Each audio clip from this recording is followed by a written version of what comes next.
true for what I'm feeling for you. Oh yeah. I don't mind it if you stay just a little longer. I don't mind if you do.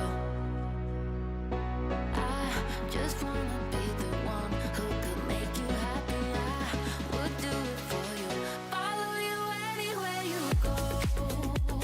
You go, you go. Follow you anywhere you go. You go, you go. Wanna be there to give you something. Wanna be there to give you love and over and over. 'Cause every time you stroke your fingers, give me a mark that sticks and lingers on me. Oh yeah. I don't mind it if you stay just a little longer. I don't mind if you do. I just wanna be the one who could make you happy. I would do it for you. Follow you anywhere you go. You go, you go. Follow you anywhere you go. You go, you go.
You keep me waiting so long till the time I'll be with you.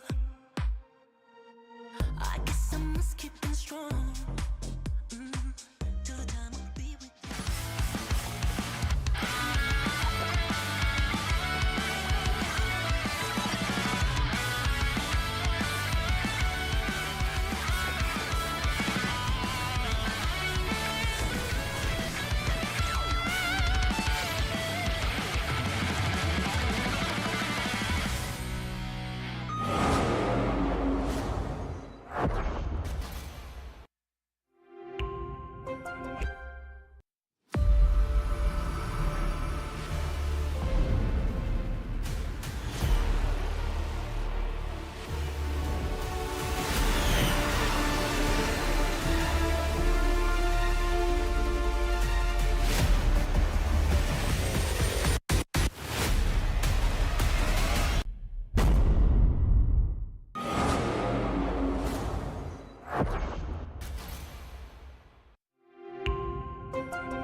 Demon for these two guys to overcome.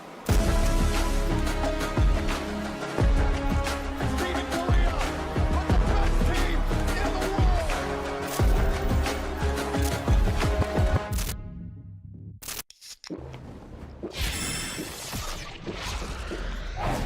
Red Bull gives you wings.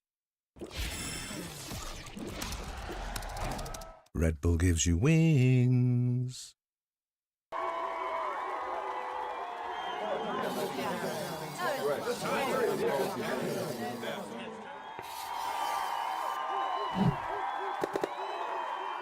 Red Bull gives you wings.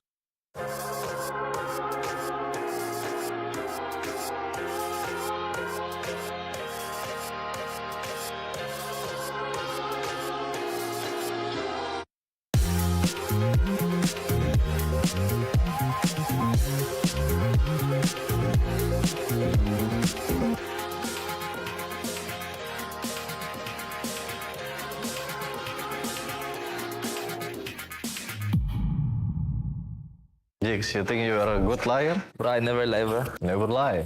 We'll see about that, bro. 거짓입니다. Ooh.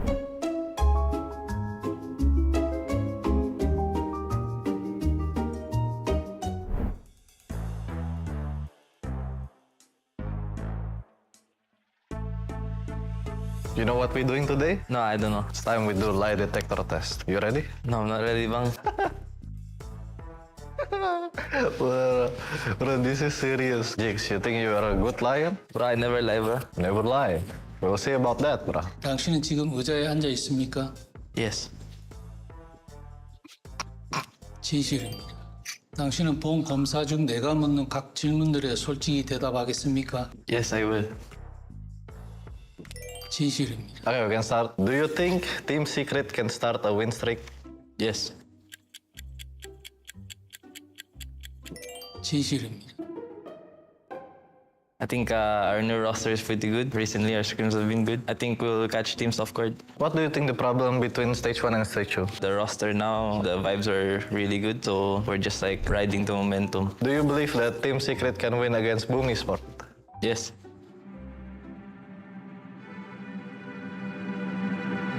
거짓입니다.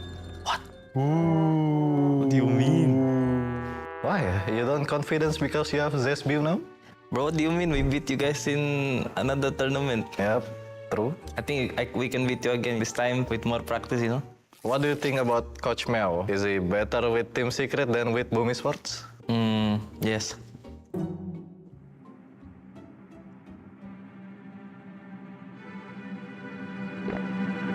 거짓입니다.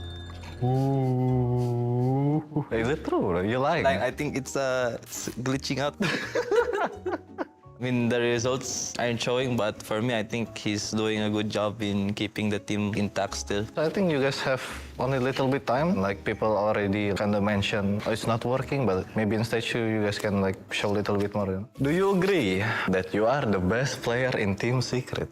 Oh my god, it's me! Yes.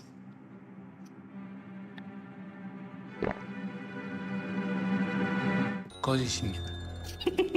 Who do you think is the best player? I think I am, but for now, I think Kelly S is at his prime, bro. He's been dropping like 30 kills every scrim. I think Kelly S, you know, he'll show you in stage 2. You know my opinion? I think you're best player, bro. Yeah, I think it's bot. I think it's bad, bro. Now that Paper X are Master Toronto winners, do you think Team Secret could still beat PRX? Yes. Team Secret is fired up. The fire is here up against Paper Red. 거짓입니다. Wait, you're not confident? Bro, I'm always confident. I told you it's bugging, bro. I think we can beat any team, you know. Okay, what's the score? 2-0, you know. Ooh. But they win Master just now. Yeah, we did the same to Genji when they won Master Shanghai. We beat them 2-1, you know. Are you ready? 'Cause it's your turn now, you know. No. You're gonna feel nervous when he strap it on you, bro. You have to be good posture. Don't move. Are you a good liar? Not really. That could be the first lie that you say today. Ooh. Smart. Yeah, now I feel kinda pressure, you know? 당신은 지금 의자에 앉아 있습니까? Yeah. 진실입니다. 당신은 본 검사 중 내가 묻는 각 질문들에 솔직히 대답하겠습니까? Yes. I'll try my best. 진실입니다. Do you think that Boom Esports will dominate the group stage again in stage 2 and then be winless in the playoffs? Will be winless? No. 진실입니다. Oh. Going without a win, the team's gonna have big ego. One loss give us more lesson to learn, more time to improve, so we know what to fix rather than having winless, but we don't really know what our mistake is. I prefer like we lost once, like I don't know, getting 13-0 whatever, then like we know what mistakes and we try to fix it. Have you rewatched the Boom Esports versus SPG Ascension finals more than 100 times? They take everything away from Boom Esports. You can't even hold on. No.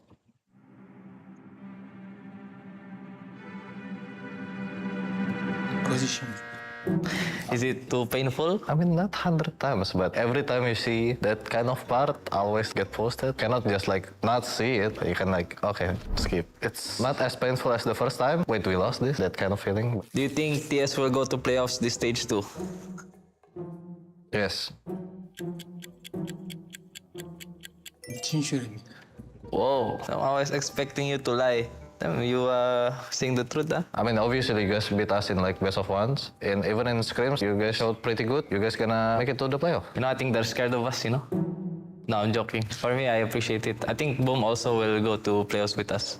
He say that because I say the same thing first. But if you say like we don't go to playoffs, I think I will say they don't go to playoffs also. Is RRQ the better Indonesian team? No. Confidence, huh? I like it, huh? 진실입니다. I mean, yeah, he qualifies Toronto and stuff. Imagine if we lost in the group stage, become a stronger team. I think we can like qualify, but we never know. You're quite close to the guys from RRQ. How do you feel seeing them win Pacific? At first, happy for them for qualifying, but I don't really expect them to win the Pacific. Obviously, I'm happy, but other part of me was like, I can meet them there, you know? I mean, obviously, I'm still happy, especially Monyet, you know? I told you, right? It's scary, right? Very scary. I was very nervous. Whenever he would ask me a question, I forget to breathe. Yeah, same. He asked me questions sometimes, forget to breathe, and I was like, did I mess up? Fun fact, I did lie one. What question did you lie to? No, I'm not gonna tell you. You gonna leave them hanging, bro? Yeah, stay tuned for the next episode. Whoa. It's time to go back. It's time to go home, bro. See you on stage 2. Hi, I'm Yuki Chiba. New song, Shinpai Muyo, is on YouTube and Spotify. Shinpai Muyo is just don't worry, and then just do it. Please listen and watch it. Peace.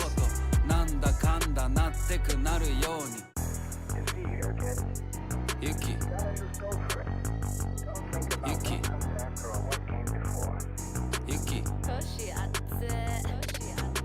全然大丈夫心配無用あんま気にしない細かいことなんだかんだなってくなるようにどんな苦難も超えて楽勝心配無用心配無用全然大丈夫心配無用あんま気にしない細かいことなんだかんだなってくなるように別に何が起きても大丈夫どう転んでも起きて喜ぶそりゃ走り回ってりゃたまに転ぶこけるのは怖くない先を急ぐビビって何もしないなんて損だしまずは動くそっちの方が得我慢とか溜め込むのは猛毒この気持ちに素直な俺強欲不可抗力どうにもなんないリスクを取りがち取れない安牌リスクある方がうまくいく案外いつまでも平気一生安泰全然大丈夫心配無用あんま気にしない細かいことなんだかんだなってくなるようにどんな苦難も超えて楽勝心配無用心配無用全然大丈夫心配無用あんま気にしない細かいことなんだかんだなってくなるようにいつかはなくなるこの世の全部だから今しかできない経験するいい飯食っていいセックス毎回本番してない練習地元で集まるいつものメンツ心配すんなってよく言っているアトランタで友達持つみんなが厳重平和な連中自信がないとなる心配性俺自身のこと疑ったことはない一回も絶対いけるいちいち考えない失敗を全然大丈夫心配無用あんま気にしない細かいことなんだかんだなってくなるようにどんな苦難も超えて楽勝心配無用心配無用全然大丈夫心配無用あんま気にしない細かいことなんだかんだなってくなるように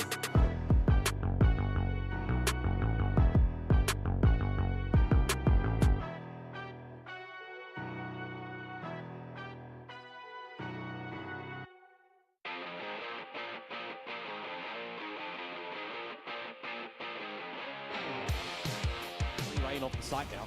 Continuously. I mean, this streak could possibly extend. Hyunmin gets the full spray.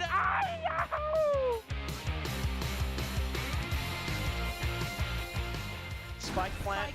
You gotta watch out for the back. Primi. Gotta count which angle you want to fight now. Is it Premier or is it the others? That's the thing about this site as well. So many separate angles. The wallbang positions too. Primi. Shot out from the back. Oh, it's another.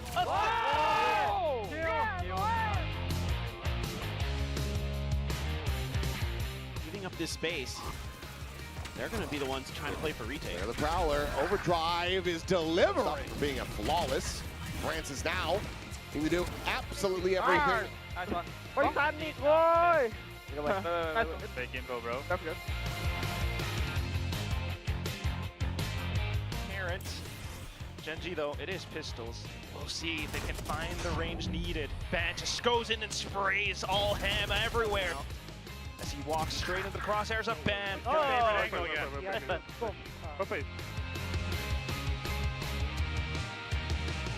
Shields up as well. 30 seconds to go, though. They've got to get in, and Hunter's Fury is out. Look at the reveal, look at the tags. Looks a little bit desperate though, but it does buy enough time protection to peek out. 2 kills found, maybe the third, he gets it!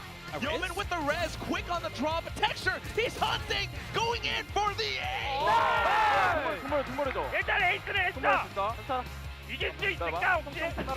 You are watching the best region in the world. VCT Pacific is back. We have fresh faces from our teams joining in, so let's check out what went down.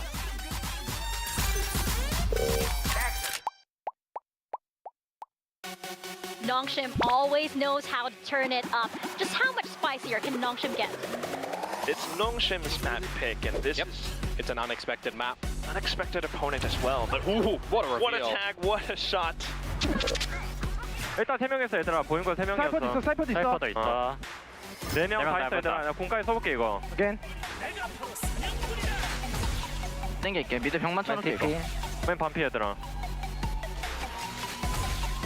나 망상 잡는 중. 유콘도 까볼게 얘들아. 유콘 미스를 조심해봐. 얘 없어. 미드 하는 거 조심해. 됐어? Oh, what? Check the triple spray, just all over it. That shot should've never happened.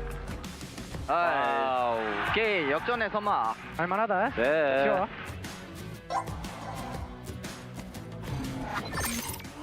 Big roster changes coming in. Bringing in Yeoman and bringing in Ban. Both of them very experienced with high placings already in the Pacific League. Stop, I want to play here. Where? I mean here, yeah, here. Okay. They main one. I break his prowler, yeah? Nothing mid yet, nothing mid. No Viper wall on mid also. How about, can you jump swap from elbow? Wait. Hey, carry A, guys, carry A, carry A. Comes. I ready to pick your contact. Don't pick.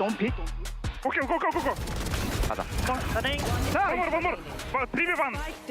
Managed to make it happen, but Crystal finds 2 as well, and just like that. Has to go big or go home here for X-Barrow. Ace clutch. Boombot scouting. Damage gonna be suffered. Blast pack to offs. I just jumped. Nice! Good job, Saba. I told you it would work. Hey, good swing off, bro. You know, I could have got an ace low key if I didn't shoot, but I knew you were gonna trade too, so I was like, okay. T1, same roster except one change DH there. 자, 가볼까? 보실까요? 자, 우리 이제 이길 때 됐다. 이겨봅시다.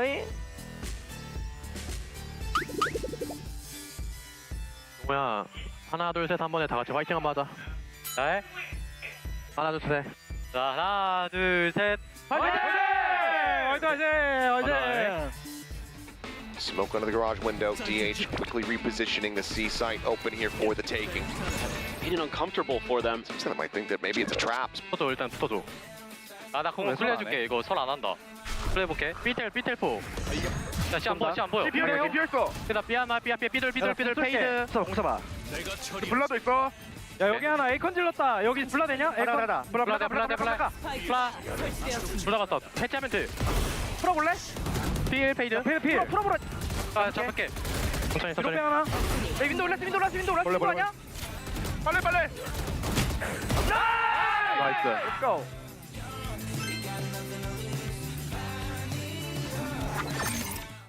On the side of Team Secret, Kelly S ended up joining this squad. We also have Izzy and Zespi. Guys. The only thing I just want to say is this, guys. Just believe in yourself, boys, okay? Yeah. If you feel like you can do something, just do it, bro. Wait, Nike, just do it. Nike! And no other targets nearby, so won't be able to get a refresh. And Fan now, potentially in a rough spot, as he does manage to find a shot. Yep, there's the pins. Pushing me. More. Let me flash it. Okay, go. I'm flashing it. Swag him, beam in. Picking easy. I'm standing elbow. Standing elbow. Nice, Nice, What? Let's go, Nizzy boy. Nizzy, you still charge, huh? Yeah, charge, bro. I have a dragon, you know. Basically zero threat being pushed onto them. On reveal onto one, but You should run. Go guys. When I see him. I plan outside, guys. Drop. Killing, bro. I'm running upper for you, Cal. Hey, sorry. Just go back, boys. Just go back. Stairs. Viper stairs, boys. I got drop. DC, play insurance, DC. No, I'm gonna die, bro. No, play endurance. the re-challenge into the fight, and Kalias on the readjust, gets himself a 4K. Good job, Kelly. Good job, Let's go. Hey, hands in the air, up. 今日緊張してないよねみんな。今日大丈夫だよね。余裕でしょ。マジ大丈夫だよね。ペッパーでは余裕だよ。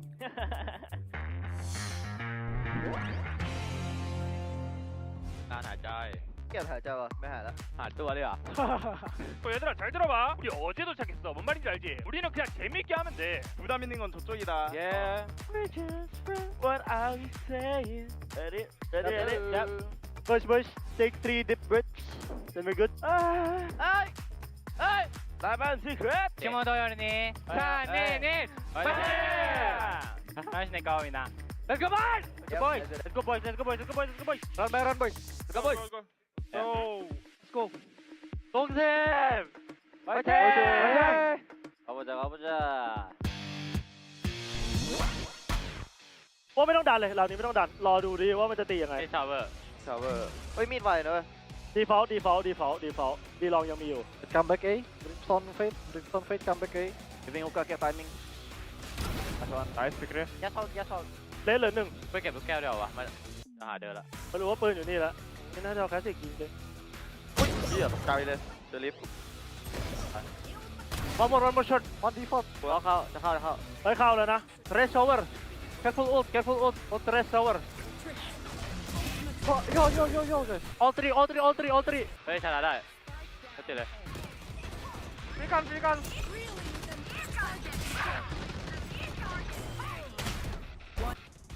ขวา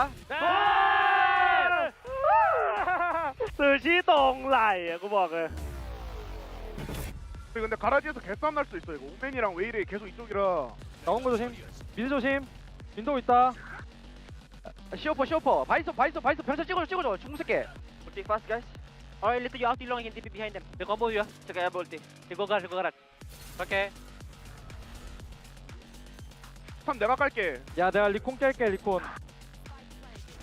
Nice fire. Boys, I'm gonna out to check side. Just wait. Let me out to check. No, go combo. I TP here then. Out the whole side. Out TP there. Can you flash? 리콘 가줄게 리콘. 야 가야지 블라 해놓게 나 그냥 거기만 봐 근데 어디 공인지 몰라. 페이크일 수도 있어. 가라지 블라 까놨고 가라지 하나. 실용 하나. Nothing boys. I'm behind them boys. Chill. I'm behind. Come on backside. Backside boys. 다운. 나 개피 명설아. 뚜. 완pen이 서버 right side. Let's go JJ let's go bang let's go boys 신혼 전직캠 나 이거 안 깰 경들. 이렇게 하나 둘셋 퍽 쳐줘. 포크 깠어 실용 없어. 가라지 가렸다 가라지 작업한다 가라지 작업 가라지 릭 드론.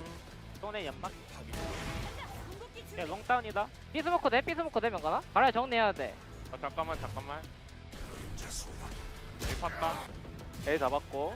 피스모크 헤븐 스모크 쳐줘 원태. 액션 넣을게. 그대로 피컨택 가봐 얘들아. 가라지 안에 있나보다 얘들아 야 가라지 안에 있나봐 야 오멘 TP 사운드. 쉬운다. 야 그 삐삐삐 삐다 삐. 상대 드론 얘들아 링크 드론 깨줘야 돼. 링크 드론 깨달래. 채운다 A링크 줘봐 이거 A링크 설이야 잡았다 백사 잡았어 쏘봐 A링크 H링크. 확인 앞라인 스타 가서 같아요 나이스. 나이스 아니 사이퍼 씌인 걸 맞네? 당연히 둘 잡아서 없는. 전진 캠이라고 말도 했어요 아니 둘 잡아갖고 당연히 없는 줄 알았어. 야 미드 킬줄. 알람 먹겠어. 포탑 깨놨어. 나이스. 주방에 보일러 있었어. B 들어놓고 B 땅 먼저 먹자. 당황했어? 예, B 드론. 나 B 노릴게. 이거 드론 끝나고. 타이밍 조심. 앞에 하나 띄운다 옆에. 드론 까봐. 집 까봐. 미드 클리어 시키러. 소바 있고. 소바 세이지 올 거야. 얘들에서 막을게. 야 답. 제트였어? 제트에서 바로 빼자. 얘들아 A 제트 A 온다. 미다나. 다운. 다 바꿔. 천천히 얘들아 드론 있어. 미드 하나 더 있어. 소바랑 하바. 소바 하바 미드야. 나 뒤로 갈게. 살릴 생각도 해볼래. 우리 소바공 지원해주고. 얘들아 뒤로 빼봐. 그럼 뒤로 빼봐. 얘들아 이거 소바군이거든? 소바 앞에. 미드 럴킹 조심해 미드 럴킹. 반에서 해봐 이거. 반에 찰게. 형 파이프 아래. 난다. 잡아. 풀어봐. 잡아.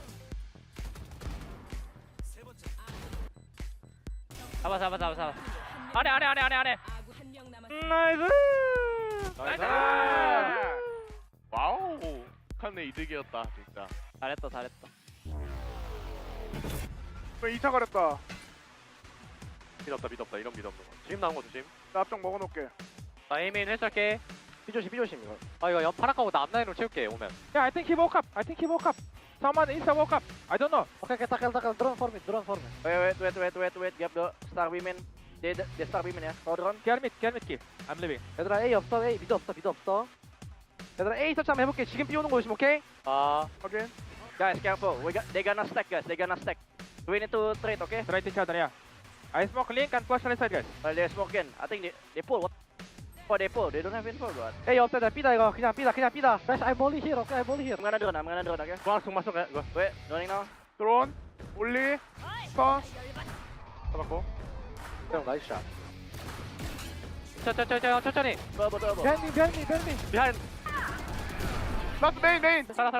매면 맞출게. 진짜 이겼어요. 나이스. 할만해.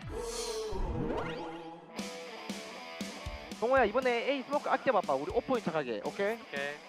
에이텔. 오멘트 P. 알았어. 나이스. 나 이거 백사 쪽에서 봐줄게. 동호야 지금 빈거 C롱밖에 없어. 삐하나. 퍼까지. 붙어줄게. 정리 대놓고 슛 볼래 그냥? 장전. 맞다. 나이스.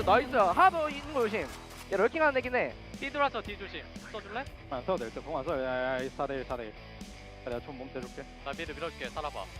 얘들아 밀어. 얘들아 이제 D 하면 봐줄게. 나이스 브로. 야 총 바꿔 넘쳐 제발. 어딨어? 벤달 없어. 있어야 바꾸지. 정답. Okay guys, we have your union. That's our cage. Silon. TP. Down under. Just clear B, no B guys. I'm holding the heaven. We ready to retake C. I watch it. Can we C? I drone B right now. You can rotate, I will use wall. Okay. Just rotate, boss. Just Yoru, guys. Just Yoru. I will hold B gap. He will ulti. Maybe in there already. Can.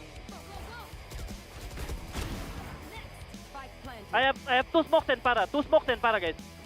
I go play in city. Guys, I recon and OT inside. Okay, wait, I call you and ready guys, okay? Tell TP backside. Go. Nah! Whoa, it's again. 혼자 너? Yo, give me a chance, bro. Okay. Nine,手前。ステージスクリーン。いけない、オーメンね。オーメンステージだと思う。オーメンが TP した。ほら見るよ、僕俺狩りしてる。待って、押せ。逆中。ラフター見てる。ワンチャンベットある、あ、ベルト無視して。下がっていいよ、こっち見て。下がらない。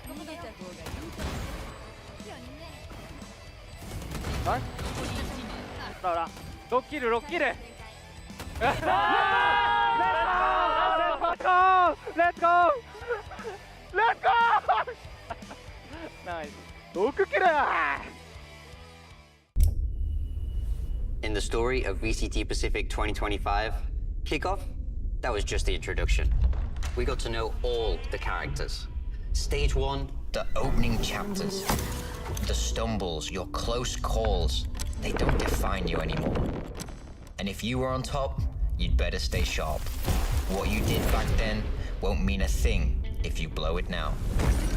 Because stage 2 is where we find out whose story this is. 12 teams, and everyone thinks that they're the main character. Honing their strategies, their aim, their toughness, and plotting their revenge. Anything they can to gain an edge, but there can only be one. Everything before this, that was just prologue. Now, you're playing for the big trophy. Win here and your name is forever written in the history of VCT Pacific. Everyone else is just along for the ride.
Hi guys, it's Bella. I'm back with my bag of questions, and this time I'm gonna make the players pick each other's questions. So the blue is going to be DFM questions, and the red is going to be Boom's questions, and the green are general questions that I get to ask them. So without further ado, let's have our two guests, Akame and Dos9, join me. Boom, boom, boom.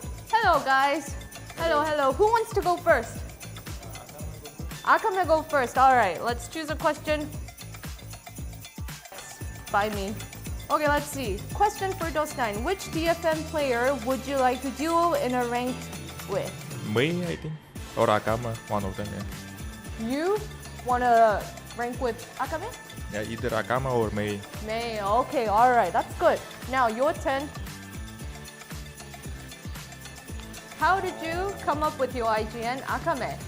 대회 나가야 되는데 이름이 없어가지고 그냥 애니메이션 최근에 본 게 아카메가 킬이어서 했습니다. It was one of, I didn't really have a name that I had thought in mind, but I needed to compete competitively, and that was the latest animation that I saw. There is the backstory for Akame. Now, for you, can you pick this one? Okay. Oh. If you make it to an international stage, what kind of reaction would you want to do? Oh, the king of reaction, the king of walkouts, Akame. What would you like to do? 그냥 기뻐서 울 것 같아요.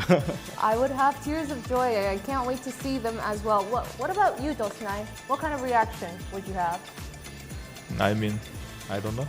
Because, yeah, it's kind of, you know, at the moment, emotionally, so I don't know what I'm gonna feel at that moment. Yeah. So maybe also tears of joy or something else. Full of mystery. Yeah. Okay. Wow, that is very deep. You don't know what you're going to feel in the moment. All right, thank you, Akame. Thank you, Dos9. And let's say bye. Good luck to today. guys.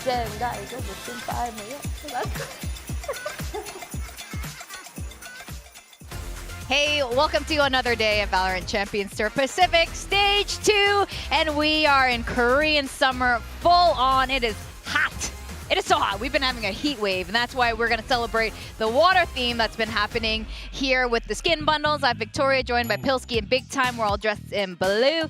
And, you know, I came into this desk today, and it's just, what is going on? It's chaos. It is chaos, absolute chaos. Look, we got, you know, our lovely plushies here and a nice little life jacket, just in case the studio floods. You never know. I'm glad we're on the top floor here. Yeah, I love life jackets.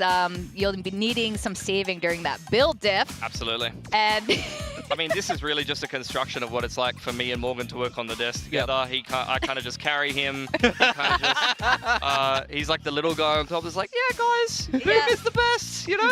That was a perfect impression of Big Time. That's how I sound. Exactly like him. Have you guys seen the new bundle, the Splash X? It is great. It is quite good. I think it's awesome. I always used to use that Blood bundle. Yeah, me too. Which one? But as a Spectre, because But wait. No, the Spectre. No. But yeah, the like extra Spectre's blobs. good, but like the Vandal is the best one. But here's the real question. Okay. The gold and white one or the dark variant?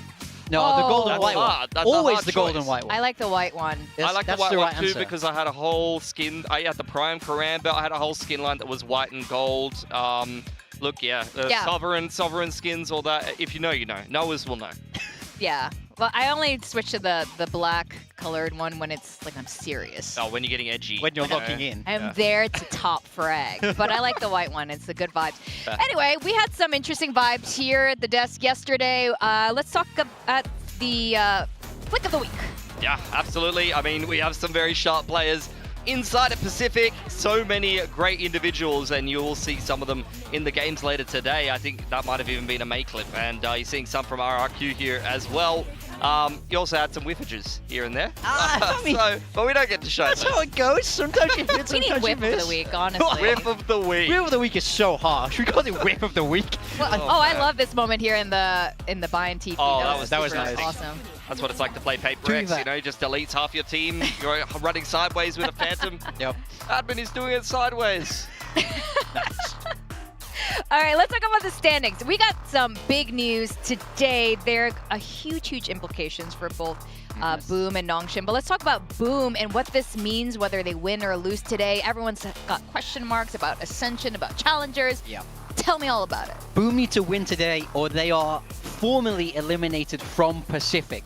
Now, we don't know what that means for them heading down to Tier 2. There's still different options available there, but a loss today will mean they will not be in Pacific for next year, which is massive. This is an absolute must-win for them. They have to turn this stage around now or it is too late. It is very likely, though, that they will get to compete in Ascension unless you get some crazy runs from some of the other teams, as they did earn themselves a lot of championship points with their Stage 1 groups run. Yep. If anything, Nongshim is actually the team that is more likely to potentially get eliminated by one team going on a run, but we also have to wait to see how they go against GE, because to be fair, GE could be one of those teams that does go on a run and overtake them, and if they get themselves some more points, then they should be totally fine. But the games for today are very interesting, because not only are the Ascension implications, DFM could potentially lock playoffs for the first time ever here. Yeah, exactly. And today's it's just absolutely important, I think. It's something that we want to highlight into today. Now, we have some exciting first matches. So speaking of, we got Boom coming in. Boom definitely in a slightly different form. I would say even just fully less confident. They said this in their interviews as well. They're kind of like, even when they get one map, the moment they start losing, it's hard for them to mentally break through and continue forward. Yeah, for me, it's the inverse of what was happening to them in Stage 1. They just kept winning. So when you're winning, it's easier to win because the vibes are good. Everyone's in a good mood. You feel like you're just kind of landing your shots. And now it's in that inverse where they're in this kind of downward spiral. But even watching them play, I don't think they've played particularly bad. But to me, it's so clear that there was a massive mental block for this team. I think as soon as they managed to win their first map this stage, things could massively turn around for them. But they've just not managed to get any momentum at all in Stage 2. Yeah, they got slapped by Talon. Talon is a very good team at the moment. There's no shame in that. The T1 loss, that was a winnable game, but I think T1 is probably one of the more shakier teams that they've lost to. And then Paper X, that was a game where I felt like there was a lot of great rounds from Boom, but they just weren't, unfortunately, able to convert the rounds that mattered. Some of the swing rounds as well.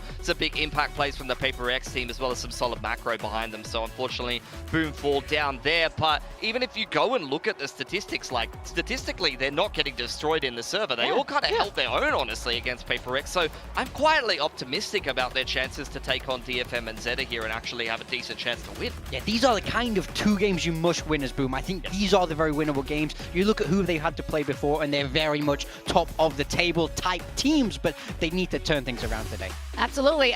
They had great plays, great showings against PaperX last week. But DFM, it looks like they've also figured a lot of things out ever since adding Sesu back into the roster.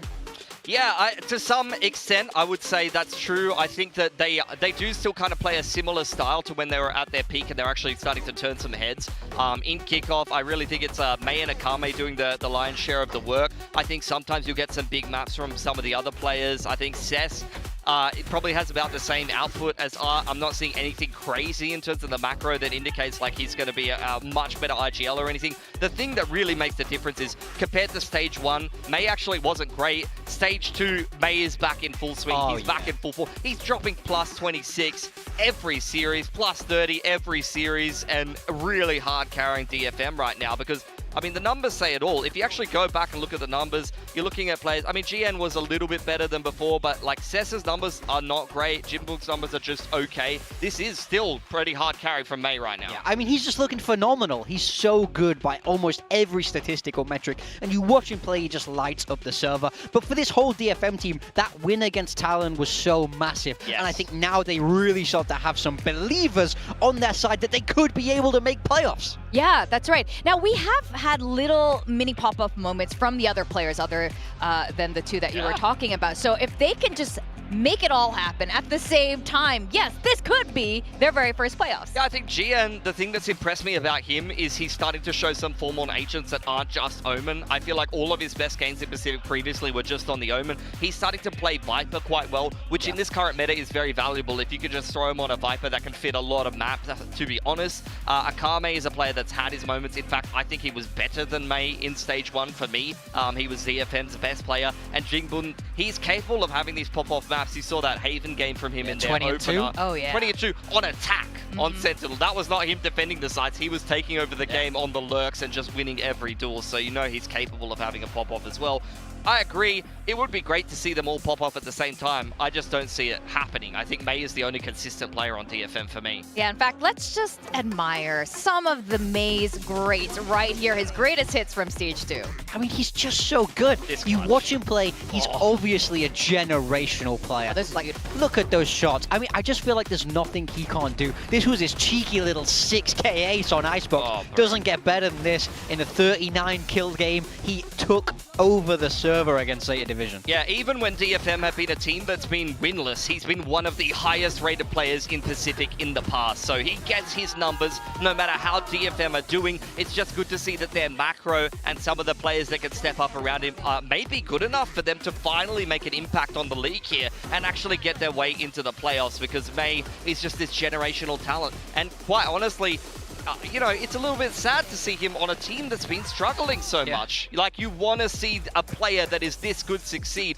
Look at those numbers, guys. That is absurd. They are insane. He was ranked first in the league in ACS, KD, kills around, and damage around. Do you know how hard it is to do that in any league, let alone Pacific, where we're so stacked with aimers? He is the best of the best on a team that isn't even winning that much.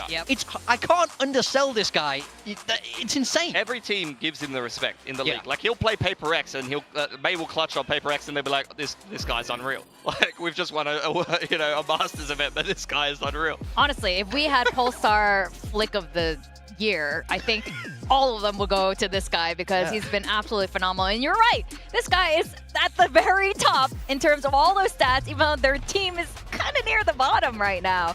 Now, we've got a good view of most of the maps from both of these teams here.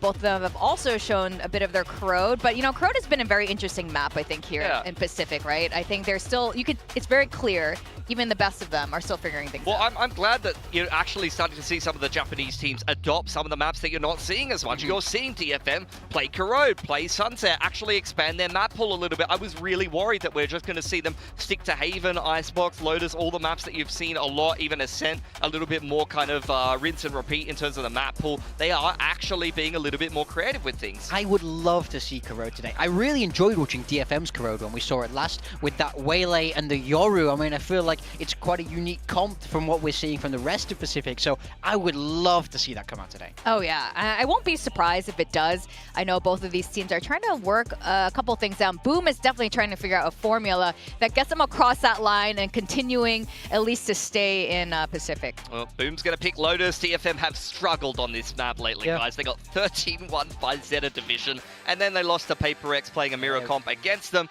I like that from DFM, though. They're going to pick into Corrode. Boom has played it against T1. It wasn't a bad game from Boom, but maybe just a little underwhelming. Yeah, I have to agree. I would give DFM the edge there in Corrode, and I think Lotus makes a lot of sense, like you say. I don't think DFM loved this. And when we last saw Boom play, they were very close against PRX, which are a very, very good Lotus team. Yeah. So I think there's a lot of potential there, and then we're ending on Ascent if we do manage to get that. Oh, Ascent should be fun, too. I think both of these teams have shown high potential on Ascent here, and I'm pretty sure they've reworked a couple things. But we are going to be starting the day with Lotus. Yeah, 100%. This is a must-win for Boom. I mean, you could see, like, their map stats on this map don't really fill you with a ton of confidence. Their recent game was against PRX, where they did take a loss, but it wasn't a huge loss. And against Paper X, that is promising. They were able to get double digits on, for me, what is the best Lotus team in the world. So they should be feeling very confident and noticing that DFM just has no luck on this map at all. They're getting smashed by pretty much everyone. Boom is going to feel very confident that they can take this map. Yeah, I think it's a really nice map for Boom in theory when we look at the kind of players that they have. And I think, you know, you really want an Omen that's able to shine on Lotus because they have so much responsibility around that A control, and we know how good DOS9 is on this Omen. So I think it's a very good fit, and I think with some tweaking from what we saw from them last week, they could be very, very strong there. Yeah, so much is on the line for both these teams today, but we got to talk about our build diff because a lot's on the line. I know Pilsky and I are neck and neck now. I'm getting scared right now. I see things fall apart right in front of me. You're still in the lead, so it's okay for now. Don't worry, there's still time to choke. There is always time to choke, if anything. And again, the reason why we care about this, because the prize is going to be the Predator Helios Neo 16 SAI. It is even better than the one we had at Stage 1. Oh, they were showing it to us yesterday, and it looks so good. Win so bad, man. I need it. I know, and I also want. I just want it. You just want it so we don't have it. That's like what it is. You win a trophy. You want a second one just to make sure. Winning. You just have no pressure. You're playing without pressure. Your feet on the desk. You don't care. Hey, if we've seen anything, it's hard to win a trophy twice in a row. Very true. I'm just saying. So you would be undisputedly the best winning it twice in a row. That would be good. That's the goal. So we have Mika's team here. She decided to put Monyet as her duelist. I think Monyet's been playing really well, so good picks. I think overall this is a good comp, actually. So yeah, I agree with that. I have May as my duelist here. I think, I mean, we already made a huge case for him, and I don't need to explain more why. I've decided to go with Shiro. I think NC Slasher is a good pick, but I think a lot of the team is, I don't know, I think you can have a pretty solid pick there. Flashback as well. I've decided, I know he plays Neon, but I think he can frag enough on Haven Neon to make that difference, I agree. especially against DRX. They're so good against Korean teams on that. And Mako is going to also be my flex, because I always put Mako, and he just never does me wrong, and I love him. I gotta say, Vic, I'm a big fan of your team because my team might be more or less exactly the same. I have May there in the duelist. I got Shiro there in the initiator. No. And of course, Monyet in the controller. No have exactly the same way. team. We're gonna win this. I hope so. Why don't you just put yours above Vic? You guys are on the same time. Okay. Then same side. We'll I've got May. Oh no! Don't knock Vic. Talk us through your team, Pilsky, because I know you've gone in a little bit of a different direction. I mean, I've got May. I got Freeing instead of Shiro. Freeing had a good game last week. Did. I'm kind of hoping he's on the upward trend. I got Berserks as my Senti. and my team is the Berserk's same a good pick. otherwise. So we got some different choices. Berserk's, he had a rough first game here in VCT Pacific Stage 2, but I'm looking at the map pool. I'm actually feeling quite confident from him. Berserk's has had some really good games on Lotus, on the Viper, and he's on Deadlock, I think, on Corrode. So I'm actually feeling like he could actually have some good impact for me today. All right, that's pretty solid. Quack and Komodo, what do they have here? They've decided to go with DOS9. Cushy flashback DOS. I mean, I kind of wanted to get Monya. Sorry, I wanted to get DOS9 in as well. But I think in almost every team today, the smokes roll is so stacked. You've got Mako, you've got Monya, you've got DOS9. Even Jen is having like pop-off games. So that was the hardest role for me. It's by far the most consistent player on Boom. So I really backed that pick, and I really heavily considered it myself. But I totally agree that the smokes role is way too hard to fill today. That you can't really argue with Monya, even on the Neon. Like his stats are insane.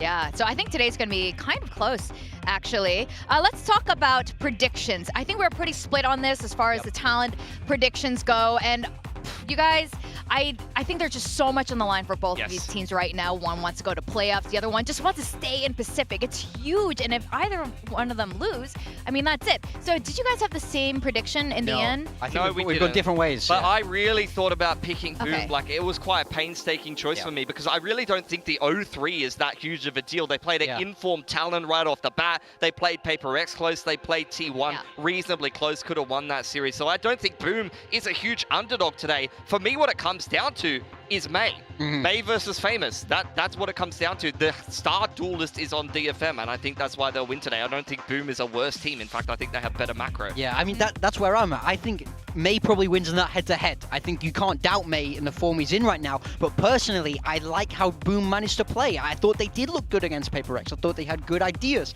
So I think it's a matter of time. They're figuring things out again, trying to find that confidence on the stage. And I think all they need is one map. I think if they can cheese a map here, if they can just get one, the ball will get rolling for them. And we know that this is a team with so much potential from stage 1, and I'm just waiting for the turnaround. So they're so good when they get momentum. Like they front ran that entire stage 1 group stage, and they won every pistol. They were dominating opening kill metrics. Famous was opping everyone. When things go good for Boom and they get the ball rolling, they can be a very dangerous team. But if they throw an anti-eco or something like that, like they get eco'd in the second round, it's over. It's over. They are definitely aware of this, so I'm very curious. I almost wish we had that coach interview to start the day off to ask them how they are, trying to solve that exact problem. Because you're right. I think if it was any team other than Paper X last week, Boom could have won. It's so ingrained in the culture, though. Like the core has been around for such a long time. It's such a deeply entrenched thing. But you know what this reminds me of? Do you remember Paper X stage 1? Losing 3 games in a row, getting no momentum. What happened to Paper X? Boom! Won Toronto. All I'm saying is watch out, champions in Paris. Boom are coming. They're coming. They just need one map win today. That's all they need, and they're there. They're in. DFM could do the same thing. I don't care about DFM. And turn the whole thing upside down. Well, either way, again, stakes are huge for both of these teams. Boom wants to stay in Pacific. DFM want to go to the playoffs for the very first time ever in Pacific. Both of these teams are on the up and up. So all we have left here is to send it down to the stage and find out who is going to be winning the very first series of today, DFM versus Boom.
Boom Esports.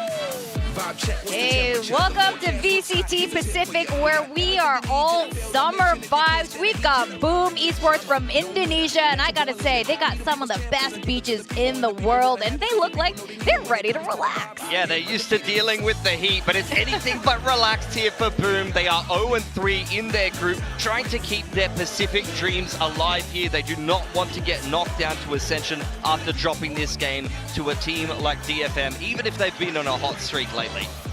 Yes, absolutely, and they are playing against DFM. Like you said, DFM is definitely one of those teams, I have to say, best walkout so far in Pacific. Every single time. It doesn't matter what kind of streak they're in, win or lose, and who's leading the pack. Is that Akame as usual? Of course, it's Akame. Oh, the music's changed. We got some Shinpai Muyo. Oh, he's doing the full dance. He's learned the whole thing. Respect, fair play. I'm just enjoying it. He's got it down. The problem is he always walks out first and then the rest of them look so flat. Yeah, it's very funny. He goes for the full thing and it's like Jinbook's like, hey guys. But today is going to be a historic day for DFM. They are on the verge of making playoffs for the very first time. This has been an organization without success in the post-partnership era, so they could change that all today. Led by May, topping the league. I mean, this story doesn't get any better. But May cut his hair. What? He cut his hair. Where? Hey, look, it's shorter. It's like little trimmed. No! Can I change my prediction? Why? Why would he cut his hair? Can I put Famous as my duelist now? Why? That's where his power was. He's lost his power. It's all over. Unfortunate.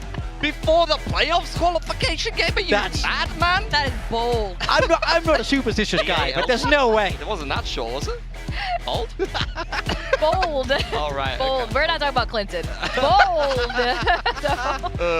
Lotus is going to be the first map, and you guys had mentioned this already. When Boom played against Paper Rex, actually, they had figured a lot of things out against a team who's so good at Lotus. Yeah, and look, you've seen the same style played previously there by DFM. They played a head-to-head with the same comp, so I think Boom will have had a lot of practice against this particular comp. It is very popular at the moment, and I think Boom historically have played a lot of Lotus, even if they haven't always gotten their wins. They've always been competitive on this map, and they've had a lot of reps in important pressure games. Yeah, I feel like it just needed some small tweaks from what we saw last week. And of course, you're trying to win against Paper Rex on their home map. It's always going to be very, very difficult, but they showed so much potential. I would love to see Boom win their first map in Stage 2 and see what goes from there. We know that they're so momentum-based. I just want to see them win their map pick just one time. Need a pistol, need a bonus, need to start to see some pop-off rounds from some of these individuals. You know that the Boom players can be explosive, no pun intended. So let's see what they're going to be bringing into this one. Anything but comp-wise, honestly. This is the most standard comp. It's interesting to see so many people going away from Vice at the moment. Even Genji has swapped back to Killjoy, and Boom is still playing the Killjoy there on Berserks. Yeah, DFM done exactly the same thing. Swapped away from that Vice more towards the Viper. Didn't G1 do that the other day? Yeah, they did. So it's getting more and more common, and there's also been some role swaps here. We're seeing Jinbung now be playing the Fade when he was the one on that Vice before. Jinbung has played the Fade on Ascent when they used to play Ascent. They played that triple Enit comp, so he is really kind of flexing more into an Enit role. Yeah, they're trying to mix stuff up. Whatever it is, both of these teams have all the pieces they need to succeed. And can they bring it all today at the same time and go forth to achieve what they absolutely need to achieve today to stay in the game? DFM versus Boom. And Boom, of course, again, they have everything in the bag. They just need to stay confident. That's the only thing they need. See, his hair is shorter. I can't believe he cut his hair. His hair actually looks better. I think I rate that haircut. It's not about that. I think he's looking dreamy. Are you switching back to DFM? Yeah, keep him on the team. He's looking dreamy today. That's scary. At the very least, it's definitely going to be a full series today. That's my prediction as we send it over to our casters, Quack and Komodo. Could very well be a full series, Hamquack. This is Komodo, and in case you missed it, yes, there are some very big stakes today. Yeah, absolutely. For Boom Esports, who went 5-0 in the group stage for Stage 1, now currently winless, now currently mapless as well. We've seen 0-6 for them. It is a complete upside-down turning point, but it has to be a flip side back the right way around coming in towards this series, where for DFM, they are so close to the longest journey that they've ever had in Pacific as well. Getting to the playoffs would be so great for them, but they currently are guarding the gates of international continuation for Boom Esports here. hunting 2 wins against the Japanese squads to at least cement themselves away in towards Ascension. And then Nongshim's going to be in a sort of similar boat if we consider those things as well. But there's a lot of teams still to play. There could be a wild, wacky universe where some of those teams with the less points can somehow make it through. But regardless, folks, welcome. We got a big series here. Lotus Corrode and Ascent. DFM starting off on the attacking side with some role swaps makes things interesting for me as well, Quack, specifically for GN. Feels like we're getting a lot of just Viper action from him as we've got a fight at the front of B now. Yeah, he's pretty good on it so far, but oh my god, just as soon as they all peek into it, May's the one who finds a double kill, and now Akame streaming into side of the blast packs. As soon as the round begins, it's already Berserks as the last member. Where'd his friends go? They just absolutely died at the front of B. We've seen a couple of quick B-pop plays in Pistols recently on this map as well. DFM seemingly aware of that one there. Finished. Still gonna try though. It's a decent pick at the very least. A couple of shots in the torso of May. Sheriff can do still some damage. Imagine a 1 versus 5, hey? As long as DFM don't give him the angles he's looking for, things should be good. You've got the haunt already, but oh, still the swing on the peak, but at last it's going to be the frenzy that ends it. Yeah, good pistol for DFM. It's kind of just cutting your teeth straight away in towards this map as well, isn't it? Winning the duel at the front of B, you're into the site, and from there on out, there's not really much you think that Berserks is really going to be able to do. Bit unfortunate for Boom in that one, dropping a pistol where we've seen a little bit of success from them in the pistol game, but for this map here, it is the map pick of their own choosing, right? We have not seen success on this map for DFM this entire year.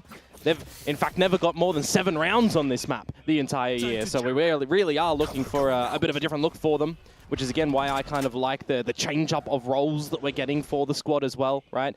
Cess is looking to go back to the Omen, which, for me, gives a lot more comfortability for him instead of when he was playing on that Initiator role, too. And there's just this little anti-eco at the moment, looking for some damage, and damage is what Shiro and NC Slash will find. Okay, spicy now. A little bit more. You got the Prowler going out of pillars as well, just for some extra information. DFM, of course, with the stronger firepower, technically. Maybe looking to hold the angle. Still, though, with utility in hand, Boom continue to just hold around the spike. Timer down to 1 minute now. Well, we haven't seen DFM, I believe, lose a round after claiming the pistol. So is this where we change things up? In the early stages of Map 1 in this series right now, the Marshal can certainly shred some damage out when the shields aren't here for Boom Esports, but with 40 seconds to go and the spike still contained. Oh, good on the track, but oh, it's still the shots. With the weapons picked up now, Berserks might be able to do more damage. This could be the momentum that Boom are looking for. Yeah, you could even see them start to disconnect just a little bit at the moment with this rotating door. Akame and GN coming together.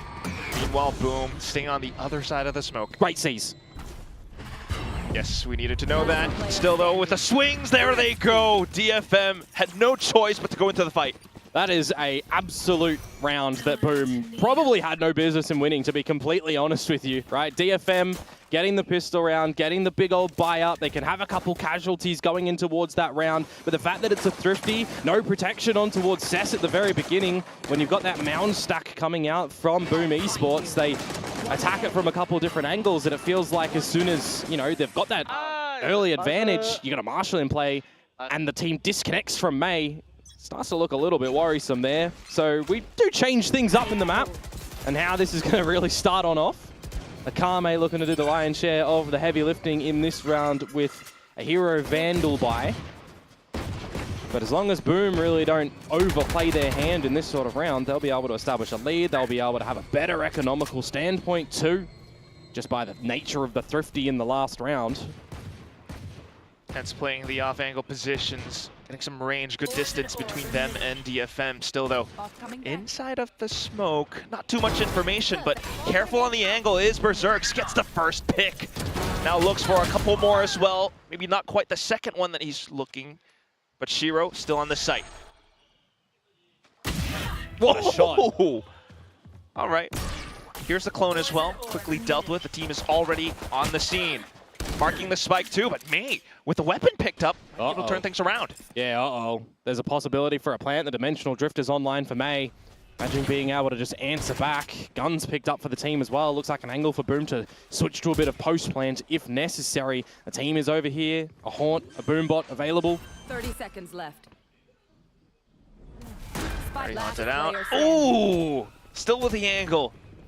Double entry coming through with Famous as well as DOS9 now. Triple swing onto May, and that will be the round. Boom! Backed up to 2.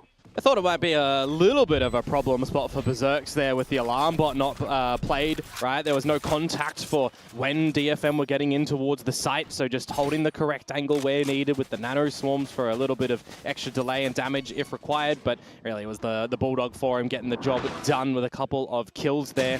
Different stylistic approach as well when we're seeing these teams move away from the Vice. I think you need to have just a little bit more awareness as the Killjoy too, but you do get those multi-angle information gains, right? You've got the turret for one of these sides, you've got the alarm bot for the other in general play.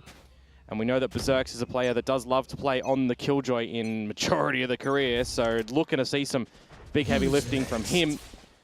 Fresh round though with the buys to come through for DFM and the delayed bonus, and they've got the dimensional drift already going in towards the B site. That paint shell is going to push them on back just a little bit, but it's the wraparound. Look where May is. All the way to the back. Yeoman flash from the front as well, and pulls the attention away. Berserks though finds the angle onto May, but still, with the rest of the team being able to stream through, Boom managed to stop DFM. Cess now just alone. Closer towards B main, maybe the site to slip through into it, but you're 1 up against 4. The spike is on the ground. This round is gone. I'm just trying to cast my mind back to all of the build diff teams. Did anyone have Berserks in the roster? Because I've been looking at him lately, waiting for a game of Berserks to come on back. You know, he's had some decent performances for the team in a couple of maps here and there, but he's also had a couple where it feels like the whole team collectively just wasn't shooting, wasn't getting crosshair placement. I'm immediately just seeing a difference in these 4 rounds from him. The angles that he's playing, the shots that are just quick. 30 seconds left. And connecting, really. Great round for Boom to be able to pick up and save with 4 as well. Again, just a bonus to the economy and a reset towards DFM, dropping the first rifle round of theirs. Dimensional drift not really bringing too much value as well. 10 seconds and if we do have a way in which DFM look to get in towards one of the sites a little bit later on, you got a lockdown as your first little bail strategy as well that you can throw in there. So I definitely want to see some little adjustments come through from DFM. The C site and even the front of B at the moment is feeling a little bit sticky. I wouldn't even mind a bit of an A contest, to be fair. We've been seeing GN place the toxic screen over there. A lot of possibilities still, but Boom definitely now trying to go back on the up and up. Just like the desk mentioned, quietly optimistic is what Pilsky said. Which is interesting as well, right? When you consider that for the Boom players so far in this stage, all of them within the bottom 15 in kill performance, and May, well, number 1. That's just May. Number 1 rated. As you mentioned, Rebel contest, and they both go in for it. DOS9 trying to get some good vision, but of course it's a big firefight. Straight up with a stack. Boom! Managed to put a stop to it. GN now just trying to lurk over, but not the result that DFM were looking for. He even gets spotted out by Berserk, so the rest of the team knows to work around his position. And a good non-overcommitment from Berserks as well, right? You don't want to give GN an option to get back in towards this round. Carefully checking. It's confirmed again. Toying with him at the moment. There's a minute to play for. GN really has to navigate this one well to try and pull the rug out from under Boom. Still trying to creep across though, GN. Berserk has to stay on it. That's the shot. Another great round from Boom. I'm kind of tossing the cogs in my head at the moment, right? Turning them and thinking to ourselves, well, DFM haven't won Mound, really. They've gotten close towards the gates of C and got in with some damage. B, you know, the pistol worked, sure, but we haven't really seen them try to dance around the walls, dance around things over at the A side. And this time we finally see that contest there, but Boom are ready for it. They've got a couple of sensational reads in the early game at the moment. And it's a great start for them when you consider, right? It's 4-1. It's building up some great economy. It's getting a couple of these ultimates either online or close to online. It's probably one of the best starts for Boom that they could hope for. And now we just need to make sure that they don't drop these rifle rounds, right? They're playing on the back of this momentum that they've already started to establish. It's a map pick coming in here that they feel themselves a little bit more comfortable as opposed to other maps in the pool. When you think of Boom as well, right? Ascent is something that we used to love from them. They always change up the agents on that one. So I think for them, they're probably happy that Ascent is in the pool too. Corrode, a map that's been adopted by a lot of teams here, specifically in Pacific and globally as well, right?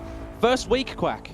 8 bans for Corrode coming through in our Super Week. Week number 2, 0. It was put in every series last week. Crazy flip up for the adoption of that map, and it's here again in this series. It was yesterday as well. But back in towards this one right now on the back of that timeout that comes on through. Want to see the conversion here, or if not, in the one after from DFM.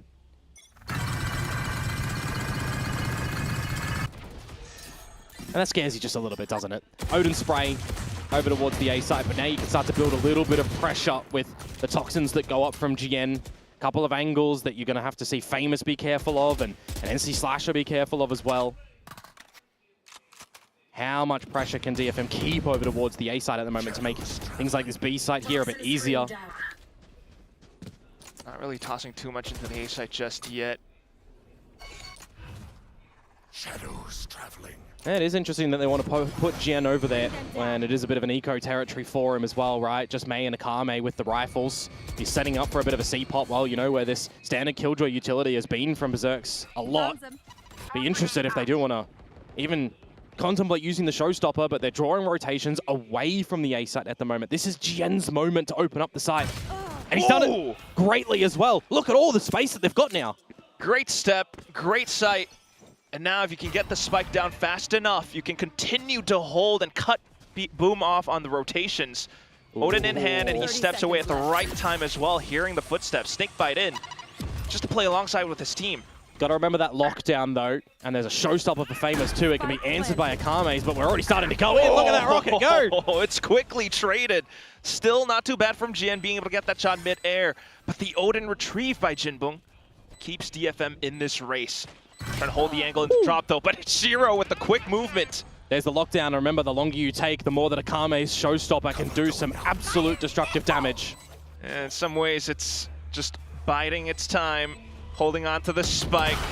Lockdown going all the way through to the end, and now the tap comes in. Oh, onto the spike, though. It's clear angles. DOS9 getting traded at the end, and DFM have found their second round. Yeah, that's worked wonders for them on the back of that timeout to coming through as well, to just put GN in a stable lurk spot there over towards A where you don't see an early contest. Big benefit on that standard toxic screen as well, and drawing rotations away from the A site too. Imagine if there was a staying spot from Famous over there, right? How long did he actually stay on that A site before deciding to ultimately rotate towards B where they feel like the pressure's building a little bit more there? Really well navigated by DFM in that round. But it's the economy build-up still that they have to be worried about, right? Boom have done so great in the beginning of this map. That is a cruncher of a nade to go straight towards Famous with that operator, where the gun that we've been waiting for him to see. How much success and story did Boom put behind an operator in Famous's hands, and how much has it gone missing in this stage so far, Quack? Almost every single series, I will say, Komodo. But that said, that one shot just flushed DFM all the way across the map. Waiting to see if you can get the timing again here around A rubble. You've got DOS9 that's backed it up a little bit more. And NC Slasher, a Seize Paranoia combo here could be a good bailout strategy or a good attack strategy, depending on how much they want to stay. Well, if they're going for it, it has to be now. NC Slasher trying to get the timing for it just right. Paranoia sent over. Yeah. It's just to buy even more time. Yeah, it'll push him on back, and again, you're slotting GN in for a possible lurk, a possible opener. Good timing on the toxic screen from Boom, though. We're getting down to the 30 seconds mark, and you've got to be a little bit worried now. Where do Boom think this one is going to end? The B site, the probable spot right now, and the Nightfall's going to lead the way. Nonetheless, if Shiro can get at least a good couple of kills, that would not be too bad. Unfortunately, goes down, though. Mei thanks to the Nightfall and everything else, being able to sidestep a lot of it, the spike getting planted soon enough. And there's the pit online for GN with that dispatching of NC Slasher too. Do you consider a save here as Boom Esports? An operator is not the greatest weapon to get in towards this B site when you've got refreshable smoke over towards the chokes. Becomes hard. Certainly might have to. The way that DFM has been approaching the attacking side so far. Still though, with the wide steps, Boom are going in for it. Still May on the off angle. DOS9 with a wild swing. 2 kills now. And there's only 2 left to go. Cess though, being able to take down Famous makes it that much better. And DFM will once again stop Boom on this retake. Yeah, GN's now finally getting some good value from holding around this A side of the map as well. The fact that he's able to find that kill on towards NC Slasher, just opening up another angle to come back in when the spike is planted. This is why I kind of consider as well that operator not a great weapon if you're not able to get in towards an open angle. There was not a kill collected at all from Famous with the op in that post-plant retake. DOS9's done what he could, but it's just not enough at the end of the day. As I said, the too many angles that you got to contend with there, so that's 2 on the trot for DFM, a timeout that gets utilized by Boom Esports now. They don't want to see equalization on this map super early. They want to be holding on this defensive side. They want to make sure they're giving themselves such an established lead, because you got to remember, DFM have chosen to start attack here, right? They want to carry the momentum with their ideas and force Boom Esports a bit of a pressure point that we've seen from them. Boom have been a little bit lacking and late to the party to adapt in a lot of the series this stage so far. If we're seeing early adaptations come out from them with great success, these are the points that DFM do need to take a step back and say, hey, they are adapting. We should be changing it up. That's exactly what happened last time out, right? They changed it up and it worked a treat for 2. Now we're asking the same sort of thing for Boom, or similarly, will DFM just do it again? Could go either way. The op has been robbed. DFM are, in some senses, in a driver's seat. Got Viper Spit as well as Dimensional Drift online. Got a big change, though, from Boom's side of things. Putting Berserks over towards the A site. He hasn't seen some action in the last couple of rounds over at C. So a bit of a flip up. Meanwhile, DOS9 is getting dirty with this one. Waiting to see if there's any progression to come through from DFM.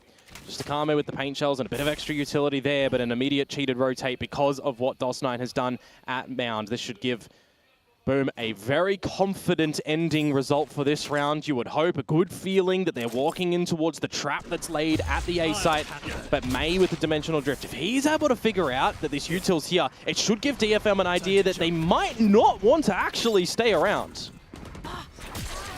Still though, getting out of the drift and into the kills. He takes Shiro down as soon as the pit goes up. Now the plant comes in as well. Akame streaming in with a kill on towards the back of drop. And Boom, they've just kind of lost all legs in this race. 3 players left. One of them is stuck around the pit too. Oh, another kill. Yeah, they've just overwhelmed this one at the moment. The fact that Shiro gets caught out with something like 33 HP, some chipper damage done to him before May polishes him off. And then you've got that pit that goes down as well. It's just an untenable spot for Boom to come in with a retake. And I mean, DOS9 was running a marathon still over at Mound. The spike was planted and the pit was popped, and he was still, you know, just around the spawn side of things of DFM. So there was no way that he was getting over with maybe out using the from the shadows to assist the team early. You think that the adjustment is pretty neat for Boom, but it's a bit better focused for DFM. All 5 alive. Credits Surge on the back of that one. And they do, in fact, equalize here. Better result from that timeout for DFM as opposed to Boom. Certainly a lot, so just doubling down, despite seeing all the utility, being able to take those kills as soon as the utility, the ults from Boom really were coming online. Well, we've got another bite at the cherry here for Boom, and then the economy is Dunsky. I have to go drop down to a bit of a half by a bit of an eco, concede the lead that they've been able to find in the very beginning. A big contest around A rubble at the moment, and the first casualty may very well be DOS9. Ooh. Does try to get away from it though. Paint Shell's now committed from DFM. Famous answers back as well. Toxic screen is up, and that means DFM gets slowed down. There's 4 members of Boom here. They've got the advantage. They have to rest up a little bit on the back of this utility. You know that DFM are generally going to be resetting it and looking for a lot of the fights, and elsewhere around the map, it's a Viper dispatch. Yeah, despite being ready for it still, GN getting the drop onto Shiro does kind of weaken things for Boom. So still in the position, still worrying about the A site, while GN might be able to do a little bit more. Boom currently have the worst percentage of the 5 versus 4 advantage conversions in Pacific. Don't tell me that we're going to be adding another one to their unfortunate tally. The quick 5v4 they had, and now it's just Famous at this B site. Trying to reposition. Hasn't really spotted a barrel out, but okay, does at least get one for his troubles. But once again, this will be the B site that DFM gets. Heavy hitters, May and Akame still alive here. Still in good position too. GN on the white swing. What a tap onto NC Slasher's head. Filthy with it. Berserks and DOS9. A single point of entry into the site. You might have a full kit, but you really find the best position to toss it through. Trying to sidestep some of it, trying to find a right angle. Swings over onto the top. Berserks! What a double kill! And that leaves May alone down to the count. Berserks! What a 3K! Yeah, you say what a double kill. It's that triple that's just come through with him. Another multi-fragging round to kind of bail Boom out. Saw some greatness from him, you know, in that secondary Thrifty round. Now, in a very important rifle round, they drop it after the timeout. But that's a good value proposition. They were on the teetering edge of going down to an eco and potentially losing a lot of control in this half. Come out with a gorgeous retake there. Silence, right? You see that DOS9 has dark cover, paranoia, shrouded steps all available, but they silently scope out the site in a 2 versus 3 deficit and work some magic there.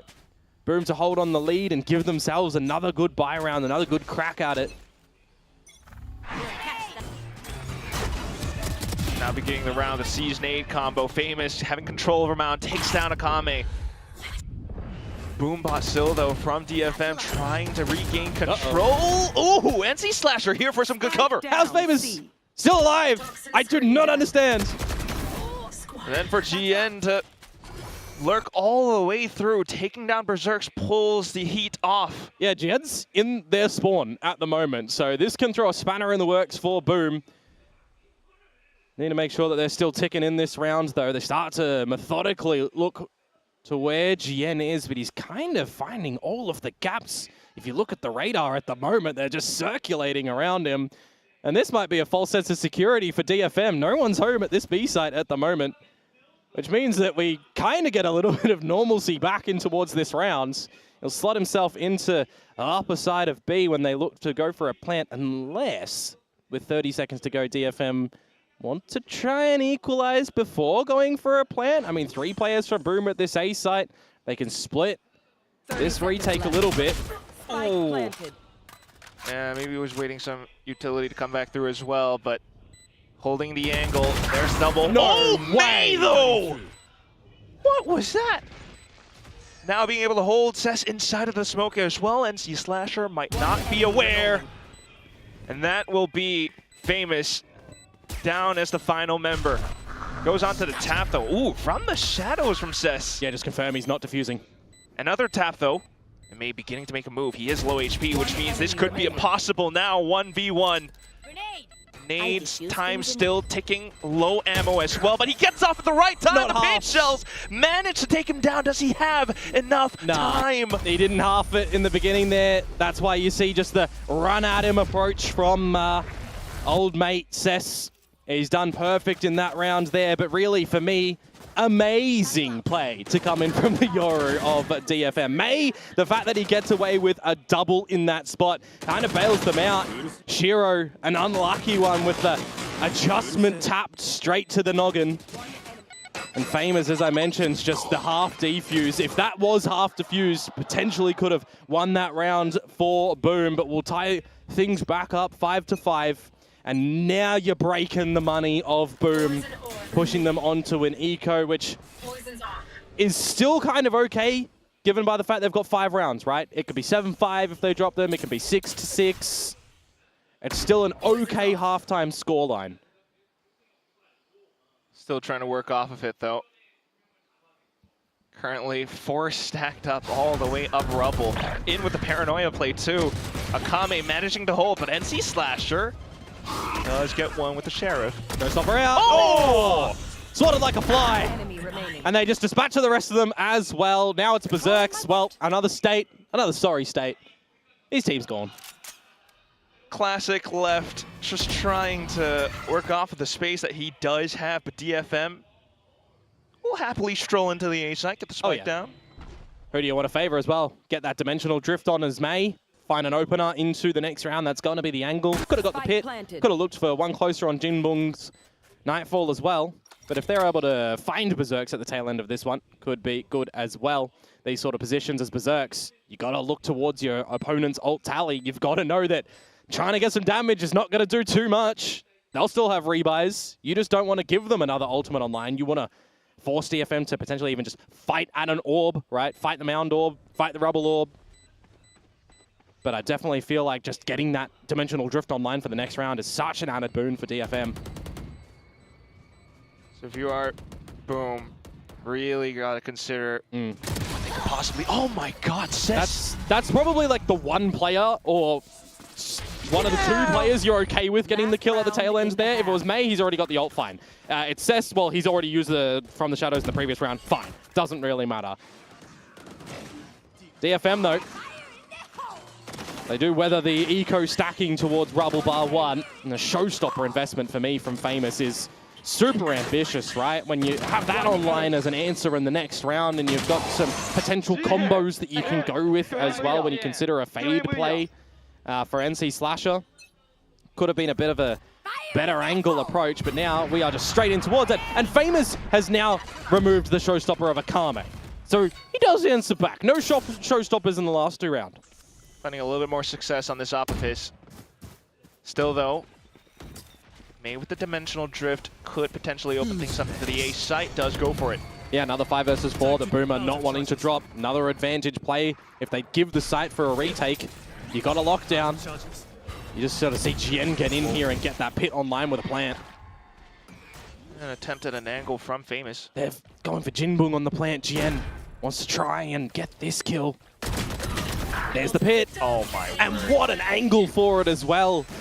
There's no way that you're taking all of the toxins. It's a deep lockdown as well. You're just trying to flush him out of the pit. You're trying to open a retake angle on the flip side. And hello, Sunshine.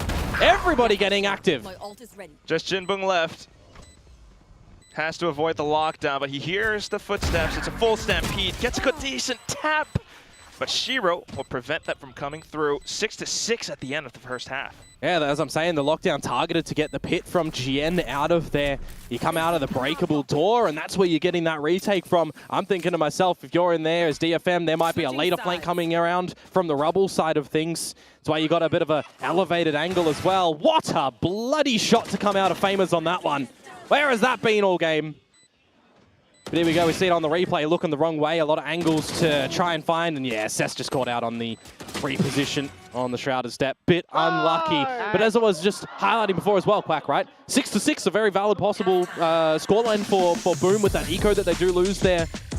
Now, probably not happy with the result, given that they had the stretch of 4 rounds in a row, and then it feels really, you know, just spotty from there. But at least it's not something like an 8-4 if they drop everything from there, right? And not even a 5-7, so not too bad. Still a good chance to come back in this second half, but you really need that pistol as soon as the second half starts. Yeah, the pistol is going to be quite important, but I think more importantly, it's just going to be following up with the secondary round as well, because we saw the slow start that DFM had just in dropping to the Thrifty in the second. So we're looking for just success in continuation, really, right? You want to keep that momentum up, keep the streaks going. Still though, for DFM, I mean, you're starting to see a lot of these rounds, the slight adjustments.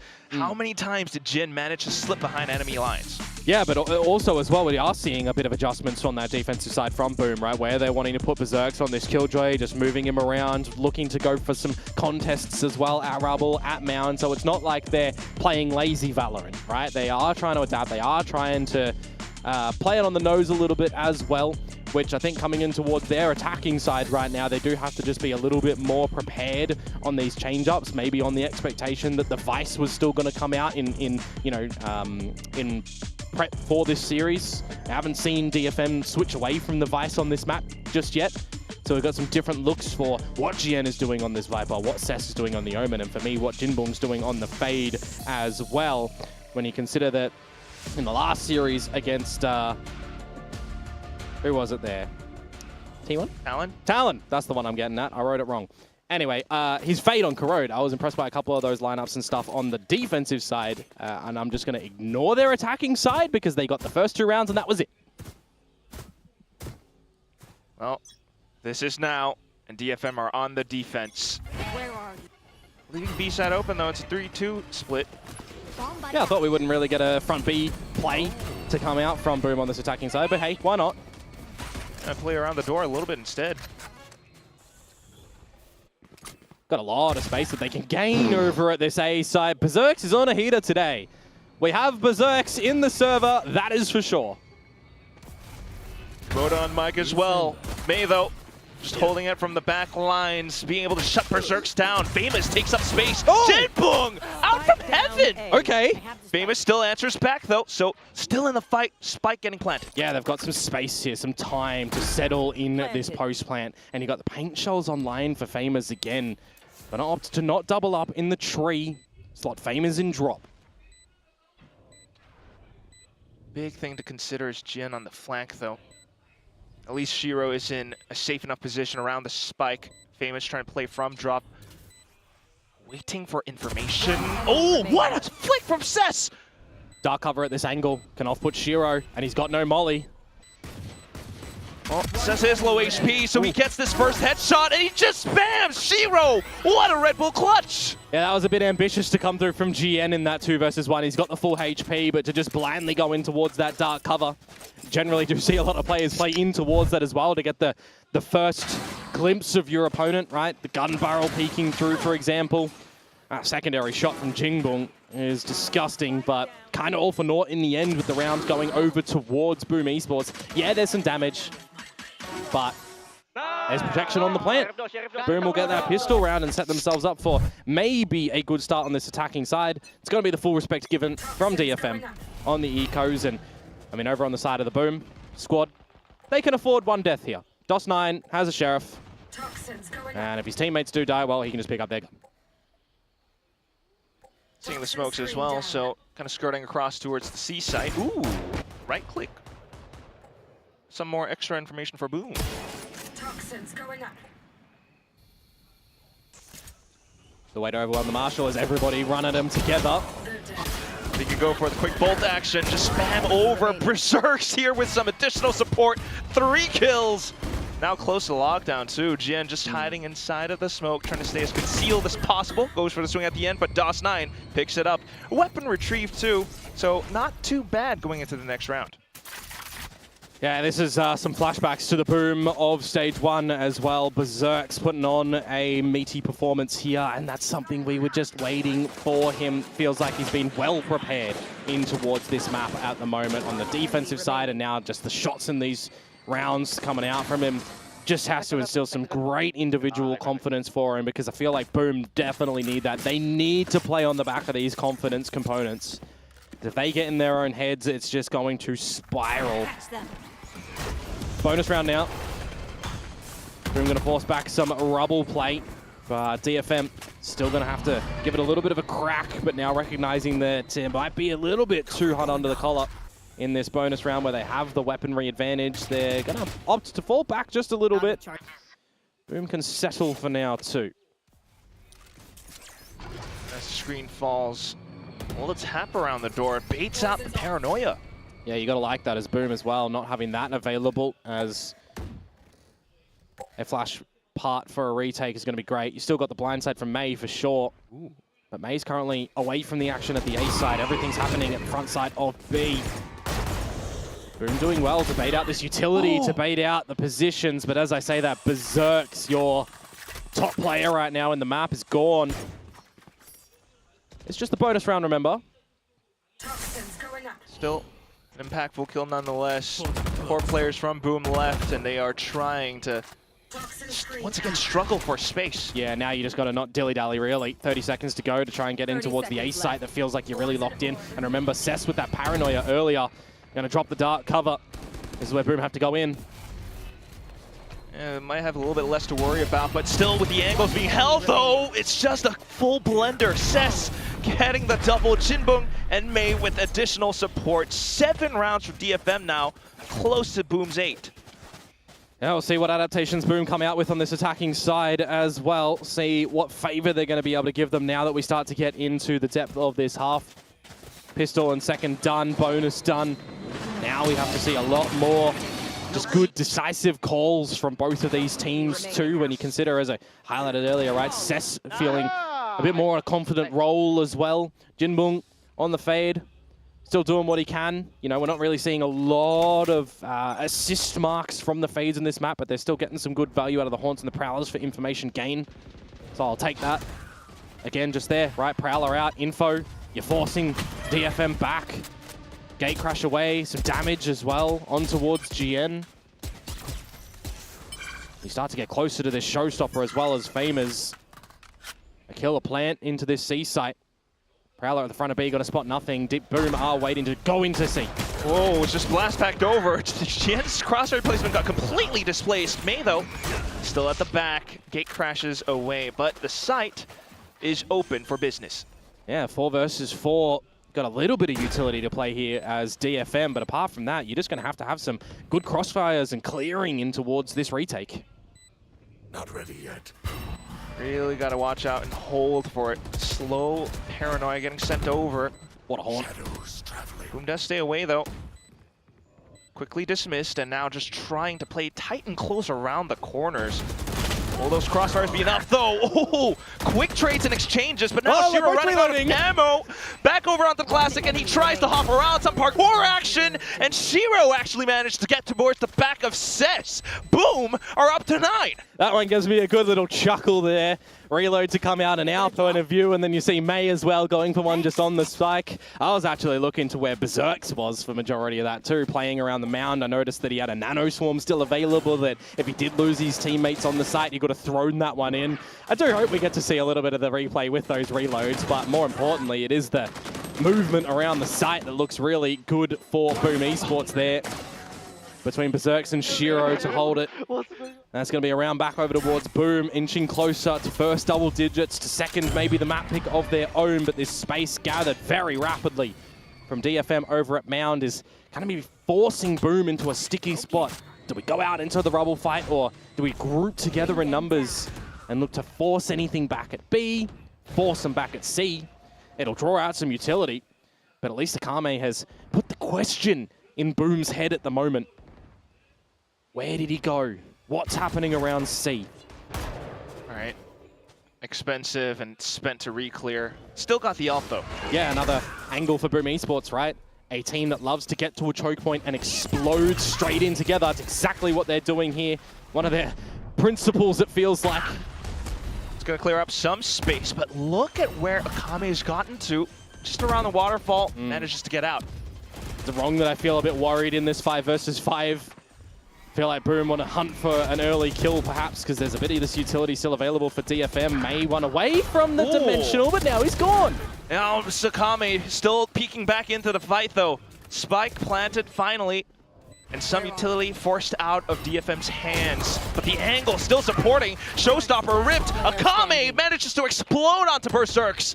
DOS9, the only one left, looked for an angle around Waterfall, but GN shuts it down. Yeah, I always get a little bit worried around a C-site retake when you've got a 5 versus 5, because you just know it's going to be a scrappy battle, and you know that you have to have some great communications as a team, just some great fundamental protocols in a retake scenario there, but lacking a lot of the utility as well, right? A lot invested and drawn out from Akame's push at Mound earlier, from a re-clear at the front of B that Boom have to do as well. So missing a couple of bits to hold down the site, but it's Akame with the spray down. I saw in the kill feed how quick it was. I was wondering what it was. Taps or spray. It was gorgeous nonetheless. Got a third in there with the showstopper, and well, in a 3 versus 1, it does become hard for DOS9 to close that there. A lifeline perhaps for DFM. But down to the eco spot for Boom now. Stingers for a quick little B pop. Perhaps good timing on the snake spike. C's thrown right back, though. And we go from B to C. Prowler quickly sent over. Cess gets the information, calls team over. Oh, some worries for Cess. He's caught out with the util. Just taking damage, blinded as well. Boomer in. Somewhat slightly managed to get out, but Jin presses the issue as well. Jinbong and Akame still managing to hold it down, which means no weapons retrievable unless NC Slasher can get more kills, but shut down by Mei as well. Shiro taking down Jinbong, and it's a 1v1. You got an Outlaw as well. Has to hit the shot immediately. Just to try to hold the angle. Ooh, Pit comes up. Wants to get the spike. Now you throw questions again. Mei in this 1 versus 1. I mean, Jinbong already used the Nightfall to try and hold this down, so you've drawn out ultimates as Boom, at least as a bit of a saving grace, a little bit of a causality in this round, but now the Pit gone. Where do you consider that Mei is holding at the moment? Does Mei consider the spike has been picked up and that Shiro is navigating elsewhere around the map? If I'm looking at this round right now and it gets into the 1v1, are you thinking that you dimensional drift as Mei to get the information, but then when you do, how are you going to pop out? You've already used your clone. You've got 2 flashes. Flashes could certainly do quite a bit, but it's an outlaw. I think that's one of the main things that you're wondering about. So try to look for a weapon, but he can't find it. Well, Scout not quite complete, just tosses out the first flash and knows exactly where Shiro is now. No molly. Still has some time. Stick? Wow. All the way through? No way. Shiro coming in for it, gets the shot at the end, but it's still a defuse. DFM managed to get it. Oh, Mei, he's just won that one very closely. A thin wire there. The old saying, pros don't fake the haircut. Good fade. Just lots of damage in this round, though.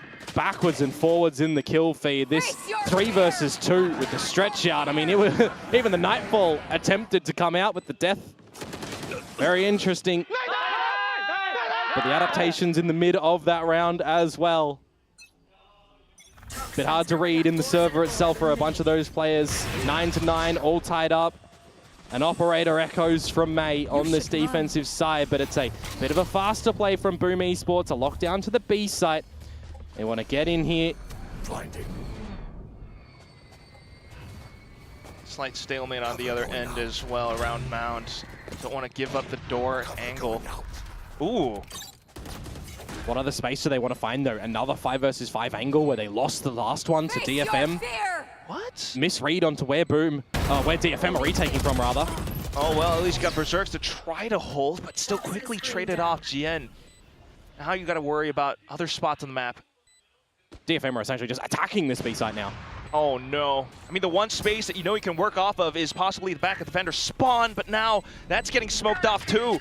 Shiro, NC Slasher looking for escape routes, but it's the entry from DFM. NC Slasher gets one, Haunt up, but they're all hiding in the pit now. Has to go in for it, but still only a singular kill means the spike is halved and ultimately defused. Yeah, not too phased are DFM in that one, it feels like. When you've got Boom looking for the further space towards the defender spawn and there's just nobody home, no trackers or info that comes on the back of that Nightfall, does make you scratch your head a little bit. Where are DFM starting to mount this retake from? And as soon as that Nightfall's ripped, you're already losing your teammates over at the pillars. You're losing control of the site. I mean, for the purposes of this one, it was a 1 versus 4 attempt from NC Slasher to try and bring it back. Just very difficult to do when the Viper's pit is dropped as well. DFM are going to gain the lead. And could potentially stretch it even further as well. Boom, economy not great. Yeah, got to do some big shots out from Shiro and Berserks, one of which going to be potentially even walking into this operator of Mei. How long does he wait here for before deciding to leave? Because we're seeing no pressure built up from GN over at Mound. We're seeing no utility go Cess's way, so he doesn't have to be too worried at the moment. By that progression smoke, actually, that is thrown out. Time to jump. Consider there might be a bit of a pop to come out from Boom, perhaps. Just to watch the... Oh, it's a collat too, Komodo! Oh my god, a third! Jinbong now holding the judge, takes down Berserks. And all in an instant, it's just NC Slasher. Can't even hold the angle. Mei up to 4! Very good support from the team and a very good idea on where they want to just gain the information around that round too, right? You've got all the info in the world over at Mound. You've got the front B angle locked from the operator first, and then you see the utility starting to come out through the breakable door. You know that you're shooting the Prowler with that Phantom. You're kind of baiting your opponents to walk into that angle. And May is just as happy as he could be with that one. 4K with the operator, getting ever so close to stealing your opponent's map away from them. 11-9 now. Boom gonna be deploying the timeout. Their last one here, unless we go into overtime. It is Lotus. It is possible, of course. But I cast it back, Quack, to what we saw on the last timeout to come through, right? It's always been DFM's round after the timeout so far in this map. We did get one from Boom the round after that, but if we follow any of those stories here, it's DFM getting 12, regardless. Yeah. Money not great, having lost 4 rounds in a row and everything. You're gonna need one hell of a macro or micro play to really bring yourself back into this game. Yeah, it feels like Berserks has really bailed you out of a couple of situations, hasn't he? Been such a pivotal player in this map so far for the likes of Boom Esports, and now as they are switching to their attacking side, it just feels like DFM are getting the right reads early enough to remove a lot of this utility from Boom that they kind of feel like they need to go in for these site takes as well, right? They've been successful in getting in and getting the plants down. I mean, look at the defusers that we see come in a row. 3 of them from DFM. The retakes, they're happy to play. Boom can get into the sites, they just can't hold it down after the fact. It might be a little bit harder now, considering that May has the op as well. But he's got dimensional drift. He doesn't even need an angle of finding damage. He splits the wickets in that one. Fires off more shots. Warning, Boom, don't come into the site. Oh, you're he just kidding. gets it through the smoke! And it's Berserks down as well. The one player that I look towards Boom here that you probably want to keep alive. I mean, Shero Famous, they're still doing some good things here as well, don't get me wrong. But a player advantage now for DFM. And the operator looking hungry for more too.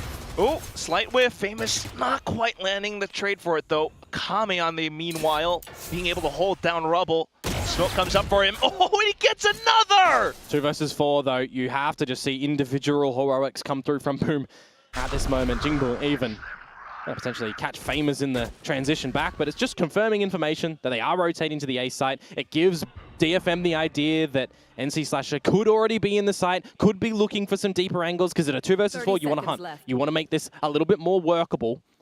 Does Famous contend with grabbing the orb though? 2 away from the showstopper. He'd have to grab that and the plant. Feels just a little bit unworkable. So here we go. Can DFM find 12 in this retake? A lot of variables, but slightly less for DFM, especially with this dimensional drift into the equation now. Spots it out, tosses a flash, gives him space, tries to hold for other angles, but it's quickly dealt with by NC Slasher until the rest of the cavalry arrives up from heaven. Famous, he hears them dropping down and wants to go for it, but Jinpung just silences him. It's DFM up to map point. Yeah, just following the similar proceedings that we saw earlier on. We have another round after overtime converted for DFM. 12-9, 3 chances, 3 goes at it for Boom to push us into overtime. And the economy does look like they'll be able to fashion a bit of a buy here. But is it going to be enough? Do they have enough of a read, enough of an idea on what they want to do in the beginning of the round? Because we are just seeing some backwards and forwards information plays from DFM, gathering early info contest at Rubble, gathering the info over at Mount, chopping and changing it time and time again, and it looks like, Clack, we're just going to have a big old fist fight over at A. Fisticuffs, showstopper for Akame. They're Oh, all you're set up. done. Paint shells. Ooh, wait! Dawson's gone behind him! Double kill! But still, Akame blows it off! A third of quad! DOS9 is saving the round for Boom right now! He's got his bad boy shades on. He's just gone boss mode. 1 versus 3 for GN. You've got money, you're swimming in it. You go for a little bit of a how do you do. Here's the footsteps, continuing to jiggle, spots it out. There it is, Boom. Extending their life, hanging by a thread, sure, but still in. Yeah, drop the round after the timeout, but get the one immediately after that. Again, just following the same story. Got a bit of that investment to come on out. NC Slasher with the Nightfall and a reposition from DOS9. Removing audio, removing things. Yeah, unfortunate for Famous, he's just run into the Season 8 combo. I mean, it wasn't even the Nightfall that actually did it. It came out a little bit later. DOS9 has just actually got behind him in the chaos of the mix. What a Sharpie on that last one. 4K to come through from them. Is it too late, though? I think that's the question I pose here. Do we still see a play like that result in a map lost? 2 more individual moments needed, perhaps for Boom, collectively as a team. a little bit lacking to close rounds. Still trying nonetheless. Back into the rubble. Hit by the Omen Flash, and they back off. Yeah, confirm a little bit of information too. The Berserks is hanging around. So back to the drawing board and what information you want to get, what utility you use super early on. The paint shell's going to tickle Cess, but he stays through it. They're not even aware. With that, May gets the first shot. Cess now swings out. Showstopper will connect, but still blinded. Akame being able to capitalize. Berserks and DOS9 left.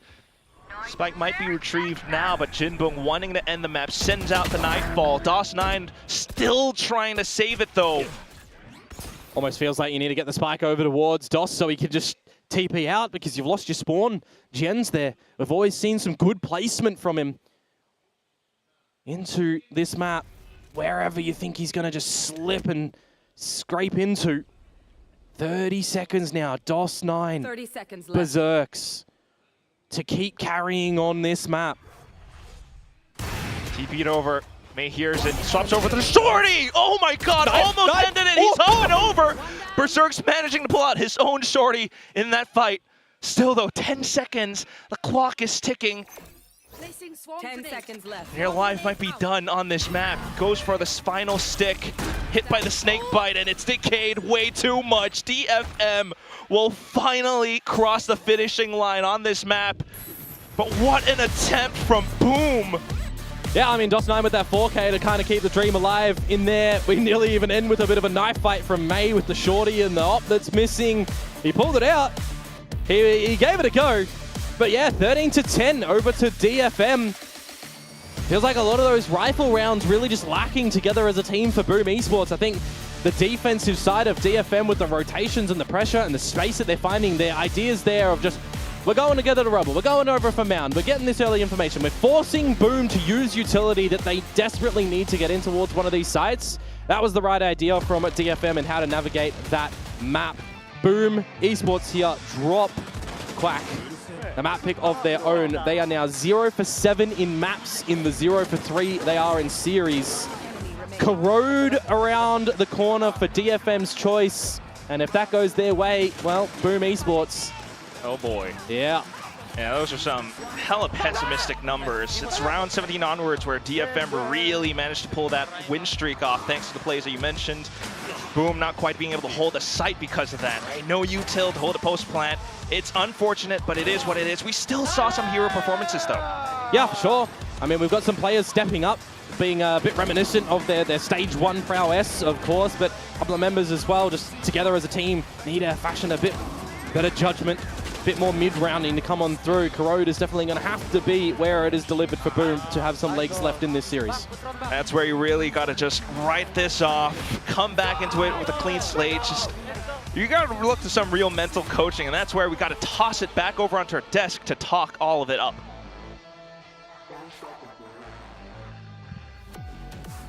Woo, what an exciting way to end that first map of Lotus. Boom there, they had an interesting start there. You could see that confidence come into play there, and how quickly it also kind of fizzled out as DFM started getting momentum. Man, I'm so upset. It was so close. I feel like once again, this was a map Boom had everything they needed to win. I think the post plant is a massively crucial statistic here as well. 3 for 8 for Boom, but 6 for 9 for DFM. They're just not clean enough when it really matters. I'm actually going to disagree. I think Boom, this was not a good game. This was a game where they won an anti-eco round 2. They won second half pistol. They had some of the players like Berserks and Shiro were popping off, doing really well for them on defense. Couple of players went missing. Uncharacteristic, rough map for DOS9. Your Omen is a very important player for you on Lotus. He only really had one noteworthy round the entire game. Kind of went missing a little bit for Boom. That's their 11th map in a row in Pacific loss. And this is a map that DFM has really struggled on. I mean, I honestly can't make a case for that being a great game. I thought Berserks was great. I thought Shiro was pretty good. Famous actually won the majority of his opening duels, but also had some extremely questionable moments. But at some point, you have to look at it for what it is. this is DFM's arguably worst map, and you still can't beat them when you anti-eco them and win second half pistol. That's not good enough. No, I think they had everything they needed to win, and like you say, they still weren't able to get it across the line, which is very, very worrying for this Boom team, to be honest. I mean, I feel like now you're heading across into Corrode. We'll talk about that in a minute, but we know that DFM had good ideas there, so it only gets harder. It's an uphill battle now for Boom. I do agree they have to look cleaner moving forward than they did in this game. I mean, I'm a little worried. Even Mr. Morgan is a little bit worried about Boom's performance there on Lotus, but you're right, there are a lot of moments that's just really hard to defend for Boom right now, and I don't know what that missing piece is. Casters mentioned mental performance there maybe being a factor here, but let's rewind a bit to the very start of Lotus and where things looked okay. I mean, Boom lost the pistol. I was feeling a little bit scared for them, but look at this. 4 sets of light armor for DFM. Play stupid games, you win stupid prizes, you start getting right-clicked by the classics. It's a big front B stack from Boom, and they end up winning that eco. And I honestly thought that was going to be a big boon from them, a big confidence boost. Yeah, I'm right there with you. Going into that front B area where the angles are so tight, it's such an enclosed space, the classics can find so much value. I really thought that was going to be the turning point for Boom. I thought that was all of the momentum that they needed. And then this man started going crazy. Berserks was hitting multi-kill after multi-kill, ended with 24 kills. It's not enough at the end of the day. I've seen this before from Boom, actually. Berserks and Shiro combining on the defensive side is a pretty iconic combo from previous times. Even going back to that Ascension Jakarta run, I remember Berserk swapping back and forth between Killjoy, Cypher, Shiro was on the Viper. I remember Berserks having a big game on the Viper in a previous stage where they were swapping the railroads around. I believe that was during Breach Teo meta when he was still playing the Viper, but both of them playing very well. But the Viper I want to talk about is GN. Now I'm going to call out some of the DFM fans here. People were saying GN was sick when he came into the roster, when he only had a couple of good games on Omen. I'm going to completely disagree. I honestly think he was not very good. But recently, I think particularly on the Viper, GN's been fantastic. And this game on attack, he was taking space, he was finding gaps in the defense, and he was having some really big multi-frags and some sharp aim. You could tell his mechanics are fantastic. The round where he pre-aimed Famous, tried to ult at him and just bopped his head off. He's incredibly sharp, and I think he's really starting to come into his own. And he really seems like he's the third star of DFM behind Mei and Akame right now. It did a really great job, but then our match MVP, Vic, of course, goes to Mei. Of course it goes to Mei. Who wouldn't pick Mei as your duelist for today? That'd be crazy. Mei definitely consistently popping up. I mean, there was a moment earlier during, I think, stage 1 where Mei wasn't as fragging as much as he normally does, but today he continues forth. And he's so consistent, right? He's always at the top. He always puts up those numbers, win or lose. We know he's going to be there. Today was no different, especially in that second half. We saw him get that operator out and Boom just have no answers to it. He's finding kills through smokes. He's finding multi-kills. He's locking these deep angles. He just understands how to play this duelist role so well. He changes the game, like that round on Heaven where it was a 4v2 for Boom and Mei was on an aggressive angle. He's going to take a duel with multiple people. He wins both of those duels, completely changes that round. Like, he is a player that can completely change up the outcome of a round that should definitely go the way of the opposition every time. There are just like a handful at most of players like this in the world, like Mei, like Primi. They just do inhuman things. Like, it's just incredible. And you're right, Mei definitely changed the game for DFM here. And it was a close Lotus scoreline, at least anyway. And like you guys mentioned, we are going to be going to Corrode. We have seen both of these teams play a bit of Corrode here with not too much success. Do you guys expect or hope for changes here in the comp or the way that they're both approaching? I'm not expecting any changes here. I think DFM showed some really, really good stuff with this Yoru and the Waylay in combination. I really like how it works, to be honest, so I'm not expecting them to change. But I do think if Boom don't change, they might struggle against this composition. We know how good Yoru is at dealing with that deadlock. So I think it could be a struggle. I would kind of like to see a little change from Boom, but I mean, things have to change in general for this Boom roster. That map 1 is not good enough if you want to stay here in Pacific. It's that simple. No, I totally agree. I think defense first, though. Berserks is in good form. If he gets on the deadlock, that could be very exciting. I think he could do some serious work there. For DFM, they are one of the only teams to be running this comp at the moment with the Waylay and the Yoru. I thought the Waylay was a bit hit or miss there for Akame. We'll see how it... Oh, no, it was the Melee. It was the Melee. Akame was on the Yoru, because I'm just remembering him taking some of those duels on the off angle and then TPing out, and I kind of tricked myself into thinking he was playing the waylay. But yeah, it'll be interesting. It's another double duelist for DFM. They have a couple different styles that they can go towards because of Akame's flexibility, but they're really backing him on the secondary duelist at the moment. Yeah, I'm actually really excited to see how they've reworked this a bit. And like you guys said, you had some really good points about comparing their two play styles here on the map. Are you expecting now this to... I was saying I'm expecting a 2-1 sort of day today. Are you thinking the same, or is this going to be DFM closing this out on Crowd, especially with what we've seen so far? Yeah, I'm much more worried now. I felt like, to be honest, they had everything they needed to win that Lotus. I feel like heading into Lotus, I kind of would have favored them there. Heading towards Corrode, I think I'm leaning DFM's way. And we know Boom are such a mentally driven team. For them to lose map 1, not really have that great of a showing, even though I still think they could have won it even without playing brilliantly. Then to not get that win, moving into your opponent's map pick, I worry for their mental. Things have to turn around for them. I need somebody to step up emotionally for this team and really drag them over the line here. What else do you have to lose at this point? Exactly. So maybe it's just going to be, guys, screw it. Let's just have fun, because that's really, when they're having fun, they play well. It's something about Southeast Asian teams. They just need to have fun. I need to see Famous do something. I mean, I got to be honest, he was so good stage 1. I'd be so he rich was if I had a so nickel for every time you said that. he was so brilliant stage 1, but this is a player that has struggled with pressure his whole career. He needs to turn that around. I mean, the stakes can't be any higher, but that makes me worry even more for Boom. I don't think it's happening here. I mean, they only went 6-6 on defense against T1 and struggled on the attack, when T1's attack on this map is nothing special. We saw them kind of struggle against Talon just before. For Boom, actually a change up there. Berserks is going to be on the Vice instead of the Deadlock. Not sure how much better that actually plays into this Waylay Yoru comp. I think it has some of the same problems where you can't just bait out the shear with the Yoru clone. I think I would have preferred to see them stick on the Deadlock, but let's see how it changes things up. Yeah, I agree with you. I really like the Deadlock on this map, so moving to the Vice isn't something I would expect. Over on the side of DFM, they are sticking with that double duelist that we know and love from them. May on the Waylay, Jen once again on that Viper where he looked so good in map 1. So I think you got to be leaning DFM's way here. There's another change for Boom as well. I think Shiro was on the Viper, which means no Sova. Maybe they're on the Fade. I didn't get a look at that comp. Maybe Dion can help break us down a little bit.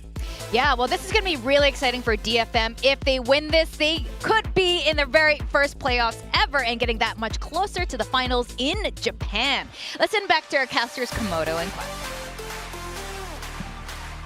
And we're into it. Yes, Dion, Komodo, please take it away. What is up with this composition? Yeah, I didn't know that Pacific was just rebranded to EMEA. This is Team Heretics versus Gentlemates. This is the same comps that they were running, actually, and that went to overtime. Poor Gentlemates. Poor Gentlemates. Can't get a double OT. But yes, it is a change up. The Deadlock and the Sova gone for the Vice and the Fade. I agree with Billy. I think I would have preferred the Deadlock, actually, with the Sova for the traps that they're going to be able to potentially do over at the A site, because you got a little bit more just stalling action. And well, we've started and Famous has already just found a Kame, so that's unlucky. Through the smoke, not too bad. DFM, though, in with the entry. Waylay refracted out. Jin coming in to relay off of it. Just a pistol duel at the moment, where you think that the openers go Boom's way, but then immediately it flips upside down. They can try and get navigation in towards the site at the moment. Yen, that doesn't look good. Into the smokes. Got the Prowler and everything to check out around Elbow. DFM hasn't fully committed just yet. Oh, good relay vault. Famous. He's Neon here. Needs to be sprinting around, needs to be hitting the shots, but Jinbong putting himself in a good position. Cess is here as well. They light up for him. Quack, we just keep going backwards and forwards. We'll see if DOS9 can turn it back for his team, but it's not going to happen right in this moment. Jinbong being able to find the angles, pick up the quad, go with the pistol. Yeah, we start off the beginning pistol of the map to DFM again. So they've been able to pick up both the attacking sided pistols in this series. Have a bit of a re-peek. Yep, Akame spotted out before the smoke blooms in the very beginning. You see a bit of a fix-up in that toxic screen as well. Looks like from my eyes just at the tail end there's a bit of a gap towards the left side, unless that was just the way that the visual was there. Regardless, pistol round over to DFM. They set themselves up for a good start. Gone for a loppy buy here. 2 pistols in the mix, so they can afford a little bit of losses in play. But really, the melee is what we like to see. Attacking side on this map here, Quack, of Corrode is always a struggle. So if DFM are just going to be able to have a good start, imagine that they can just run away with 4 rounds. 4 rounds is pretty good on attack. Definitely has been the case for DFM, at least in the first map. Right now, Boom trying to scout out even more. Oh, Akame out with the Sheriff, but quickly traded. That's a Sheriff upgrade. But meanwhile, look towards Elbow on the A site. Yeah, good flash. Push them on back. You know that the B main space was taken from Boom earlier on, so you know that they're coming through either from flank or from link. So it's good spotting out, actually, at the moment that Jinbung goes to take spawn side. A lot of util left either, so May just can't really refract, but does have information. Just looks to hold another angle. Cess, unfortunately, going down. Now it's on to Jinbung. Oh, fake TP. Still holding the angle, though. Just checking around the boxes. Boom hasn't really made a move yet, so Jinbung going in for it now with a double swing. Outlaw running out of ammo. We got the classics, the pistols, to be able to find the damage needed. Yeah, Jinbung with another 2 coming out there. Gets a little bit sweaty at the end. You're looking at those pistols on the investment, an Outlaw, a Bulldog, and a Vandal. At least they'll be able to prioritize the 2 that they want to take into the next round from that. But it's some decent damage delivered by Boom nonetheless. Again, you're going to have to see ideas on this defensive side from them just to not be complacent, right? When we look towards Corrode from them last time, it was Ascent Theory for me. From what we see from Boom, they get to a choke point on their attacking side and they just explode out together, right? They try to just force a fight on towards the side itself. On this defensive side, it'll play similarly around the choke of B if they want to go for these little pop plays too. In their first buy round now, however, how passive do they actually look to be? Default around the map, gives space for DFM to group up together around this B site, send in the clone, bait out any shear if it's there, which generally we know what's over to the A site in Corrode. Trying to do as much as possible on towards B right now. Oh, no refract not even needed. May just gets the entrance kill. And now for NC/Hole coming. Yeah, that Haunt is absolutely gorgeous from Jinbung right there. It's a second layered approach of utility as well. The Saturate goes in first as well as the Seize. It traps them and then they're not really looking anywhere for that Haunt. It's just a really good delayed set execution to come out from DFM and it's just sent Boom packing. There's no way that they're making a retake when you lose all of Hole's control and by extension, the tower control as well. It's just a really great played round from DFM grouping up together with a bit of utility. And that there, Quack, means that's the bonus round technically going over to DFM. But with Boom saving with 3, they can give another good go at the next round. I do just start to worry in this map. We've seen OTs from the legitimate 9-3 scorelines, from the 10-2s, right? That's how defensive side of this map has currently been in the adaptations from a lot of teams around the world. So I really do wonder for Boom at the moment, guys. You're on the defensive side. You need to be winning every round from now, essentially. Map like this, otherwise it's gonna kind of be that 4-0 start that you mentioned before. Might even compound into something, well, if you're on Boom's side, worse. Yikes.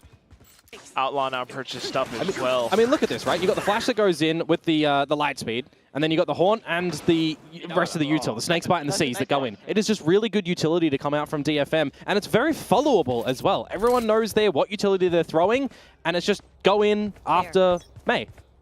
Pretty good. But here we go for Boom. A necessary round, a bit of a B main fight. And it's the standard trap play where you try to position Famers in. I love that Season Retaliation and that Paranoia as well. DFM are contesting for this space. And Boom kind of has to respect it as well. They managed to back off safely. Yeah, but you got the reclear in mid also required from Boom. They got 3 players stacked there, and then they've got first point of contact from the utility over at the A site from that shear. As we're going to have a bit of lull in action, a settling on down, which you would hope works better in Boom's favor at the moment to just re-see where they want to go. GN, bit ambitious to try and lurk through that one. Does get his head removed. Back towards the B site. More known information now for Boom, at least, too. There. And May's already used all that utility before, so it's just dry walking in from the team of DFM, and they do so successfully. Look at this, Quack. They're cracking open everywhere around the map. Just Shiro with a snake bite to try to delay as much as possible, but the spike will be down soon enough. not a lot of util for Boom to work with. You just can't retake this. You're smoked out. You've got no, flashes, except as I say that Berserks gets the Arc-Rose back online, but you're not really blinding out too much for an Arc-Rose if that's your focal flashpoint to get in towards a retake here. Oh boy, DFM. They are working the map at the moment. They are working for this space. Just gaining control of these territories. Okay, casualty at the end there. And a second for Shiro. So there's some damage, but it's kind of inconsequential. 4 rounds for DFM. Bless us with a timeout. Boom. You guys need to start howling in the server. We're getting no barks. Just getting a bit of whimpering at the moment. Well, those 2 kills were little barks. Little barks. Little yaps. Yaps. Puppy. They feel like a lost puppy yapping though. Because it doesn't do too much. Time has paused, so we will be getting a timeout from Boom to come on through. But again, on the last map as well, how much different adaptations did we see with great success for DFM on the back of timeouts as well? I'm looking very worried for Boom. Gotta say. Playing to their composition, being able to bait out all that utility. DFM in the driver's seat. DFM are in the driver's seat in pole position, and Boom haven't even made it to the starting grid at the moment, it feels like. They're still in the pits. Let's fuel up in this timeout. Let's start to get the engine online. I do worry about that as well, though. I mean, although they did have those 2 kills, maybe close to an ult, you got some weapons saved over. Economy is still going to be a problem. Yeah, for sure. I think just more importantly for Boom, we've got to do something to get around on the board, right? If you have to be investing a couple of ultimates to do so, then do so. We need to start to just see that they are together as a team making some good decisions and hitting some of the shots, right? We had individual moments from the last map. Did feel like majority of the time the team as a whole couldn't get too much done. But hey, if they need an individual to have around, just do it, Just do it. Just get those kills. Nice doing a thing. Yeah, still gonna be tough at the end of the day, mate. Making a lot of noise. He's just making noise. Yep, he's just stamping over here, drawing full rotations away, and Boom are falling for it. Hook line and sinker. Bit of a silent creep up towards B main before they can ultimately just Prowler Haunt go in. We've even seen them silently approach and get in as well. So you're not too phased for DFM in a different couple of ways they want to get into this B site. They're going to see that no one's home. I get a little bit more worried that the fact that DFM have already shown proficiency in getting this hole's control, they're just going to take it. They're just going to go in towards the site, spread out and look for a good little post-plant scenario. And it's going to be another one of these just scrappy feeling 5 versus 5s you'd feel if Boom even want to contend with it. So it's either exits or...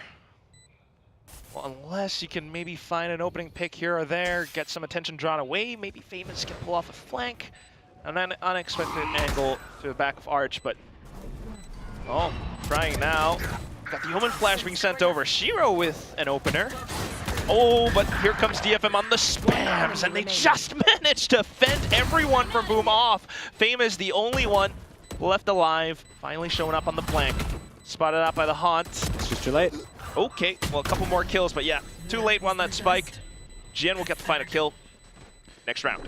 I mean, it was a bit of a save situation for Boom anyway, right? They just have a couple of rifles that they carry on over into that round, and it doesn't really have a lot of value, a lot of weight in towards it. You got Shiro with 1 there, and it feels like that was really the only thing that happens. The last little prize that Famous gets doesn't really do too much because the economical situation of DFM is still looking good. Mate, it's 5-0 on the attacking side of Corrode. That's absolute dominance. Not a sight that's too common, but the fact that it's happening here. Yeah, I mean, these stakes couldn't be worse for Boom Esports, right? Another quick one with a different look towards it from DFM, though, straight in towards the site, and an operator that echoes out, it misses its mark. And kind of forcing Boom to all corral in towards the site itself. Famous, not too bad on the operator shot, but still, Main being able to sneak in. What a shot! Tap onto NC Slasher. Jien now arriving as well. He's just booked him through the wall. You got to feel a little bit hard done by in that spot. It's another Big advantage for DFM, 4 versus 2. Your controllers in DOS9 and Shiro, there's a little bit of utility, but you just, again, cannot contend with this in a retake. Absolutely not. Got a call for the save. Love the different look for DFM. Yet again, Quack. Convergent pass, up through mid, stretch out through Link. Bit of a later A-main play as well. Just some great different ideas coming through from DFM. Anyone out there that's watching this and you're wanting to try and play this Waylay comp, these are some great little plays that you can add to your strat book for sure. Don't know how successful they'd be in ranked for you fellas out there and you folks out there, but hey, sure, you could give it a good shot. Well, nonetheless, and meanwhile, that was a pretty painful round for Boom. I'm not going to lie. The fact that it's 5-0, probably 6-0 now, that was a hefty investment. You had an Odin and Op as well, even though Famous got 1 kill. That was your big round, right? That was your big, we need to win this round moment. We need to swing something back into our favor. We've invested heavily. We've dropped a timeout in here, and we are getting no value from them at all. The fact that May is just able to get in here, go for the pre-fire headshots, get everything out as well. I actually thought Famous got done by the wall. Never mind. He was out in the open with the operator. Too many angles to contend with. Irrespective, 6-0 now for DFM. And it's just going to be another haphazard buy to come through from Boom. They do have a Nightfall and an Overdrive that they can use in combination if it does switch to another retake, because I feel like that's really the only way that they're going to get some successful value out of it. If they drop it early, DFM are probably just going to bail out and drop some of their own utility to retaliate anyways.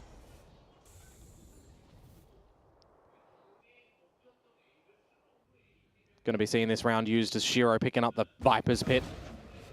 And then what extra damage you can do, really, because you're not tickling DFM's economy, Quack, whatsoever. Not yet. As far as the scouting goes as well. Toxin screen down. I'm looking at the ults of Boom. I didn't even look at DFM's. They're 6-0 up. They're so close to the pit, to the dimensional drift, to the from the shadows. I mean, even if Boom stack up all their ultimates, there's going to be ways that DFM can just figure out how to get in anyways. They are going to the B side. That is stacked, though. Smoked off and refracted as well. He just saw 4 players like, nope, I'm out. Yep. Oh, okay. That actually opens things up, though. Berserks has all of this utility that he's still holding, and you've got the From the Shadows repos from DOS9, so this may very well be a round that DFM can pick up. Great Nightfall, too. And with 20 seconds left to go as well, you're pretty low. You're still trying to get into sight, but everyone is already here. Spotted up, but the clone, okay! Oh, no. Famous tries to go overdrive, but it's not happening. Berserk's now firing wildly, but it's on to DOS9! No! May! Just shut it down! Shiro left. Still some time to go now that the timer's been reset. Shiro trying to go in for it though, but feeling that pressure, trying to play around the corner. You're after May, and he's got a lot to work off the angles, the back draw, a quad kill, and DFM are unstoppable! Oh, man. That had to be the round for Boom. They had everything going their way. They had the right scare tactic at B. There's no time really left for DFM. You're dropping the utility. You get the Berserk's kill on towards GN. You even reposition DOS9. You're nightfalling. You're overdriving. But you're not finding the kills. DOS9 does what he can, but DFM jump in together to the side on a trampoline, and they are just bouncing their way to success in this game. May with the quad. The Boom do have a bye in this round. Information, though, that Akame can grab on this Yoro, confirming that there's mid presence, that there's A spotting. But look at what he wants to do here. Where do you think he's exited that dimension? He could just sit pretty for a while if he wanted to. If you're a Boom, unless you take him down fast, you're worried about every other corner of the map. Famous, though, pushing down mid. Okay. Ooh, Shiro, pretty good. Best look we've seen from Boom so far, 5 versus 3. DFM onto the B site. Berserk's very aware. Plays safe, too, but caught on the angle. There is a pit available, 20 HP for GN. Can just get a loose spray and get finished off. Bearing in mind, still having utility, Cess. Ooh! Repositions, or at least tries to get some information. Now, set up the pit again. Has the Omen Flash. May with a possible saturate as well. Just tucked into the corner. They're picking Boom off one by one. Here's NC Slasher around the edge of it, and there are the kills. DFM in a 3v5, man. Yeah, 3v5 on the side, all of them alive. I just want to put GN up there. The way that he's navigated that pit is bloody sensational. There's gaps around it that he can pop in and out, around the hut as well. He's got so many just angles of protection for him and the team too. You've got the From the Shadows spot out from Cess that does get destroyed by DOS9, sure, but then he's just back to the site. Happy enough to play around the pit together with the team as well. What a sensational hold from DFM. And mate, I'm saying that that's the best spot that Boom could be in, right? They've got advantages. There's no plant down just yet. They know what's ending up this B side. There's damage on towards GN2. He's on 20 HP. And they still can't figure it out. 8-0 on this attacking landslide from DFM. Ooh, landslide. Could about to be an avalanche if this doesn't get stopped anytime soon. You really feel for him, but DFM are just phenomenal right now. They're tearing up. They've not really stopped from Lotus, to be fair with you. I was loving the ideas and the way they were pushing and pulling over on that map. And now they've just converted it in towards a really good attacking side. And I think the thing for me is just Boom are not having ideas on how to contend with it. They're not going for any of these forward A space. The B fights that they've gone from twice, right, was kind of respected and challenged by DFM, immediately looking to send utility back and go for a fight. We see a lot of teams on that attacking side just kind of book it away, get scared too much, and go to the other side of the map and fall into the Sentinel traps. DFM are not scared whatsoever to invest that utility to just fight you back at the moment. And now in the beginning of the fresh round, number 9 on the back of the timeout from Boom. I see no utility over towards the B site where DFM started, but a big priority on mid. Ooh. Yep, you see the numbers again. This is so good from May. Sees the numbers, spots the information, like a free little initiator recon, and gets out of dodge. But now they want to double down, perhaps. Yeah, just looking at all those tracers. It's a simple trace from May. And that's exactly the value that the melee can provide. And you just know that GN has been lurking over here time and time again. It's why you see the holding of the wall and the repositioning come out from old mate Berserks. It's actually over at the B site right now, so it's not even going to be an angle of some disconnected play that DFM need to bait out over at this A site. Just a slow creep up. Oh, trying to get Boom out of their current positions. You got the full execute going in. Nightfall, saturate, slowed down by Snakebite. Shiro, what can you do? Only with a Sheriff. He's managed to stall them for now. 30 seconds left. Famous has arrived towards the back, trying to hold down Elbow. Oh, but GN finds a double movement coming out from Cess just for a Akame to slam it down. They can get the plant, and Berserks could steal Garden. Just one kill, maybe. Oh, we got it. Go for it. Oh, the reload. The Stinger. If you had a Vandal, if you had a Phantom, a couple of extra bullets, perhaps, Quack. Another timeout with no conversion after it for Boom Esports, but you have to assume, man, you've got to assume it's for this round. Now that you've got the guns back in play, a Nightfall utilized there by DFM, but the convergent paths for May still held. So you've still got just a big lane that you can open up some space for as DFM coming into this next round. I think, again, my eyes do shift towards Boom, though. They've held a couple of the ultimates as well for themselves, right? They've got the Steel Garden and the Pit. Very big space ults there. Now trying to take space outside of A. But this is what I mean, right? Boom have to do something. They have to look for some space. They have to get an idea of where things are going to eventuate. They do so slowly over at the A site. This is just going to gather the information, and then you have to send DOS9 packing. You have to make him ult over towards this B site so that you can have some forces for the team. And what I'm trying to say is that it's a little bit too late. He does go back on over, but you have the full ult, the full execute coming in from DFM. Cess up on top, managing to find that frag onto Shiro. Berserks, though, trying to play spoiler, still around Elbow, does get a good one. DOS9 already silenced. Another elimination, and it's just Famous and NC Slasher trying to pick up sticks. Oh, the slide in, though, from Famous, but that will be all he writes. Oh, the discussions for Boom right now have to be so soul-crushing, you would feel. They got to make it not get in their heads too much, though. DFM as happy as could possibly be. 10-0 on this attacking side, and I'm looking to the execute that they set up on toward this site. Again, for me, it's the layered utility with the later haunt as well. They've got the flashes that go in to be blinding anyone on the site that's still there throughout the utility, throughout the convergent pass, giving good value for the haunt to get the scan reveal, and just offsetting where your crosshair is for any of the defenders. It's just really nice play coming that Boom are not able to anticipate and get around right now, though. They do shut down some overzealousness from May. A little bit too wild, not too bad, but still off of the positions and the traits known. DFM, GN just pushes into B. Okay. DOS9 delivering famous as well. Are they going to get around on the board? Is this it? Slides on back, just Jinbung left. Come on, Boom. Certainly they know where he is, and finally triangulating that final shot around on the board for Boom, but it's 1-10. Not a 13-0. Before the switch. Yeah, not a 13-0. We take those. Let's go. 10 is all they get. That's later. A stretch. Perhaps. Yeah, stretch is putting it lightly, I feel. Some duels that they're winning, though, finally. Thought as soon as Jen got that frag on towards Shiro in the B wing side of things on the lurk play that it might have been a way to get back in and he would have found DOS9, but hey, there's a bit of an answer back there. Last round of the half, an operator out for May.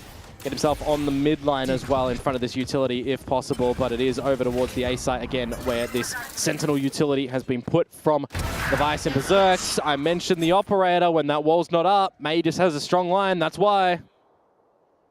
May can do. Cess now marking the back as well. Everything that Boom tries, they get stopped. Yeah, you feel like they're just got to cut corners, right?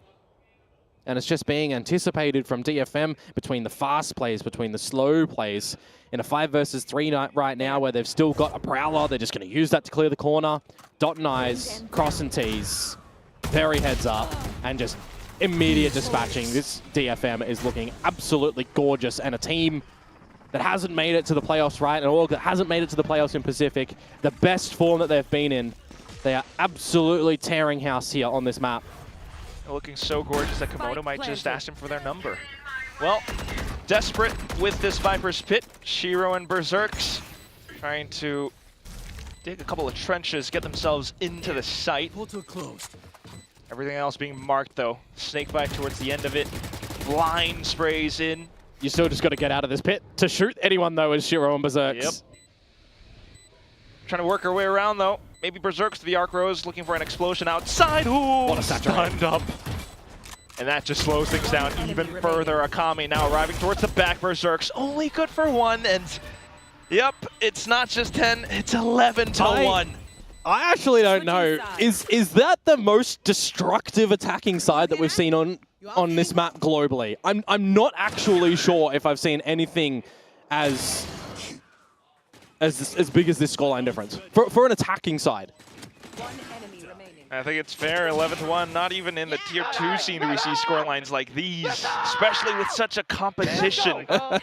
You would love that they are fired up. Oh, absolutely. If you're not screaming an 11-1 point where you're about to, confirm playoffs on this victory, what are you really doing? The emotions have to be running high. Everything is working for DFM currently. And this map as well, right? The series has been the team. May, Akame, Gia, like everybody's getting active in this one. It is so good to see for them. I'm just kind of trying to scratch my head who the MVP should be as well. I mean, everything points towards May currently. The fact that he was popping off map 1, saving so many of these rounds, but onto this map, the way that he pilots this Whaley. It's not like a loose cannon either, right? Yeah. He's not just sent in by himself. It's very calculated. It's very supported by the team, which I think is a really good look, right? It kind of feels like it was a trial by fire against Talon, right? A couple of ideas in that series that they're coming out with, sure, but not everybody online together as a team, right? I feel like Kame was a little bit off-put in that series, on that map, but now feels just a hell of a lot more comfortable. I mean, I say that, and he's still at the bottom, but it doesn't really matter because he's still doing what he needs to. 11-1, pistol round for Boom. You drop this, feels like it would be all over. Where are you? And we'll just start things off with Boom trying to get as much space as possible down mid to A-Link. They got May trying to get a little bit protective as well. Oh my goodness! What an angle to hold! It's done. Just sending in the fax machine. You're fired. Boom. Getting the pink slip, unfortunately. It's Berserks now. Trying to hold, though. Yeah. Low HP is May, so that's the way that goes. 1v4, Decay if you push that wall, though. 3-2-1 drop. You gotta wait and isolate the angles. The spike is what he really wants to get to, but he can't. Managing to get the first one, but the high-low will unfortunately end it. And that's how the cookie crumbles. We're up to series point now for DFM. The pistol round collected again for DFM here. 12-1. It would need an almighty blessing, you would feel like, to go Boom's way to make a comeback here. Spike down. Win in overtime, and then win Ascent that would have been the third map in this series. DFM are looking, I was going to say good, they're looking great to close this series. In a commanding fashion on the second map, their own picking of Corrode. Can Boom answer here though in the Force? Might have forced DFM have everything purchased up as well. Now information in spades. Still though, the full collapse. Berserks will kick down those doors. Famous as well. This was the same execute that we saw from before, but GN into the corner. May now arriving. Oh, what has just happened? Refrex away. Gun scattered all across the floor, but still got the stun coming in. May just holding the angle. Refract now available. Goes in for the wild peek. Goes back. Sess in position. Shiro shuts it down. May slowly clearing, and Shiro clutches in. That is a lifeline, but it is super close at the end there. Another force bite that goes Boom's way after dropping the pistol round. The 1-versus-1 clutch at the end. Oh, but boy, the way that May just plays this waylay and GN navigating around the site, his utility working superb. Oh, there was an option for that one to go. You got to give yourselves a bit of a breath there as Boom. Second round on the board. You would maybe assume a third here with the non-investment from DFM. Well, it's worked once before, and now DFM doesn't really have much, so go for it again. Spikes down as soon as possible, but look at DFM across the map. Yeah, again, just the eco, right? Just the pistols, so get some damage if they want, if they can. Otherwise, go up with the spike. Be some farming for Berserks here. As I say that, two shots of the Outlaw missing. Hey. Yeah, very worried, Komodo. Shiro just lost his life to a right click. Guys, not like this, come on. He's low. That's a weapon picked up for Akame now, and they're going in with it. Akame! Oh, Berserks! DOS9 has just wondered where his teammates have lost. How? Abandoned, out in the dark. Akame closes it out. It's DFM on a thrifty to end the map. Final scoreline 13-2. Komodo, I feel as stunned as you. That round should not be happening the way it is. You have just absolutely sent Boom into oblivion. That was a full eco. 3 classics. I think a shorty was purchased in there. That was, I'm sorry, atrocious to come on through. I have to say it. That was that. But I'm going to flip it the other way. DFM, this is the furthest that they will progress. They will be making the playoffs with this victory here. They have to feel so electric on the back of that series. It gives really, really great hopes for DFM enjoyers out there. And I'll put him on a pedestal as well. Paperthin has always been a DFM enjoyer. He has got to be so happy with this result. Without a doubt. You gotta look at the socials for that one, but for DFM, what a series it's been. What a journey, what a ride. 3 years throughout Pacific, and now they finally make it to playoffs, the best iteration yet. We're gonna toss it over onto the stage to hear from them, the winning team, DFM.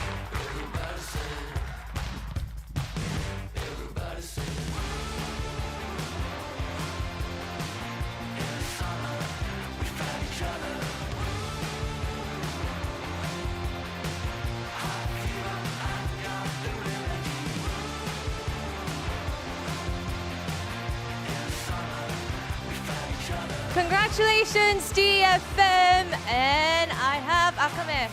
Akame, 오늘 좋은 legend, 다이저브 신발 무효. Here's your cool shades and your microphone.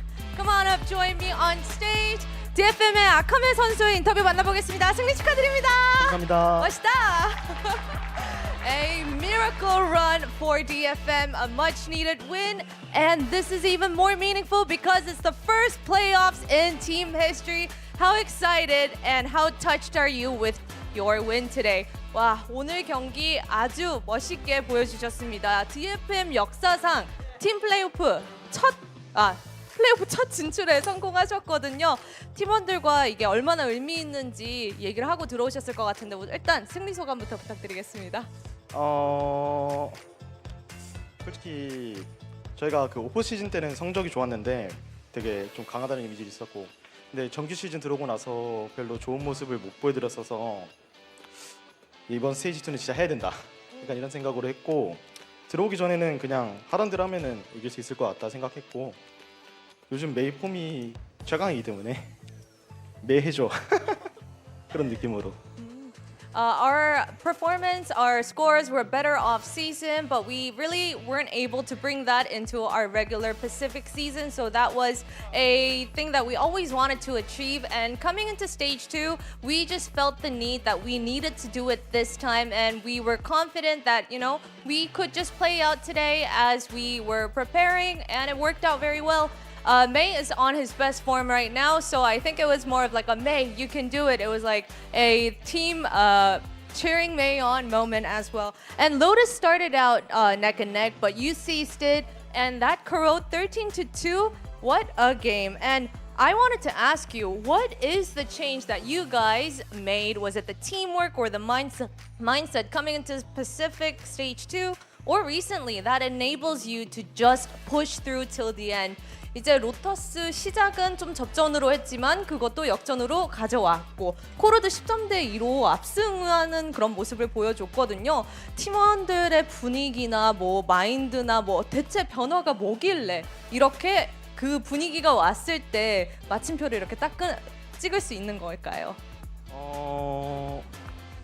좀 달라진 점이라고 보면은 스테이지 2는 이제 약간 저희가 그 경기 이기든 지든 피드백을 좀 해요. 이 경기 그냥 뭐가 나빴는지 좀 진지하게 한 2시간, 3시간 정도 이야기를 하면서 이제 진지하게 얘기하고 그 부분에 대해 고쳐 나가면서 좀 더 좋아지는 것 같아요. 로터스랑 카로데도 그렇고 이기고 있을 때도 좀 그래도 진지하게 임하는 압도적으로 이기고 있을 때도 진지하게 임하고 점수가 상대 팀이랑 차이가 나도 그냥 우리 수비 잘하니까 공격 잘하니까 이런 느낌으로 계속 하는 것 같아요. We actually have a feedback session after every match. I think that's what did the trick for us coming into stage 2. It's about 2 hours long, and we talk about the goods and the bads that we had for each map. And I think even during the match while we're doing it, even if we're winning, we just say, hey, let's focus to take it round by round. And I think the open communication is what actually impacted us in a very positive way. And with you continuing your journey into the playoffs, Tokyo is just close enough in your sight. What's the mindset going into continuing the rest of your journey, and what do you have to say to the fans that are here supporting you and from home as well? 이제 또 플레이오프 진출에 성공을 하면서 도쿄가 이제 눈앞에 보이긴 하거든요. 이게 남은 경기들에 임하는 각오랑 그리고 현장에 찾아주신 팬분들, 집에서 보고 계시는 팬분들께도 한마디 부탁드리겠습니다.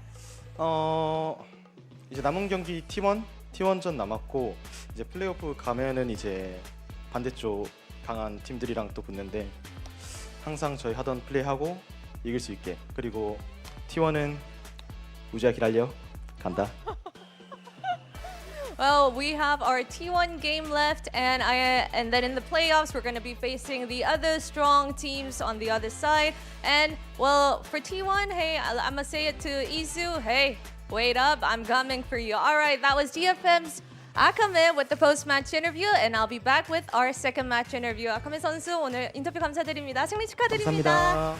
감사합니다.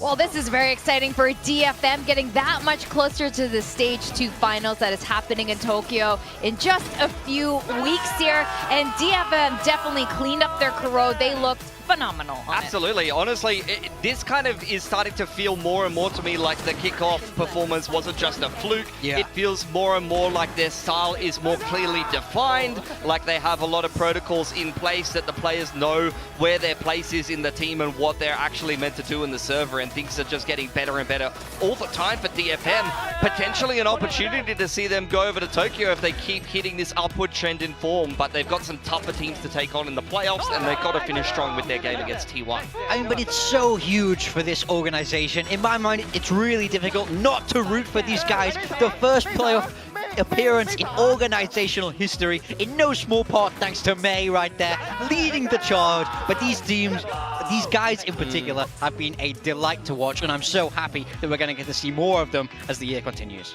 Yeah, and we definitely are. I'm very excited as well, and vibes are definitely soaring through the roof for this team right now. Like you said, May continues to be very consistent there, and we saw a step up from all of the players, and this is what we were talking about at the top of the show today. They did that, and this is the result. They stopped them. 9 and 6 in first kills, and you still get 13-2. That is crazy. That kind of tells you the level that DFM have reached. Jimbun was phenomenal on that map on the Fade. Really Remember him playing the Fade on Ascent, and I was thinking, like, why are you putting the best, like, Senti player on DFM on a Fade? But he seems to really come into his own. I mean, DFM, they just keep going strength to strength, man. And I'm really enjoying watching this team play the more I see of them. For Boom, I mean, I can only think of one good thing about this, which is if DFM makes a top 4 run and knocks Nongshim out of the top 8 in points, then they get an easier Ascension run, potentially. Yeah. That's like the only thing that could go right from all of this. And other than that, it is looking pretty grim right now for Boom Esports. I mean, I really feel for these guys. I really like everyone on this team, and we saw their potential in Stage 1. I felt like they had so many good ideas. They were playing with discipline. It was a delight to watch. But this stage, it's just not been there. Not managing to win a map. And I think it's in no small part to the mental, where we're just not seeing them be able to recover after these slow starts. And I think that's in no small part today from this man who was non-stop all over. Haircut didn't stop him at all. If anything, it made him a little sharp, a little faster, cleared it out of his eyesight there. 100%, dude. That haircut is actually good. Like, everyone was freaking out. So, like, he's looking good right now. He's looking good in the server. He's looking good out of the server. This is why I predicted DFM today. They had the better duelists. And I was thinking to myself, like, this is going to be a close series. It's going to be back and forth, but Maya's going to put them over the top. I was totally wrong, guys. DFM was the better team in every regard in this series. They had better macro, they had a better approach, and they had the better fraggers. You really can't mess with that. Yeah, I'm just noticing how the pictures we've been seeing of May, from stage to the last photo to this, his hair is just so long. This is actually what he needed. His hair just got shorter and shorter every time as we go further into the tournament here. And this is exactly what we want from DFM. I agree. Pilsky, I think we thought this was going to be a close one, and it was going to be an exciting one. Everything was on the line for both of these teams, and you think, you know, there would just be a big fight from both sides, but DFM, every single, especially, well, at least enough players stepped up from the side of DFM there. So this is great, I think, going into playoffs. This is promising. I don't think we like to see teams who kind of like eke their way into playoffs, and like we want to see teams who have good potential. So I think this is a very promising future for DFM to actually make it into that Stage 2 finals. And again, I agree with you, Morgan. It's really sad actually for Boom, but it's not over for them yet. Of course, they will still be playing an Ascension, and we're expecting a very good performance from them over there in the future. Yeah, totally agree. Yeah, well, with that, we're going to go on a very short break, and when we come back, we're going to have a very exciting second series of today, a very close one between RRQ and DRX, and again, everything is on the line for these two teams as well. So guys, don't go too far away.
Red Bull gives you wings. Red Bull gives you wings.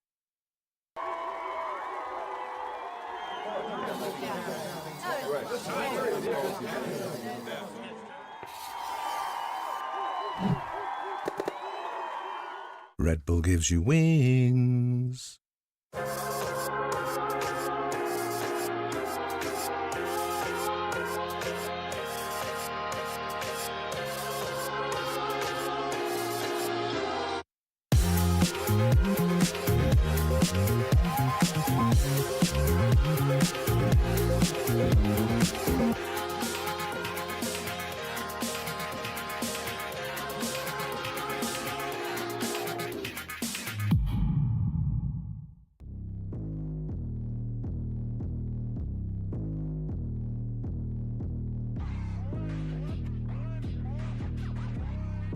Yeah, I really can't miss anymore. I'm a problem, dog. I just start the competition like it's Ramadan. You ain't gotta like it, but you gonna love it. Look up in the sky, you know I'm right above it. Taking them to school every time they try to play. They too small for me, dog. Gotta rock the babies. My dinner table got longer after every season. I can shut them down when I want. Just give me a reason. I'm a real boss player. I'm a real boss player. I'm a real boss player. Cause I'm a real boss player. I know what it takes to put it down, right? You know I'm the man, you know that damn right. I ain't play no games, you gotta act right. I'm too swift on my toes to get caught up with these. Keep up with me, dog. Keep up with me, dog. Keep up with me, dog. Keep up with me, dog. Keep up with me, dog. They ain't gotta like it, but they gonna love it. Dark shades on, I can't see the haters. I skipped the minor leagues straight to the majors. I'm a certified stepper on another level. If you don't like it, you don't like it, you can write a letter. I got it going on. I'm non-stop. I'm never looking back. I'm on tap. Cause when the game is on, I don't flop. They been waiting for me, keep on waiting for me to drop. I know what it takes to put it down, right? You know I'm the man, you know that damn right. I ain't play no games, you gotta act right. I'm too swift on my toes to get caught up with these. Keep up with me, dog. Keep up with me, dog. Keep up with me, dog. Keep up with me. Keep up with me, dog. Keep up with me, dog. Keep up with me, dog. Keep up with me. I'm a real boss player. I'm a real boss player. I'm a real boss player. Cause I'm a real boss player. I know what it takes to put it down, right? You know I'm the man, you know that damn right. I ain't play no games, you gotta act right. I'm too swift on my toes to get caught up with these. Keep up with me, dog. Keep up with me, dog. Keep up with me, dog. Keep up with me. Keep up with me, dog.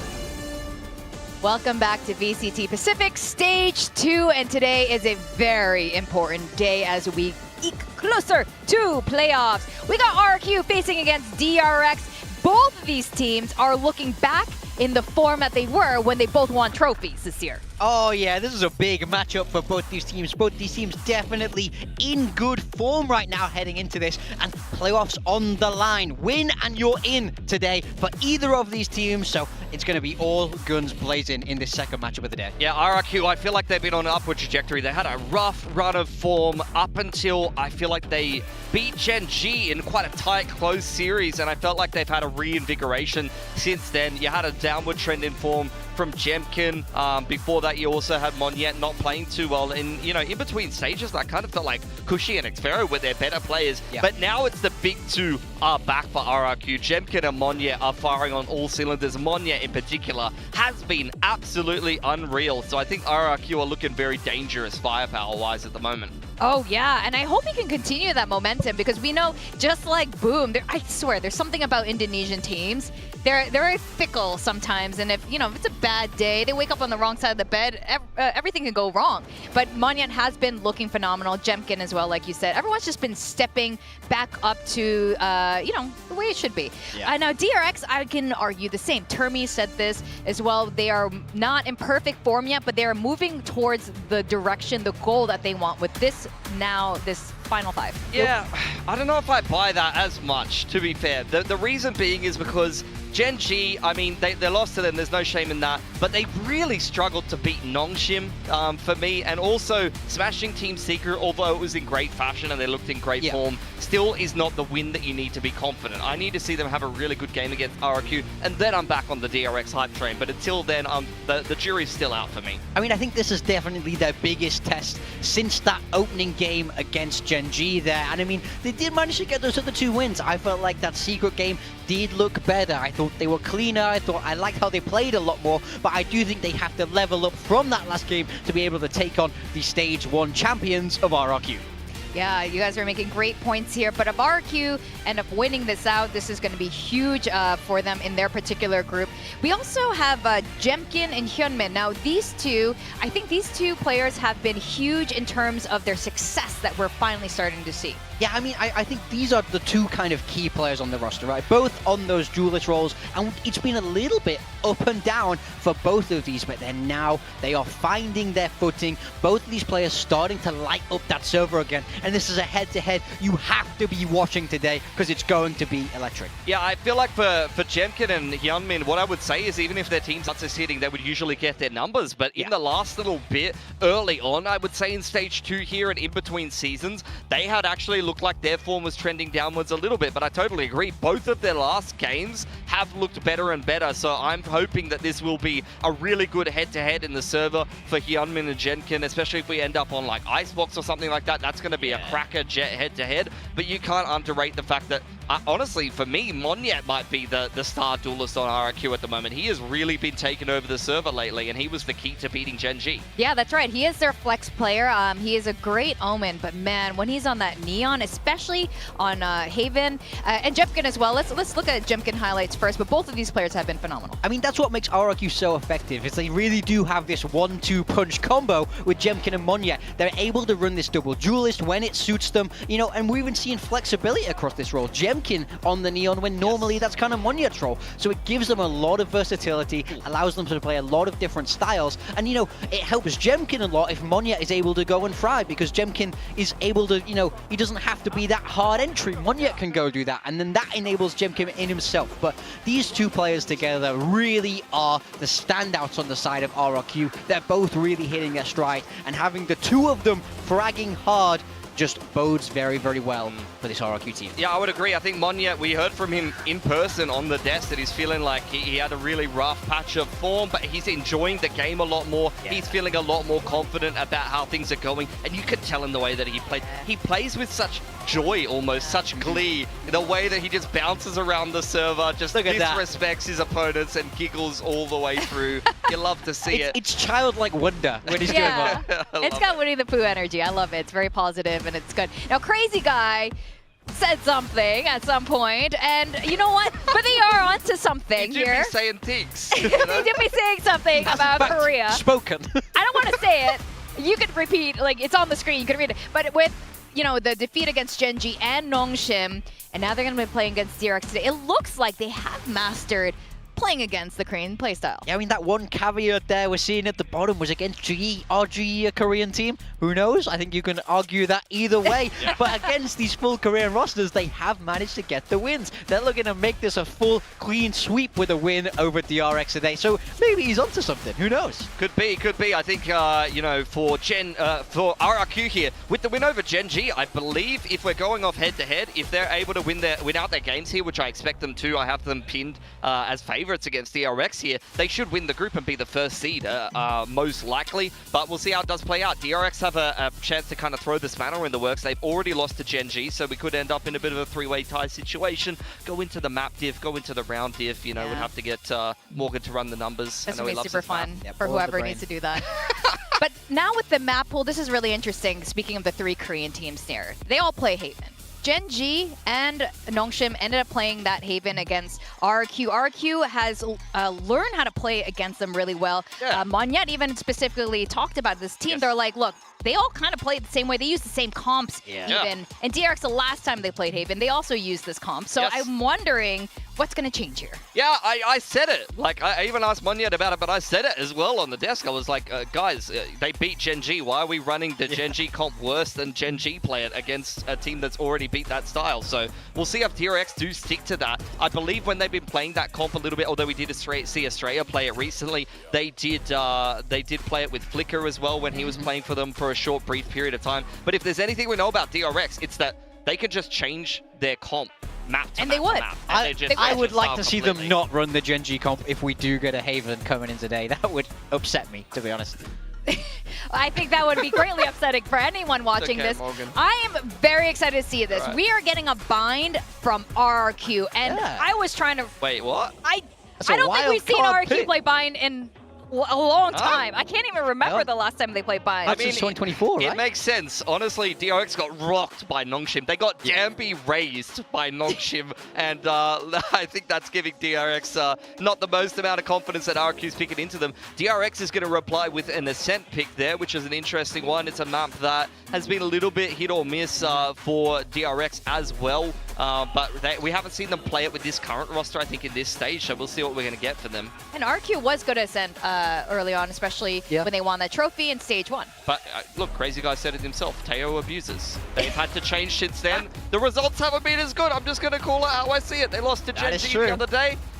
They got munchkined. They got lurking KO'd. So, you know, sometimes you get lurking KO'd. It's unfortunate for you. Haven will be the decider, though. So we might get that comp change up. But We're going to get answers on Haven. Yeah, I mean, I hope it gets there. I mean, that's a matchup I want to see. Monyet hopes it gets there. He wants to run around on the Neon, drop another 30 bomb. Of course he does. But we are starting on bind here. And I'm very excited for this. This is RRQ's pick. They've not played it this whole year. So why are we picking this? As you say, DRX, it's not been a good map from them. Last time we saw it, they were running with that Waylay, and I'm curious. I think there's going to be changes there also. What's the Brains Trust been cooking up? We got Warbirds and Ewok. This is one of the best coaching duos that we have in terms of foreigner coaching duos here in Pacific, in Korea. Who's going to play what, though? Are we going to get a Monyet raised? Yeah, do we see double duelists? Yeah, is Jemkin going to play Waylay? Because we've seen some Waylay. The last time we saw Monyet play Raze on this map was on Paper X. Yeah. This is like, that's the most recent one. That could be great. We could get actually a Waylay head-to-head because Yunmin was playing Waylay that on would be DRX before. That could be sick. That could be very interesting too. A majority of us have predicted for RRQ. And are you guys, is this a bias pick or is this like science pick? I think it's a little bit of both. Okay. I like the guys on RRQ. I'm not ashamed to say it, but I do think I would put them as the favorites heading into this game. I think they showed very good form. I mean, RRQ's beat Gen G. At the end of the day, DRX hasn't. DRX has only looked very good against Team Secret. That's not enough for me to back them here. Unfortunately, RRQ's beat them head-to-head earlier this year as well. I think RRQ, they're the reigning Pacific champions. They had a rough patch of form rather, but I think they're really on the upward trajectory, honestly. They had a great game against Nongshim. I think that they're going to keep winning. I agree. I think they're both on an upward trajectory, but right now, RRQ is ahead in this race right now. DRX is still forgetting a couple things right now, and I think when you're throwing in a map like Bind, this is going to say everything about how the momentum of this particular series is going to go. I mean, they flipped this veto upside down. DRX would not have expected this. Oh, definitely not. Well, I don't know. Who knows? Termi also doesn't have the birthday buff this week, so that is also data we need to think about. True. This means everything. This means playoffs qualification as we send it down to the stage to welcome our two teams.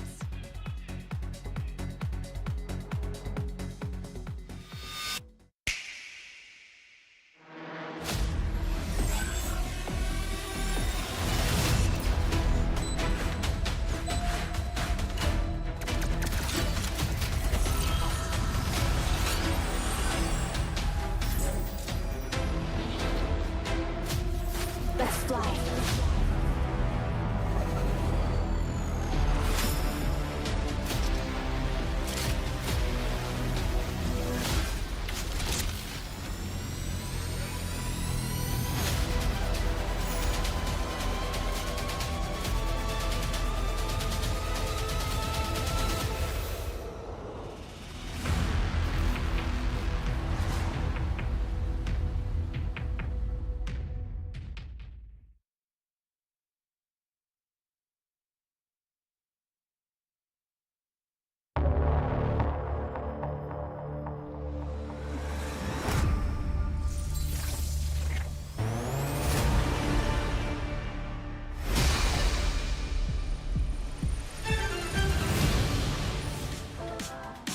Team RRQ. Hey, this is VCT Pacific. We got RRQ facing off against DRX. This is going to be very exciting because both of these teams are on the up, and we have the Stage 1 Pacific winners playing against the kickoff winners of Pacific. This is basically the best of best facing each other. Absolutely. You know, you've had some similar storylines between both of these teams this year, maybe some underwhelming performances at international events, but they have both won Pacific. RRQ want to prove that they are the more dominant team, they are the more recent winners and the defending champs, and they want to top the group here by winning all of the games that remain and topping things off nice and easy.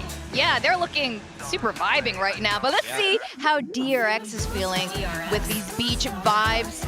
You know, Monyet is from Bali. This guy is the island dude, and ooh, okay. They got umbrellas.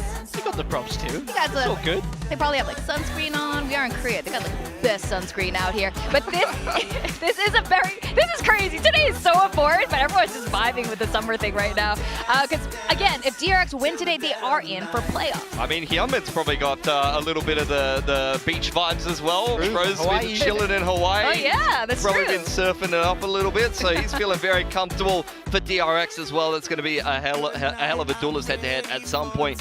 For DRX, I feel like this is going to be the first big test for them. I want to see them have a really strong game here. Even if they do lose to RRQ today, I want to see that they are going to be contenders here. And here we have the coach walkouts here. Once again, it's going to be Glow and Ewok this time around. DRX have been swapping it up. They've got a whole roster of coaching staff. So Just send out the 15th coach. Someone different every time, you know? The stage is going to break Share it through. around. They're all coming on right now. The stage can't hold them Look all. at the size of the huddle. You can't even hear across that. We need a megaphone. This is crazy. But like you said, RQ's got a pretty solid coaching staff right now with Ewok and Warbirds. I see Ewok has glasses now. When we saw him this morning, he had no glasses because he lost them, and he was like, he broke them. He broke them. Broke his He's glasses. like, I can't see anything. And I'm like, this is not good. He lost it. You know, it was The one worst day. too many wide peaks from Monyet, and he just sent him off the deep end. But I mean, there's so much on the line for both of these teams today. You win and you are in playoffs, so this is a must-win game here. Both teams going to be bringing their A game. We've seen some mix-ups in the veto, and I can't wait to see if we're going to get mix-ups in the compositions as well. As we were just speaking about, both of these coaching staffs very, very strong. Not afraid to try something different, make changes when they need to, and I mean, I can't wait for this match. Gotta love Valorant. It's a super exciting game, and I think, honestly, Bind is going to be an important... What? I was saying, give me your dream comp for RQ on Bind. Dream comp? Like, what craziness I do you wanna actually see? have no idea what they're going to play. I really don't know what RRQ are going to play here. I think as well. I think double duelist will work. With Monyet Jemkin, we know that that's a very good pairing. It could be a ridiculous comp because I just don't know who's going to play Raze. I don't know if they have that flexibility. Is my big question for RRQ. So we'll get into the agent select here, and we will see ourselves. Okay, RRQ. Oh, I'm worried. Actually, I'm worried. Why? I have seen Monyet waylay with Jemkin Yoru on Split before. It was horrific to watch. I actually really hated it on the attacking side of Split. This looks like a similar comp, but the Gecko as well as the Deadlock, I think are going to be really good at wrestling map control on Bind. I think the refresh of the Grabnet and the Dizzy are going to be great for them with combination of the Yoru. Yeah, they are starting attack as well, so I think there's going to be some really strong site execs from that comp. On the side of DRX, they've made changes as well. They've kind of simplified, going back to that Viper with the Brimstone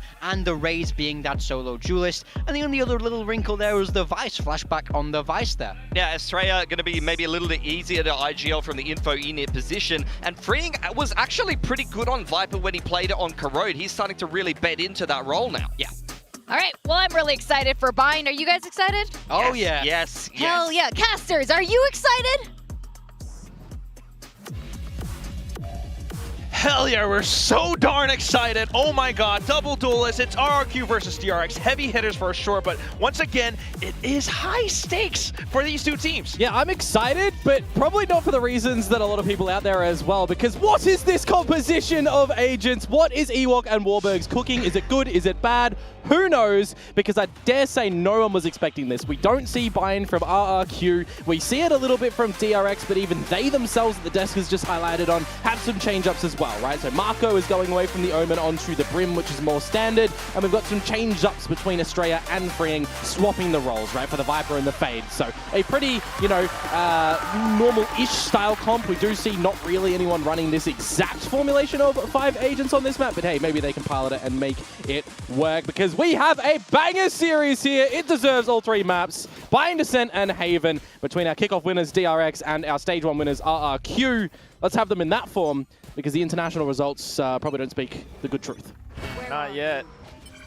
So here we go, on to Vines. RQ on the attack. Already spat through the smokes a little bit. You're going to see what adaptations DRX do come out with as well, as they did get smacked by Nongshim Red Force on this map too. So perhaps a little bit of a in why they're changing their composition. I think for me it needs to be very flexible in how they're going to be navigating around the map as well, because of this comp that RRQ are throwing their way. Currently though, a couple of pot shots through the wall long, and you are removing Jemkin. That's a little bit of utility gone, no flashes. Monyet, though, still alive, so along with that, some options, but because of that toxic screen, you're going to have a tough time finding angles into the B site. Estrella as well, holding inside of Hookah. Ooh, wow, the grab net just refreshed. Throwing net. Does land as well. Estrella is caught. Yeah, see what can come out here. A bit of pressure around the site with 30 seconds to go, but it's going to be a TP play. And look who's still hanging around the A site as well. Freeing and Flashback here, with a lot of that Vice utility towards short. A little bit further back. Good on the delay, though. Snakebite in towards Baths. Everyone from RRQ still trying to route back up together. Got that shear wall, trying to trip it, go through the teleporter. Hey, 10 seconds though, you gotta go quick. And Marco hasn't moved. He could absolutely pull the rug out from under them. And that's why Monyet's the first one in. Oh, he stopped trying it. to get the... No time, no time! That's it. I can't believe that that's how the round goes to DRX. They got the kills, but because Mako didn't crack under pressure, killed Wingman. Yes, killed. Yeah. They got the pistol. Yeah, I thought he was actually going to try and still finish off the frag on towards Monyet, but luckily enough, he does manage to destroy the Wingman, and the plant doesn't come on out. So not the way that you would expect the pistol round really to go, but when you're going for a double TP angle, you do have the time going a little bit down to the wire. See the replay on this one. Monyet, yeah, just couldn't finish him off in time, trying to duck and dive around the site. See some adjustments coming in towards this next round. The plant, you know, in the later stages of that one at the end for some extra, but just the pistols invested in the rounds. And also just the quick dives too, already into lamps, and DRX are fully aware. Flashback in for the spray and the burst. Freeing coming back in to refill space. Crazy Guy does take a decent kill, but I think it's going to forward into too much. Spike plant coming in, trying to take up more space as well. Freeing still trying to keep things aware. Oh, that's some good damage on the paint shells. No more util now though. So it's good eco. Unless you can get some more guns away from DRX. Tucked behind the corner. Oh, before the peak. Mako manages to silence that. Hyunmin from the back, well, from the front. And DRX moving up 2-0.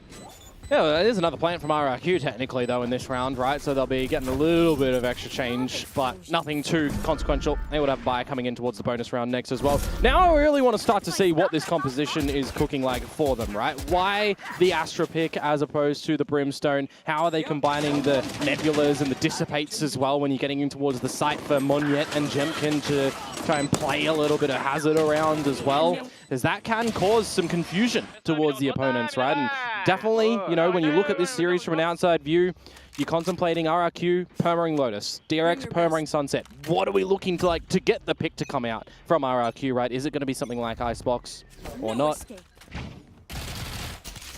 So into this bonus round, we'll see what DRX do adapt with.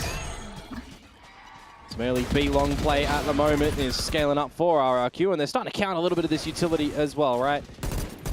From Hyunmin on the raise, from Estrella on the fade. Oh. Just the single TP from Jemkin. Has his gate crash available to get back to this B side as well.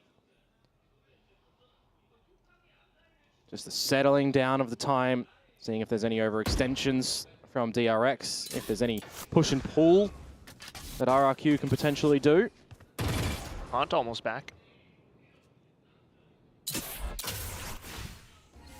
Yeah, time is just ticking. Again, you got the Sentinel util over towards the A site for DRX. You still got an Incendiary being held by Marco as well. Yeah, kind of happy with the utility gone though, so RRQ just executing into the side. Mako not quite in range, so takes time to cross over. He ate that Mosh as well, just trying to get on through it. No chance. Wanted to get a little bit more, but that will be that. So flashback now, trying to take some space around elbow. Not too bad. Bulldog kill, maybe a weapon picked up if Fring can cross over. Bear Mash is kind of in his way. It's a slight angle as well. So RRQ just holding on to the spike now.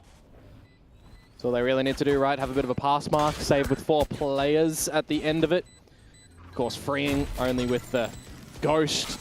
See him probably go up with the spike, but we could definitely have the Phantom saved for flashback. And the rest of the team on RRQ is already really just dispatched away. So on the board, nice and good for the bonus round. But again, quite followable as well, right, for RRQ. Bit of orb engagement over at the B side of the map. You're toying with the idea of the teleporter as well, that the Yoru can always have some good little toing and froing through. You get Omens that can do the same, right, with the fake Shrouded Steps through it. But really, for me, it's this double duelist squad of Jemkin and Monyet. How powerful it can be. And how is it going to look on this map of Bind too? Because it's not like it's the Neon variety that we're so accustomed to. It's the Waylay. And I think Pilsky literally said it best. I had it in my notes. Yoru Waylay on split. No! For RRQ. Well, on Bind, that round was looking a little bit better. Now smoked off. Still going in with it though. Monyet already light speeds onto sight. Does get away, but Gecko! The Mosh again, yeah, went over towards the front side of Lamps, so unfortunate for Free and gets caught out in that one. Can't believe that actually managed to... He's stuck in the corner. Didn't catch it off. If there was a Saturator or anything that comboed with it, or a Flash, but doesn't really matter because it's the plant going down in a 5 versus 4. And the util already spent too, not really delaying the plant whatsoever. And RRQ now in position to strike against DRX. Thrash going through. Estrella coming from the back though. Crazy Guy needs to cancel it, doesn't really do it in time. Estrella on for the double kill. And suddenly a lot more space. Mako being able to swing out from both sides.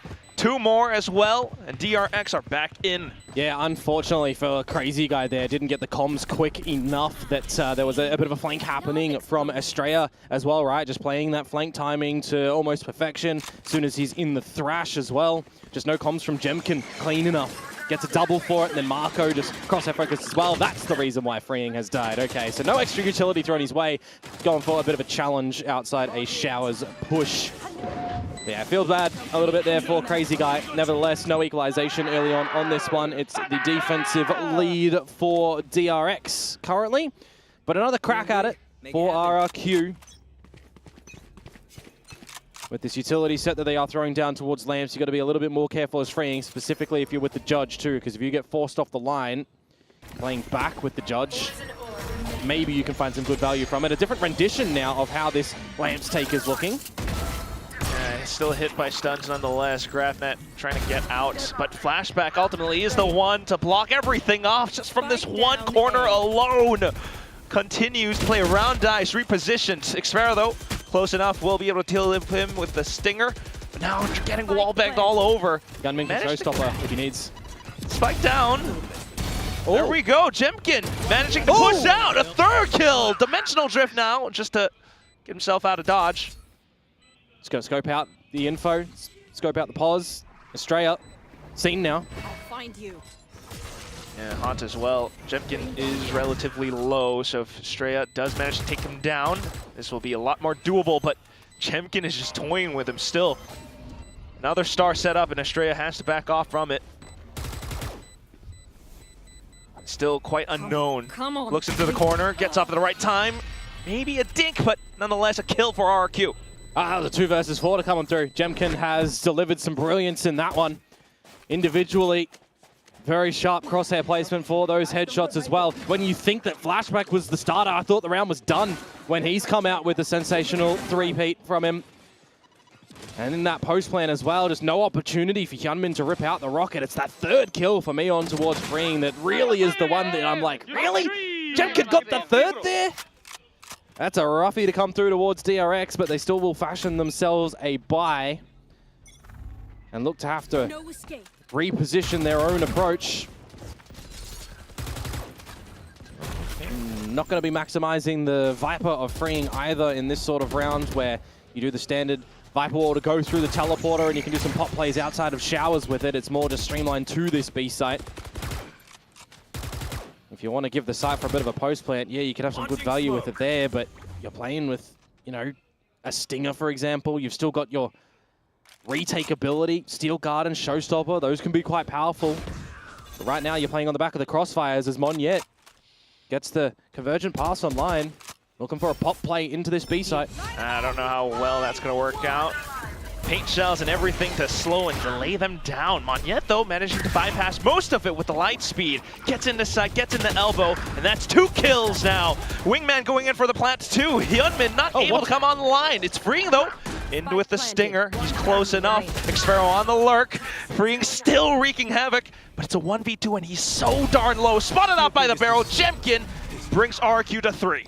And you got that autonomy being seen as well from Xfero just over in the showers, looking for that late lurk. Really well done with that one, as opposed to like Marco, who's going to probably be sticking around for a lot of these approaches to drop the Sky Smokes. Speaking of, I feel like that Incendiary might have been a little late timed. You didn't get a lot from that with the Thorns that go down towards Garden as well, but really, Monyet, when you got that Waylay utility that you can just throw on in, right? Your opponents can't really do anything against you. We saw some great plays from May in the last series when that was coming out, and we're already starting to see it used quite nicely on this map as well. But this the time where the DRX coaching staff have kind of figured out what's working for RRQ, what's lapsed on their own side to make their own adjustments. Yeah, already seeing a lot of it. We passed 2 rounds, maybe even a third one. Just the way that RRQ has been going over to this A side, or even the way that they take space over B long. Some slight gaps in that perhaps, but also at the same time, the potential with some of the DRX players who are starting to build out towards ultimates. Mako with the orbital strike prepared. And as you mentioned from before as well, you know, needing to be able to delay RRQ, or at least to block them off. Incendiary, Sky Smokes, quite paramount to DRX's success on this defensive side. Yeah, I mean, we're just going to have to see what sort of repositioning they opt to do and change up on this defensive side and where they're putting Flashback for me, I think, right? When you're looking at his utility that's just getting disrespected at the moment from Monyet, you want to put a lot of this premium on actually getting value from it. This round is just got to be of the eco variety to come through from the Korean squad, though. A very passive approach toward it in the default styles, so RRQ eventually going to recognize that. Look to group up together as well and go on in. Cushy, Xfero, meanwhile, both one away from their own ultimate, so coming into the next round, that'll be a proper rifle round. Those two are going to have some pretty crucial value. Well, value already found in this round, at least. Monyet, another entry. It's been so good on it so far. Yeah, I mean, it just goes to show this Vice utility, he can just get over really through, and it's doing nothing, right? Just floats over. Yeah. Jemkin getting the second kill now. This round is practically done unless DRX finds more kills. Just some good damage going over. But otherwise, you're not expecting too much. They're even blocked off so much because of these this deadlock wall, barrier mesh right in their faces. No, it actually makes me wonder for RRQ, is this a custom-tailored comp to get the better of DRX? Ooh. Or are they going to keep running with it after dependent? In a match where the championship points are so equal, one team wants to get in front, because if you're looking at the top 5 teams in Pacific at the moment, let's say for argument's sake on the tail end of this little eco round, 2 of those teams do get in towards champs from placing first and second. The other battle for the 3 points, these 2 are the closest. You got T1 just a bit ahead, right? How many points do they have exactly, Komodo? It's 10, I think. Yeah, 10. Both of them having 10. That's why this match matters quite a bit as well. Not only does it get them into playoffs. DRX 10, RRQ 10, T1 12, Gen G 12, and Paper X 14. So it just goes to show how close Pacific is at the top at the moment. Of course, there is still a world in which the other teams can go through to playoffs, and, you know, then it becomes even worse for RRQ or DRX, because then your Paper X's and your Gen Gs and T1s are above them. That'll be a monumental fall off. It's going to be very interesting to see how Pacific does play out, but this is the round that I've been waiting for, Quack. So big tight. buy round and an operator out as well in the hands of Hyunmin, currently long range down at the mid side of B. RRQ cautious to it. Yeah, just good scaling approaches for them, really, right? The Dizzy that they can keep refreshing. Right now, setting up for some different utility, actually. Where's that Mosh going, I wonder, on the back of site somewhere? Just for the front guard and clear, but here's the operator. Ooh, perfect shot. And it's shut down Monyet. How pivotal has he been for RRQ to get in towards these sites as well? What options do they now have that he's gone? Is it the Jemkin show, or can the rest of the team get in without him? Yeah, it's going to be a little bit tougher, that's for sure. Shearwall managed to get triggered at the end of that clone, so not too bad. TP'd over as well. Crazy guy. You'll see the orb get picked up and that the Thrash will get online. That has to be the avenue you would assume for RRQ to be able to get back in towards this site, right? When you don't have Mon yet to be able to light speed on in. Or Jemkin currently in with a gate crash and a flash. The Thrash is in. The orbital strike answered. And Xfero's lurk shut down. This feels very non-workable for RRQ. 30 seconds left too, but they are, well, dug in a little bit too deep, so just trying to do as much as possible. Still, wall lineups towards the back of site. Jemkin, unfortunately, kind of delayed by himself. Even though the Annihilation does get ripped in, it's still a very strong hold coming out from DRX. Cushy laying up around Dice. He hears the footsteps, spots the barrel. Whoa, whoa, whoa, whoa. Okay. Yeah, the warband can't come out on that one, unfortunately, mate, but that is a retake successful for DRX, and they weather through the Thrash and the Annihilation. Bit unfortunate that it was the ricochet approach from Cushy as well, right? You just see the Cocoon going back against the wall, and it allowed for the escaping of freeing there, I do believe it was. Nevertheless, that sounded very level-headed. That looked very level-headed from DRX. They recognize that they have the favorable positions. They know where the round is ending. They stall out the quick, aggressive approach as well that could have happened beyond the Thrash on the A site. But really, for me, the big question for me is, what do they look like when they don't have Mon yet? Because it is very get him over this utility, get him in with the team, with combination of the flashes, because they've been using the blind sides and the Dizzies really well behind him going in towards the sites. So that's an op now for Jemkin. The Viper's Pit used early over towards A short 2. Crosshair straight into showers. Ooh! Jemkin starting things off. That's a big door to win, actually, for RRQ. Open up a big gap and a rotate forced out for DRX. Both of the controllers now over towards the A site with the Vice utility over to B. Looking to see some heroics from Flashback here with the Arcros available on the site to assist his teammate there in Australia, but now it's just gone, isn't it? Much tougher to hold. An early rip out of the Nightfall to ensure that you cut their health down to size, and if they're going out of Hookah, you're shredding them. Your Thorns, I mean, they would have had good value in combination with something like that, but they're gone because Flashback's done. Australia now, Garden, gotta chop them. If he gets a good double, oh, there it is! But not the third. 3v3. Yeah, maybe not the third just yet, but still a little bit more doable for Mako to then hold outside of this toxic screen. Even gets a good tag on a Crazy Guy. 2 versus 2. Crazy Guy. Left. He slipped through an elbow. But I think Mako recognizes it maybe or maybe not. Gravnet goes away, 20 seconds. You're looking to see where the spike is going, guys, because Crazy Guy, he is actually being the Crazy Guy here. Mako has no idea. Oh, he does turn around. Oh, no! Continues to spin way too many variables, and that's 10 seconds. Wingman gets the plant. Freeing, though. Getting blocked off by Mosh as well. Gonna have to contend for a lot of space on the site. You begin to cut some corners, and that's where Crazy Guy really gets to spring forward. Ooh! Spotted out by the map. So Freeing knows where one is. Snakebite available to maybe block off another potential angle. He's worried about elbow. Gravnet. Oh my, just goes in for it. Yeah, not even needed. Gravnet would have confirmed that if he got off the spike for the duel and then planted feet on the floor. What a round from RRQ, and what ambition from Crazy Guy with the spike on his back to wrap around elbow as well. You know, what would have happened if Freeing was already down to Spawn's side and he wins that duel? I think that there's really no way that you're getting back in towards that round where the spike is in a kind of irretrievable position. It was 20 seconds to go when that would have happened. It would have been round done. The Crazy Guy with a great read in that spot. And Cushy being very patient and just understanding that the call is there for that reason, and it works out a treat for RRQ to hold onto this lead, maybe extend it with the eco that DRX have here. Hyunmin on a Phantom. First point of contact in hookah. It's a very tight angle. Just for information, you can slow and delay them with the paint shells. Some exchange of utility. No more utility just to pull him out of the way. I'm liking the timing on Xfero and Co as well, how they're playing around all of his Astra util, but this from Hyunmin. Gun barrel, I'm not sure if it was actually seen, but he goes for the second attempt and Cushy just shuts him down. That rifle is not retrievable for this eco situation of DRX either. Yeah, a little bit too adventurous on that. And now with the player advantage for RRQ, they can just group up together and look to explode. They heard the Sheriff on the site. They kind of know the situation that DRX are in.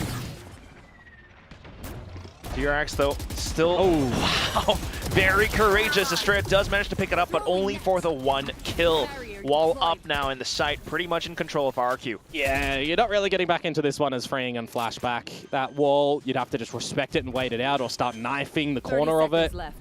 And just on these pistols, it's probably the better angle as well to go up with the spike and not give your opponents a duel, right? Cushy and Crazy Guy, both 2 away from their ultimates. If they hunt 1 kill here, and they either pick up an orb or something like that, those are going to be monumental ultimates on the back of a Dimensional Drift as well. I mean, you look collectively to the ults behind RRQ, right? There is a lot of them that can actually get you just in towards the site in and of itself. I can't actually wait to see what they've got prepared with the Cosmic Divide and the Dimensional Drift as well. If they have any sort of little pockets that they can drift in towards and pop out and get some good damage like that. We've seen a lot of those combinations. For example, on Pearl, it was quite common when that was in last stage. RRQ, definitely a team that, well, for the youngins out there, knows how to cook with the comps. Yeah, and thanks to that, they have the lead now. It's rather seesaw back and forth towards the first few rounds, but this is now RRQ starting to work up to a bit of a streak. Yeah, the most important round kind of for DRX. If they want to try and make it a 6-6 coming up next, or if it'll be something like an 8-4 half. No worry for them on the switch up to their own attack on this map. Look back towards that Nongshim game that they played as well, and well, they got 4 rounds on attack, so there was something there, but they got nothing on defense. That's where they're at now, so they've got, I don't know, infinite percentage increase, because can't times 0 by anything. Already doing a little bit better. Nonetheless, though, RRQ once again begin their assault into B long. Yeah, a different look as well on how they're gathering Garden, whether it be with the Mosh or with the Gravnet, this time opting for the later. 2 from DRX and Hookah. Oh. Early utility just trying to confirm some information towards long. Hyunmin holding tighter line. His teammates need to stay alive in hookah for him to still stay on that line. And, well, Crazy Guy just not expecting it. There goes Gecko, so someone would have to go for the plant in this B site. But now the ultimates start to lay in. And that's where they got the stream on through, but the corner not checked. Mako being able to punish Cushy. So even though Jemkin does get all the way towards the back, now being able to spring out. Oh my goodness, Xfero! How has he just gotten a double kill? I'm talking about the pockets that they want to try and go in. Jemkin in the drift just overlooks an angle on Mako. But somehow there's a recovery, a 2 versus 4 for a moment that the double comes through from Xfero, and now they pivot towards the A site. This Vice utility that's already laid down for Flashback is available, and they do have a Steel Garden as well. With a plant that goes towards the showers, you would expect that they do go here, but I look to Jemkin. He's got the clone, he's got the flashes, and the Steel Garden actually does get dodged by both of them. Might also just have revealed Flashback's location, so just playing to the spike now. Jemkin in such a strong position. Flash and a fake clone. It just pulls them all off the spike. Now going in for the real kill and snaps onto the first. Goes in for the second. Flashback answers back though. The spike is halved. Xfero needs to go! Oh, he defused it! Oh my god! DRX managing to save it out at the end. Oh, that is so close. I would love to see the millisecond mark that actually came on through. He's just tried to stick it at the very beginning, through the blind side, through the clone. They get it towards half. It's a sharp shot that comes on out. But my oh my, did xFerro try to just deliver in this one. There was the pocket that he came out of the drift, so we were right I was right in assuming that they would have something like that. But here, just on the replay, I thought Jemkin, had done what he needed to do. xFerro just narrowly can't win that one for a clutch over to the RRQ side of things. Now we go into the last round of this half, and you've got a party mix by from DRX, a Spectre, Guardian, Judge, and then some Phantoms. Well, they can keep this up. The party don't stop. Hiding right underneath Hookah right now is a pretty good spot. Again, I shift my eyes to Crazy Guy and Cushy, right? I mentioned a couple rounds ago they were 2 away from those ultimates. Well, Crazy Guy walked into that operator in the last round. Doesn't have to worry about it now with how the econ was of DRX, but if they want to try and get an orb, they're going to have to either take a little fight early against Estrella over at Garden with a Judge. It's not the general position that you assume that gun to be. Or it's in Showers where Flashback is waiting. Pretty good line. Oh, that's Jemkin instantly ripped. And I talk about wanting to go for a fight like that. That is an advantage for DRX, where things do now tends towards this B site. Good timing and placement of this utility as well can buy some crucial seconds for DRX to restabilize around the map, because Marco started to rotate on over to the B site. And at 30 seconds, you still have the Incendiary or Showstopper for potential retake 2. This is tough for RRQ. But now is the hit for RRQ, isn't it? All the utility in towards the site. And it has to be Monyet. Straight back into labs, but he doesn't really have a full angle. Managed to take down Bring, but there is that Showstopper. Ooh, Hyunmin gone as well. Mako does take the shot back, though, and Flashback continuing to hold paths to steal even more damage. Yep. Crazy Guy cannot get the plant. Has to stick it desperately, just baits them out into peeking, but Mako, successful swing! Yeah, 13 seconds on the clock recognized there at the end, and just not enough time to go for the TP and get in towards the B site. Would have been damn close of an attempt to miss the timing. Regardless, it is the tail end of 2 that DRX do finds to equalize here. A neck-and-neck approach between these two teams for the half-time break. Big crucial place from Flashback in that round as well. He loses that duel over towards Showers, and that's an entry point into the site for RRQ. Maybe a way that they can look to close the round as well. But now we look towards discussions in this half and how it's going to look a little bit differently, right? This is an unexpected map in the pool that you would assume for RRQ to come out. I dare say no one thought Bind would have been a pick, or, could have questioned, well, we know that DRX got smacked on by Nongshim. We've got our own preparation because we know that this game between these two titans that are really starting to develop a bit of a rivalry, I think you could say. There's so much crucial prep towards a series like this for the championship point that is on offer between these two teams to get one spot in the lead, right? To confirm that 4th spot currently in the point system. You want to do something cheeky. It's a pocket-held map for RRQ, right? No one's seen Bind. We don't know what the Bind looks like for this roster. So I think it's a pretty, it's an ambitious pick for sure, but it's not like it's a throw caution to the wind and just go for it. Not at all. Certainly want it to be a lot more, a bigger of a bang for RRQ, but like you said, right, this rivalry, it's really, really tensing up to be something so much more. DRX now off to the attacking side, and we'll see once again how this double duelist will fare. On the defensive side, yeah, I'm expecting a lot of aggressive space from Monyet and Jemkin, backed up with some flashes and some nebulas that can be dissipated away. These are going to be some options where you look towards buying for a Brimstone, right? How many teams do we just see dropping the Sky Smoke down B long for a bit of the ore control? We didn't really see that from Marco. He's flexing between the B site and the A site more often than not towards the B site, looking to just assist from there and the hookah play. So stylistically, just a lot of different agents across the board for both of these teams.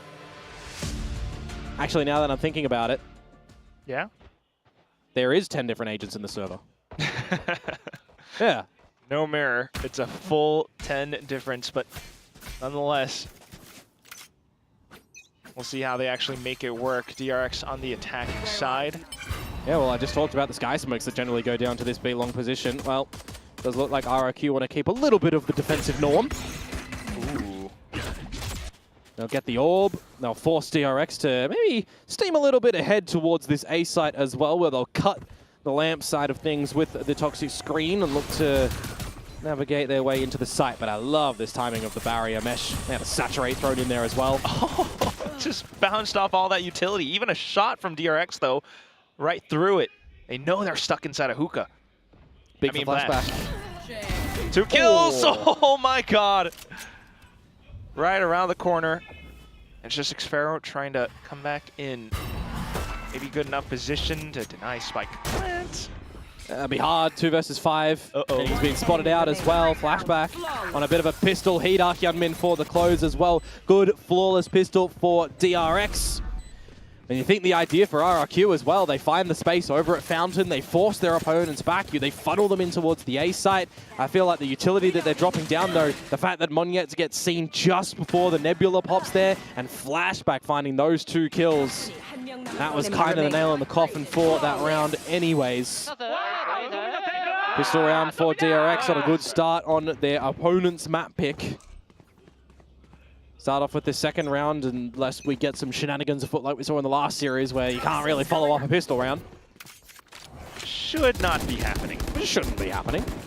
Especially when it's the full classics, but I say that, and how did our series end on the last map? No comment. Yeah, exactly. Well, RRQ still just trying to play it safe as much as possible. You got the same smokes. DRX, though, seeing that no one's really there, gonna investigate with the Prowler. Yeah, I look towards this attacking side for DRX, and Hyunmin really starting to find his peak form again, right? With the just multi-fragging on high impact. You come in towards a series like this and you can continue that on. It gives, you know, a lot of people some really good faith that this DRX is a team that can still get towards champs. They've not missed a champs. Even throwing it all the way back, this organization has not mixed it even from Vision Strikers days, right? So the points, the playoffs, so crucial for DRX to make sure they're finding, speaking of, freeing with a double to start off this little eco. That was a ghost too. You'll throw that away, not too big of a loss for freeing. Happy with the kills and points that he's gotten onto his alt. Mako repositioning too into an unexpected spot. Cushy and Crazy Guy, well, just Crazy Guy left. Oh. Yeah, just very, I don't want to say mundane, because it's well thought out and it's well appropriate for DRX and how they're navigating this round. They know they're against the eco. It's very slow and deliberate. And it's very DRX style as well. They'll leave no stone unturned going in towards the site when you consider that the last round as well, right? We're just seeing pistols needing to really find some good timing. We see the multi-frag come up from Flashback. This time it's from freeing. Everybody getting a piece of the pie for DRX. And Crazy Guy just going to hopefully go down with the ship here. And deny any extra ulti orbs over to the side of DRX. That's what's going to happen. So now we'll tend our eyes quack to see what does this bonus round look like for RRQ. You know, how do they find some good defensive successes against the lesser weapons of DRX? And do they have any set pop plays for us on this defensive side? Or is it going to be just a little bit more back of sight approach? I expect not. I'd be very disappointed if it was. Yeah, you got the double duelist, right? So, still though, needing to keep that momentum on their side. Might start to overthink things a little bit. Same smokes once again. Oh, just looking for the spray through the Nebula. You've seen this early on already. Going for the orb is Crazy Guy. Very large value on getting a thrash on the defensive side for retakes, but now that you've lost him and Jemkin's low as well, this does not give you good foresight for the remainder of this round. So he's just going to get proactive, and that's where you get punished as well. Yeah. Head off the shoulders for Monyet, and as I said, Jemkin low. This is very strugglesome situations for RRQ in this round, unless we see Cushy just find something here. Uh-oh. Yeah, caught out with the U-tilt. Seen plays like that before. Drop the wall behind yourself in showers and look to sit yourself or a teammate in there. Look for some massive multi-fragging action. This one is gone by the wayside for RRQ. Oh, might even just be a long save. Yeah, I would expect so. I mean, DRX, they'll still clear all the corners going in towards the C side at the moment. I wouldn't mind a plant to be on Flashback here, get closer to the Steel Garden. I'm not gonna lie, I wouldn't be mad if RRQ called the timeout soon. Oh, for sure. You're dropping your first gun round into it against the lesser buy of DRX, right? Playing into that bonus. But to be honest, the way that you lose your first kill and the extra damage that was there as well, just some sprays through the nebula, as soon as you see those starting to come through, like you should know. I mean, it's the 50-50, right? You either give them the respect and you lose the orb control, but you lose a lot of the B-long space as well, and you have to play for hookah or backside, and even then you start to feel strugglesome, or you return some fire as well.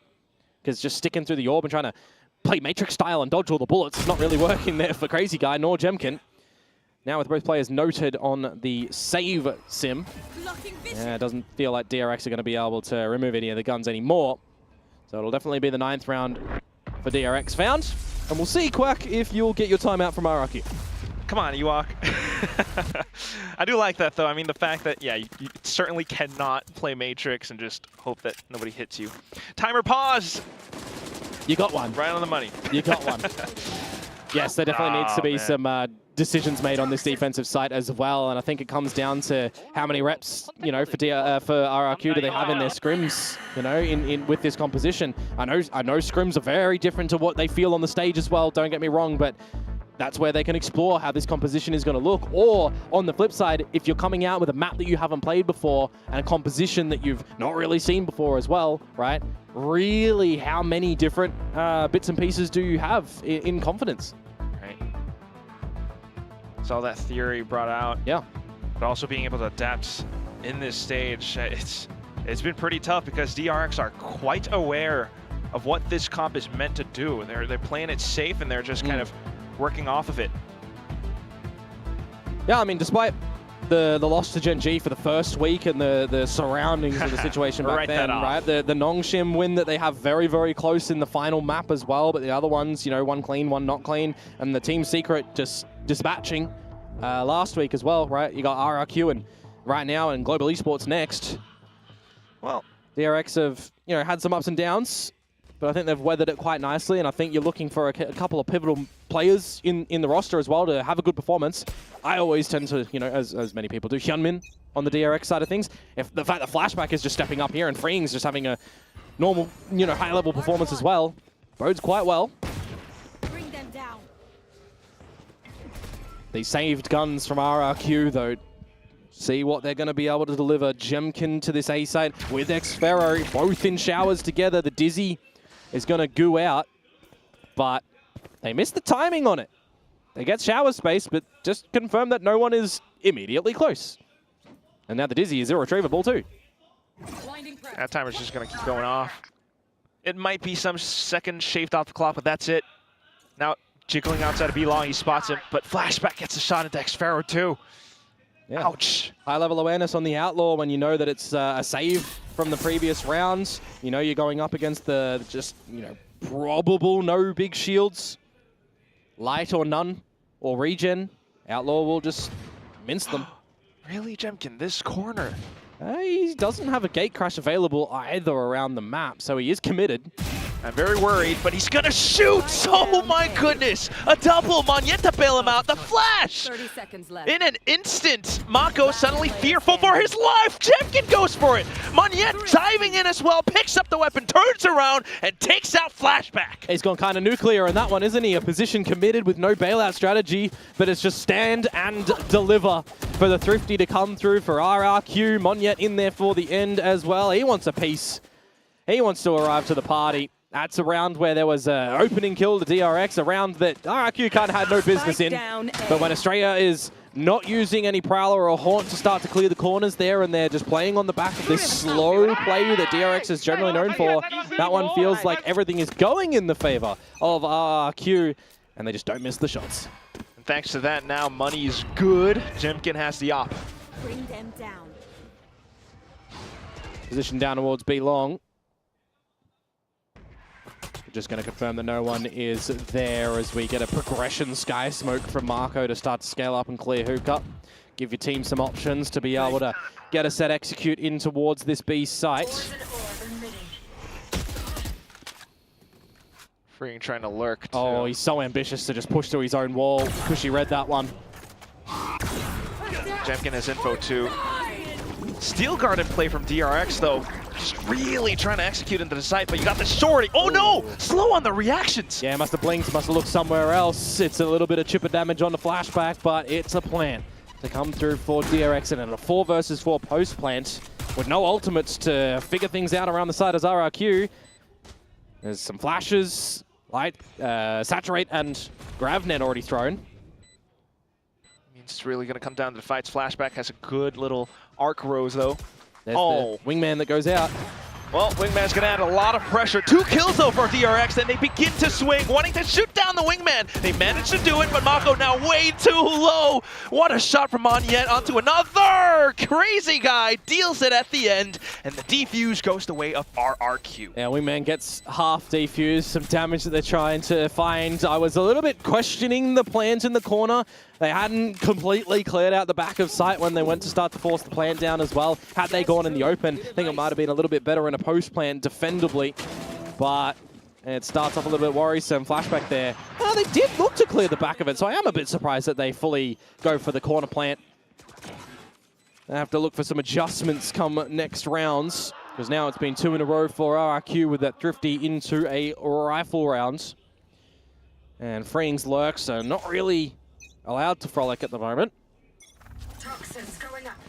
An opportunity for RRQ to tie things up and a change of positions yet again on where they're putting their forces on this defensive side. The operator on the other side of the map can get some assistance again from that Dizzy through the TP if you need.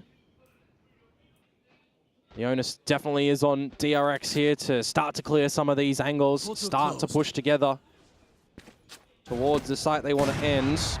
Operator heard and showers. It'll deny the Prowler from really clearing a lot of it. Just a pretty good stance for RRQ to hold. DRX, though, Dropping spike. still trying to find another position. Yeah, second Prowler invested. You do clear showers, but if you still want to go on this approach, how are you putting Jemkin off the line? You're legging. But it's close enough. You get the Nightfall in, and maybe, just maybe, the push out from Ace Short. Snakebite in as well, but Monyet tries to dodge it. Unfortunately, not quite happening. Xpero will bail it out, though. But the trades come through as well. Cushy back into the fray. And looking for another angle. A tap from Flashback. Jemkin will do the damage. But still Flashback with the plant. Thorns available. Yeah, 1 versus 2. He knew where Crazy Guy was as well from the thrash that went in. Looked like from the POV there that he just jumped and dodged it. Because of that, position unknown now. Spots it. There's the kill, and it's RRQ tying up the score. I really hope we actually get to see how that was dodged, because the fact that the thrash didn't connect and there was an extra kill to come on through towards Lamps could have been a bit of a spicier play from DRX. Nevertheless, nicely done from RRQ. They'll tie things up, and they'll still retain this operator to try and balance out the economy. Gonna have to see a way in which DRX can start to isolate a couple of angles to give better favor in the fights, because it's looked a little bit worrisome for them getting in towards these sites. Crossfire is starting to be established a little bit, and the timing when RRQ are allowed to breathe a little bit. Crazy Guy's been able to get some nice repositions working out. Another position where Hyunmin hasn't really been able to find some good success either at the moment on this raise. Bring them down. Feel like if we get a little bit of a step up from him, perhaps DRX can get back on the right track. But I look towards the little alt mark at the moment, Quack. Cosmic Divide, Annihilation, Dimensional Drift. You're 1 away from Convergent Pass. This is a really scary position for DRX. RRQ managed to rotate them well. You can get a couple of good rounds here at the tail end of this map. Light gap in the Poison Orb too. Ooh, Monyet. That's the adjustment from this Deadlock utility, by the way. Little reposition of the sensor. Huh? Doesn't matter now, though, does it? Okay, Mako. And that's Monyet snakebited off of the angle, too. Has to play from backside, no real escape options, just a stun to work off of, but he gets mollied. Yeah, good timing on those mollies from DRX, actually. Other players might be arriving on the scene, but with that pit invested, Freeing just might do it. Estrella, what a shot. Looks to the back as well, hearing the teleporter. Jemkin, though, trying to wreak as much havoc as possible. Does go in, has a potential clone to send out as well. Cosmic Divide coming into the action. Flashback, though, with the Sheriff. What a shot. That's another weapon possibly picked up now, and a desperate defuse, but not happening. DRX are back on track. Yeah, that Cosmic Divide, a little bit questionable in there. You want to try and get some audio blocking and the bullets as well in that pit. You're going to have to go through the wall, but it just feels like it was a little bit of a lapsing play that comes through. Maybe even a little bit of a Hail Mary, because there was a significant investment actually when you consider that it was the Dimensional Drift also used in that round for RRQ. They drop it and it's the 10th over to DRX. They stem the bleeding a little bit. Don't allow any more rounds bar those 3 after the timeout from RRQ. And as soon as DRX find 1 round on the board, it's immediately met with a timeout to come out from RRQ. Ooh. Just as soon as they lost that 1 round, they won the 3 before, but this is where things get really close and tight. This is where it really tests your strat book as well for RRQ, in my opinion.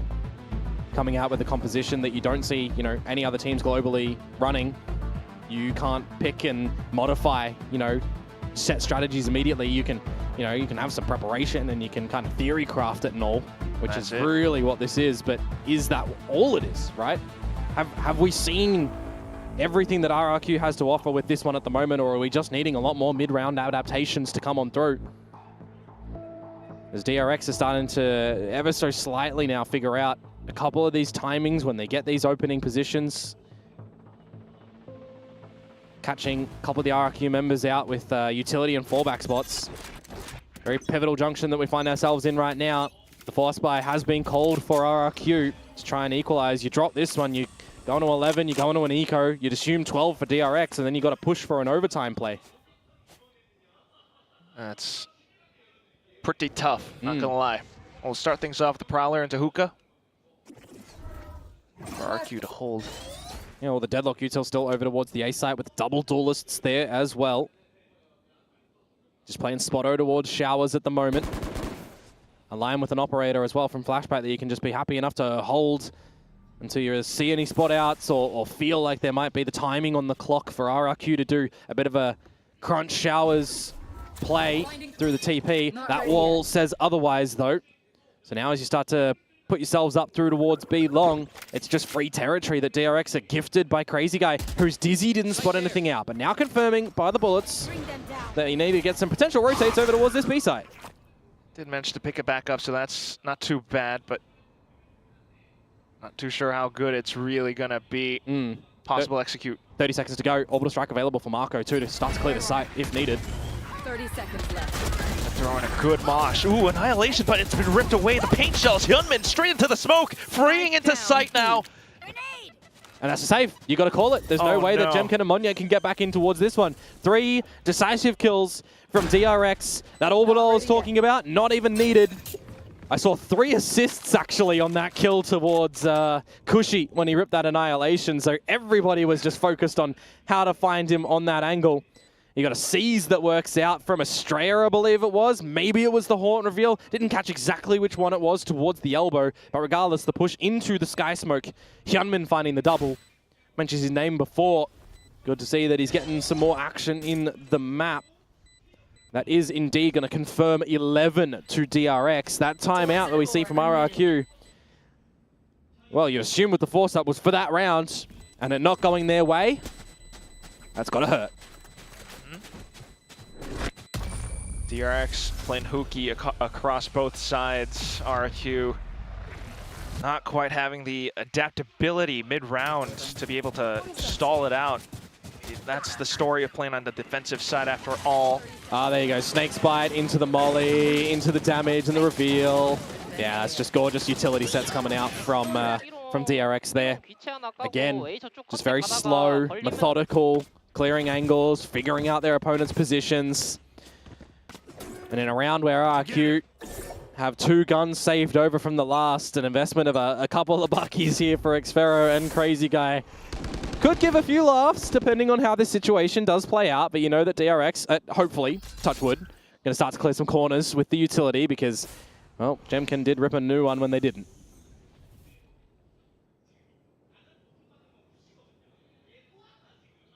Very careful from DRX. Well, Australia's in the right position to use some of this utility. Just jump spot first. Snake's Bite, well, it can do the same thing. Now you can use the Prowler to start to put a little bit more pressure on towards the side. It's already brought out a rotation from Monyet over here. Does he even consider using his own ultimate? to hinder everyone up through short. I think you got to be a little ambitious, perhaps, as RRQ in this round.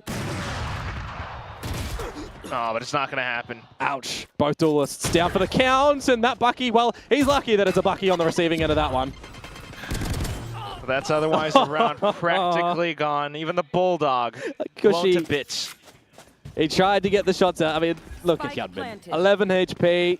The paint shells just popped just beforehand, and now it is those two Buckies to twiddle your thumbs with. Yeah, maybe get a kill. You're hoping that someone waltzes to try and get an ultimate, perhaps like Estrella, but in this position, it's 5 versus 2.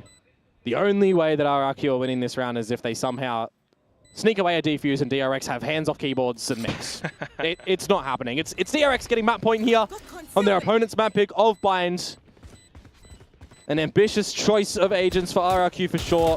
Got some cool things that they've been able to do, don't get me wrong. It definitely feels like DRX have learned a lot in this time as opposed to their Nongshim game. And the hunt, actually, Quack, is on at the end, funnily enough. Just trying to get those points as much as possible, but nonetheless, it will be DRX up to map point now with an RRQ that will be going in for potentially their last buy. Yeah. 1 away from a Thrash, so if you're thinking on RRQ's side, it's an ultimate that you definitely want to have in play, but DRX, you know that they can just hold tab and they can see that it's 1 away as well. If it's an angle that DRX want to punish, they could go over towards that B teleporter orb that is the general one that Crazy Guy has been picking it up from. See what the beginning of this round does look like for DRX. Actually, it's going to be a bit of a faster play from Monyet. Let's see how many got hit by that. None, but it's the Dizzy that works a treat. Mate, that is the play that we're waiting from RRQ. Still, though, DRX pressing the pedal. They're going into B, and that's where they get punished. Crazy Guy already in position. Great set play. Great set play. Monyet, Crazy Guy. Good idea there. Now towards the B side as well. Marco and Hyunmin. Going to be met with 4 players. Can't really set foot onto site safely at this point. 1 enemy remaining. Flawless. And they'll just get that through the smoke. Flawless for RRQ, extending their life. Yeah, but they're going to have to just contend with a couple more buys for DRX. You know, they've got max money, and they are building up to some ultimates. You know, time and time again, if you see teams losing rounds over and over again, all it takes is that 1 round. This game are called ultimates for a reason. You can wait to build them up and just have a ultimately successful rounds to close. In this case for DRX, they already have 3. They got Nightfall 1 point away. Nice, guys. Can definitely be a position to close it here. A timeout from DRX. I think they recognize the situation that they do want to end it here. They do want to maximize their potential, because if they drop this round, well, it just gives an ever so closer spot for RRQ to get that overtime position. Throw it on back towards what we saw, Quack, in the finals of stage 1, right? We saw RRQ get in towards Masters Toronto. Who was it that they faced a little bit beforehand? I went through the whole thing, but yes, DRX at some point for sure. DRX, that's right. DRX missing out from that battle. They lose, and then they lose to Paper X, and they're out. They didn't get there. Because of RRQ. Well, in a way. Yeah, you could frame it that way. Well, if it was the other way and they won the series, you know, in that semi-final, if they won 14-12 instead of losing 14-12, they'd be in that upper final. They'd be through. Exactly. So in a way, it was that 3rd map, that series. But here we go. Let's see what this timeout does result in for DRX. A little bit faster in towards Hookah. Early Thrash, actually. Very deep from behind A. And it does detain onto at least Mako. Gunman, though, not tapping onto the bricks just yet. It's the blast. Oh, Steel Garden as well. Corner not quite connected. Yeah, the rocket goes the wrong way, doesn't it? But this utility still coming over towards this B side. Look at it all. It's damaging. Yeah, thanks to the Steel Guard, and Cushy, though, has pretty good angle, adequate enough, but Hyunmin just denies it outright, freeing as well. Another kill. And it's a tough retake, a tough ask of Monyet and Xfero. They're just going to stick through that Nightfall there as Monyet. You need an opportunity to catch them as they're starting to fall on back. Just trying to clear as many corners as possible. You know that at least one might be low. They've gone for this corner plans again. Which makes it that much more difficult. Going for the tap. Xero good on the first kill. Goes for the white swing as well, but Flashback good on the burst. Monyet has to duke it out on the other edge of this. Oh my god, he goes for the light speed. He got it! Monyet! Shorty kill at the end. And now they're up to 11 and 12. Oh, how have they done that? How have RRQ won that in a retake? The Nebula on it, just giving them some options, and Monyet dances around them with the light footwork. Shouldn't have been a way in which DRX do drop that one. They nightfalled over towards spawn as well. They still go for the plant in the corner. Yes, I know playing from either elbow or garden, it's a little bit more narrow focus that you could get a spray through that smoke, but it limits the options of Flashback, who's playing in hookah, has to drop on down towards the site to give an opportunity to perhaps win the map there and then. That round just slips through DRX's fingers, and now we go into the final round of regulation. 13-11, the chance of DRX or for RRQ into overtime. And they were successful last time these two teams played. Overtime on the cards. DRX not wanting to let it happen. If Jemkin finds his kill with an operator too, he will get that dimensional drift online. Reveals for the moment that it was over at A. As he repositions to the B site. Slow, but progression from DRX up through long. And there's that operator as well. Salivating right now, Jemkin. Hoping they walk in towards his crosshair. Crazy guy needs to keep him in that angle too. Surely they know that this is the spot, and they do. Marco uses the orbital strike, puts him off the line. It's go time. Crazy guy on the off angle. Oh, what a burst on the third as well. Hyunmin managing to take it out, but you're in a 2v4 now, and up in Flashback's hands. Can he really get a post plant with these tools? Ooh, a tube plant as well. You're going to have to stick around here. One inside a tube. The other trying to watch for elbow. Flashback. It's playing pretty dicey right now.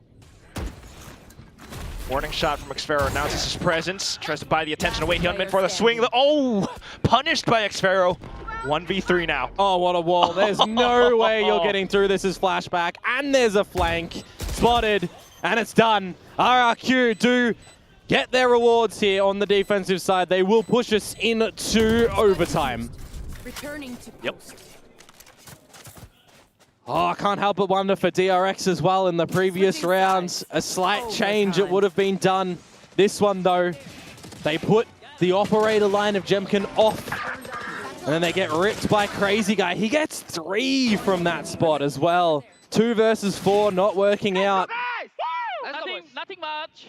Nothing much, he says. Trying to keep it in the present. Well, big words from him, trying to be the Korean Slayers. Overtime here. You're not really slaying them. You're just, giving them a couple of cuts, death by 1,000 cuts, perhaps. It is still map 1, but so far absolutely delivering. You said that this was going to be a banger, and it is. But now back on the attack. RRQ. The defensive side at the moment for DRX as well. This utility that we're speaking about early from the Vice, it was really just disrespected from Monyet, wasn't it? Up and over into the site. Now it's all been early on the pop for DRX. The Thorns are gone, the Snakebite's gone, the Shear is gone.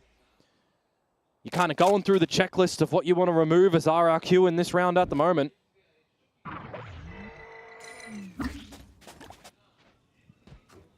Meanwhile, DRX are just still happily holding. Gonna have to confirm some information soon, though. That Prowler, but they're at the top end of Fountain. That's beginning to dispel that fog of war. Yeah, but what a great seize. Catches 3 or so players.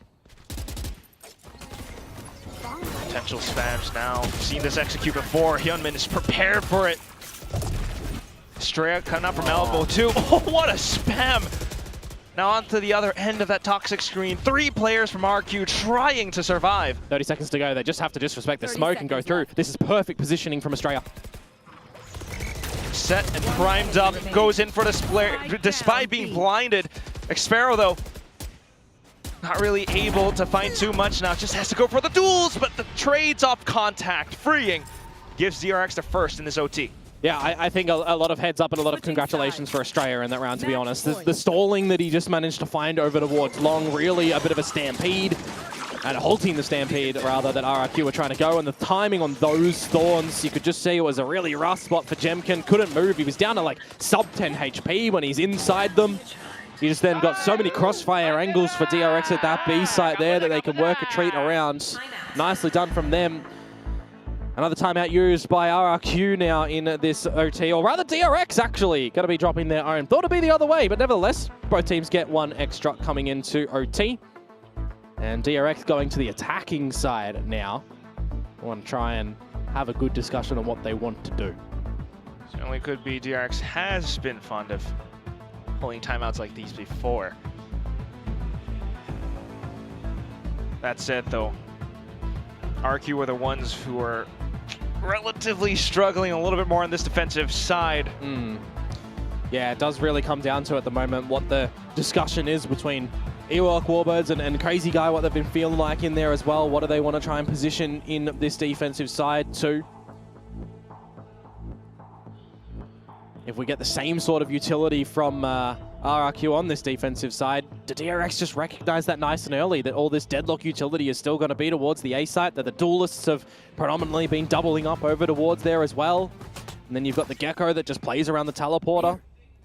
Very just common from RRQ in how they're starting off a lot of these rounds in this map at the moment. Retake, a definite angle for RRQ that they've had some great success on as well. So they can always pivot to that again if they need. RRQ though trying to take advantage of it as well. Jemkin proactive on it. Great first frag. Hyunmin down. Whoa! Nah, that one's rough. You've lost your entry in towards the site, and you've lost your wall to start to approach towards A as well. Swimming start for RRQ at the beginning of this round. Not something you're gonna expect in a timeout. So 3 players left. Of course, you could still go for a try it nonetheless. They've also got the barrier mesh just over at Showers, so there's no way that you're getting in through there at the moment as DRX. So you look to the B angle. Gap in the smoke. Monyet punishes Australia. It's just one by one. The dominoes falling on the DRX side. Oh, timing on the wingman as well. One Sky Smoke available for Mako. Oh, I flashback. thought Crazy Guy actually spotted him. Went for the re-peek, ill-advised. An opportunity actually, Quack here for DRX to get the plant. Reverse of default, but it's a 2 versus 4 in the grand scheme of things. Changing plant spot. Gets the heads up duel. Now back into hookah. They heard the TP. Thorns have been placed, but oh, a little bit of a commit from Mako. 1v2 now. If Flashback can take them out, stuck in, and that's the quad. While the third ripped. Spotted. He's stuck. Dodged, and he's in the corner. Has no choice but to go out. So Flashback closes the map with a monstrous multi-kill. It was a 4 versus 2. I thought it was done. I thought we were going into another realm of overtime. They hear the TP. They're questioning where they want to remove the plant spot. Flashback comes out with the closer there. He's 10th clutch in a VCT Pacific as well. The fact that he spots Cushy with pistol in hand, scurrying away to hide. He just can't get out of that one. The jump getting the better of him. 14-12 to DRX. It was not a convincing map from them by any means. But boy, was it entertaining. Entertaining and a lot of adaptability. I mean, both sides trying to fight tooth and nail for a lot of these halves, but I think DRX managed to stay on top of it the most. Well, we had a lot of just comeback moments from both of the teams, right? A lot of deficit positions. I'm very intrigued to see, you know, what the first kills and everything were, but they really don't tell the story because how many 4v5s are we doubling and answering back? We've got multi-frags from a lot of different players in the server as well. We got great timings on a lot of the pop plays that are coming out.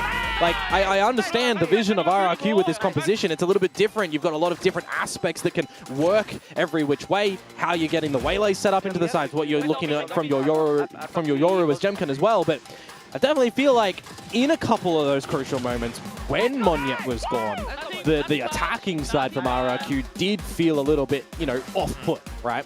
So I think that would be a little bit for them to potentially fix up and stuff. But, I mean, 14-12, certainly a ripper map anyways. Definitely. I mean, DRX now one map away from locking in playoffs. We're going to toss it back over onto our desk to break down the action. Oh boy, Bind did not disappoint at all if you are just a viewer and you want some wacky Valorant, some good Valorant, and just some really stellar moments, especially there with Monyet bringing into that overtime and DRX with Flashback clutching it in that overtime. Man, this map had everything. This was a real treat to watch. Of course, we saw RRQ cooking it up with that composition, trying something new. But I think once again, you got to take a look at these post plants. Managed to plant 11 times because their executes were so rock solid, but DRX really managed to make it work in that retake. I felt like RRQ could have got more on that attacking side, and that's probably ultimately what cost them. But so many good ideas, and DRX looking so solid, especially Flashback. Man, what a game. 100% Flashback. I mean, he's been a fantastic performer for DRX. It's like he never left, honestly, but I totally agree. I think RRQ had a lot of really cool set plays. They played this wacky comp that was, honestly, I really liked it. But DRX, what they did was just play solidly, play the high percentages. That's why they were winning a lot of these retakes. Like, you were seeing RRQ throw a ton of utility, execute these elaborate game plans. Monyet's going one way, Jemkin's going the other way. You've got all this, you know, grab nets and Gecko utility flying everywhere. And DRX is just like, we're going to sit in the high percentage positions. I'm going to drop the best smoke in this position. We're going to play this exactly how we should play it. And they won more rounds than they lost. I think Flashback definitely put them over the top. This was really a game that hung in the balance, but it was excellent Valorant to watch. It was creative Valorant versus very standard, well-executed, solid Valorant. I mean, have you seen that clip from Indiana Jones where he's fighting that guy who does all this crazy martial arts and then Indiana Jones just shoots him? That's what that map felt like to me, where RRQ did so much cool stuff, but DRX were just better when it mattered. Legit. But still, respect to the creativity, and there were moments that worked. In fact, let's look at the early on RQ on the attack side. Yes. It's so good, man. Absolutely. This is why Deadlock is so strong at the moment, and this is how I expected them to play. Gravnet does help you wrestle control of some of these positions, and then you have both the Yoru and the Gecko that can really help you bully this space and bully that map control to be able to use it as a launching pad to kick off these huge executes. Like, how do you even defend this, man? I mean, the util is just so massive, especially on a smaller site like B-site here. They can cover everything. And then we take a look at round 4 here and just look where this mosh pit lands. It's all about lamps control as they dive into that site. I mean, the util just covers so much. Yeah, you wrestle control of lamps, then you put down that deadlock wall on the backside of site. Once again, you get this long B take with the grab net, this time a little bit more staggered. You could see Estrella really trying to read those timings from RRQ. Keep in mind, he used to IGL for this team. He knows their structure. He knows how they like to play and call. But in this case, he wasn't unfortunately able to hold this, because look at this Waylay ult with the dash straight on into elbow. And Estrella, I mean, I don't know what you do against that. Monyet's just running at you. You just got to say, okay, go next, I guess. I mean, it was terrifying. Really loved this all from RRQ. You can tell their attacker side was so well thought out. So many brilliant set pieces to get them those rounds. It was only the post plants that really let them down. But just look at how much they can cover. It's insane. Then this deadlock wall locks them into lamps, stops that flood out of CT. I mean, what do you do? This is so hard to defend. All you can really do is give it up for that retake, and DRX did a good job, at least, of adapting to that. I'm really digging Monyet's Waylay, by the way. We've seen Jemkin play it a bit, but I think I like Monyet on Waylay a lot. Oh, he had that clutch with the shorty was really sick. I mean, I've seen some games where he's light speeded into his death like 4 times in a row. That was luckily not one of those. Actually, Waylay on Bind might be one of my favorite maps to watch so far. Yeah, I think it's been super exciting. And again, Bind absolutely did not disappoint. But on the side of DRX, they had some pop-up moments, really solid play like you were mentioning. Oh, absolutely. But Flashback was the standout for me. I mean, this guy had an insane game. Just the clutch at the end to win them that game to top it off. Like, he is in fine form for DRX. He doesn't need to be as flexible as he used to be. We haven't even seen him go onto the secondary duelist yet. I know that's something that DRX have got in the back pocket. You could throw this guy onto a secondary secondary duelist with how sharp he's looking, but very solid swapping over to the Vice. DRX changed up their comp so substantially, and Flashback fits into that so well here. I mean, this clutch at the end really says it all. Gets that ult online, catches Cushy as he's crossing. I mean, he saved the round there. He completely won them, closed them out that game. 24 kills, great performance from Flashback. It must have been so frustrating for DRX to lose him in those circumstances after winning kickoff. I mean, it's something that they really tried to work through. They've brought in 15 different people to try to replace him on the roster. They've tried to promote people from the academy team, but nobody hits as good as Flashback hits. Oh, absolutely not. It was... I'm just so impressed. I'm really happy. I know Morgan and I are absolutely delighted. Like, why wouldn't you pick him? I picked Fring. He was pretty good. Fring's been pretty good on the Viper, but Fring didn't 1v4 like that. Yeah. So I can't talk much about Fring, unfortunately. So there was a time when Fring was absolutely fantastic, and this was his Tejo era. Yeah. So Ascent, the last time we saw Ascent from these guys, RRQ lost it most recently against Gen G, and DRX, this was during the Tejo days. Yeah, I mean, this is like Pacific data. A lot has changed since then. You know, you've seen these teams go towards more standardized comps. Even RRQ were playing the meta comp. The only difference being is that they had the Cypher instead of the Killjoy. Even they were playing KO Sova recently, which hasn't looked as good as them as they did used to look when actually there was Teo meta and they were running things like the Yoru. But you're seeing them also be quite happy to play things like Yoru Deadlock Cypher, which is a very good comp at the moment. And for DRX, we have not seen it from them in a little while. I think the last time we've seen from them was, it looks like Deadlock Vice, although I'm not sure if that was in Pacific or not. So look, we'll see what they're going to go for here. I mean, I think this is entirely open-ended. I have no idea, like, who's going to be playing what, but this is DRX's map pick, right? So I think I'm really looking towards them now to kind of close out this series with their own map pick on a set. You know, and I mean, it's so standard. I'm curious if they're going to go for the Korean style and keep things very simple, or if they're going to, you know, try and shake things up. I think they're not trying to do anything too spicy right now. They're playing very standard. Yeah. But actually, what I really want to see from DRX is, we've picked Ascent. We're starting attack side of Ascent. Let's cast our mind back to kickoff. Let's get Flashback on a Yoru or something. Let's get Hyunmin on a Jet, and let's run it down with double duelists. That is honestly what I want to see here. I just want to see them run at RRQ and disrespect. That'd be fun. I want double duelists on both sides. I want the Jemkin Monyet thing again. You want Monyet doing backflips, you know, Jemkin's flicking everyone. Exactly. This is exactly what I want. Welcome for to both these Pacific. teams. Yeah. We're meant to have good stuff here in Pacific here. And again, both these teams are very important for them to close it out today, because that means they are qualified to playoffs. They're also neck and neck in championship points. So this is a huge game for them. It really does matter. DRX now one map away from locking up that playoff spot. And we know how much it means to this whole organization, because they were on top at the start of the year, but it did fall away at the end. So let's see what we're going to get on Ascent here. Both of these teams do have the propensity to change up their comps. Okay, RRQ is crazy. I'll go for DRX first, though. I mean, this is very standard. This is the meta comp with the Cypher. Actually, this was a comp RRQ were not running too long ago, and they didn't have much success with it. So RRQ will be very familiar defending against this DRX comp. But on the side of RRQ, they are playing this double duelist. It's Neon Waylay on Ascent. And this is wild, man. Jemkin now on the Waylay. Monya on that Neon. I mean, this is going to be fast-paced. It's going to be in your face. Again, look for big util comps. Xero Omen. Predictions on this map. I want to know what you think. I have no idea anymore. RRQ have lost their mind. Ewok no hair by the end of it. Yeah, I think it's the glasses. He needs his glasses. He can't see what they're picking. He can't see a goddamn thing right now. Let's head back to our casters, Quack and Komodo. I just have no idea what to expect.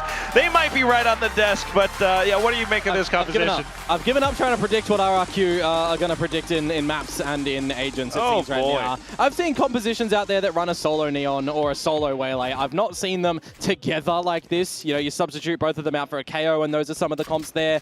So I've even seen a Viper instead of one of them.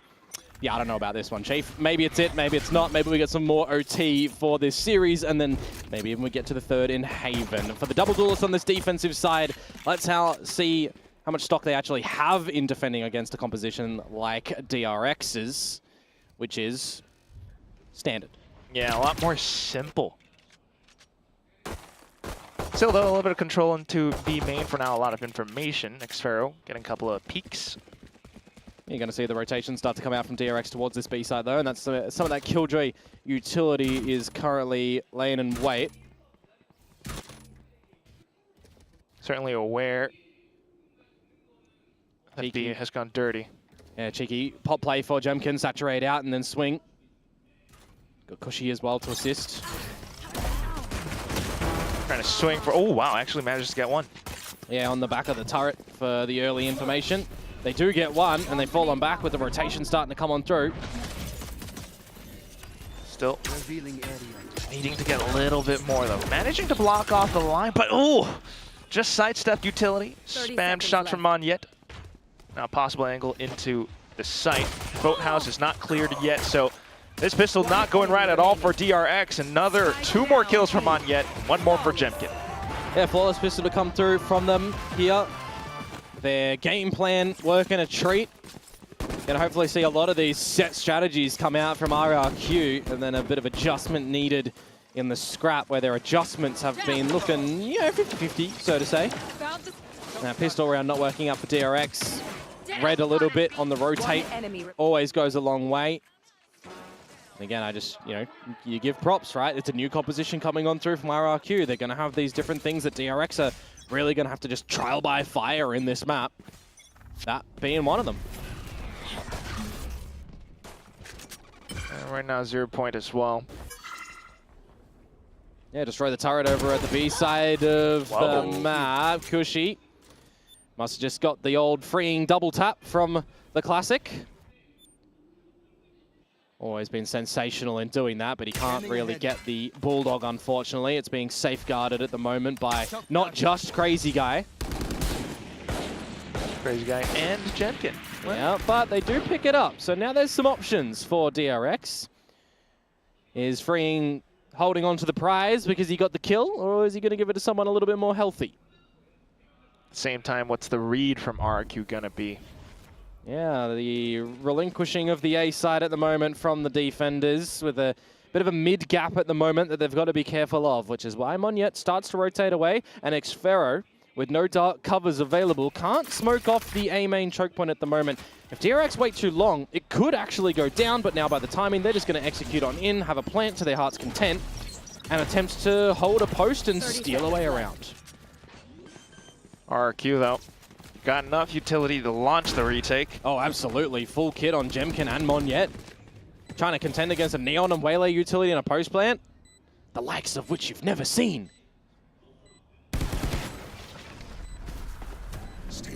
Smoked off. Oh, and his Hyunmin isolated. Oh. A little bit on the trap as well. But, okay, things are maybe going awry.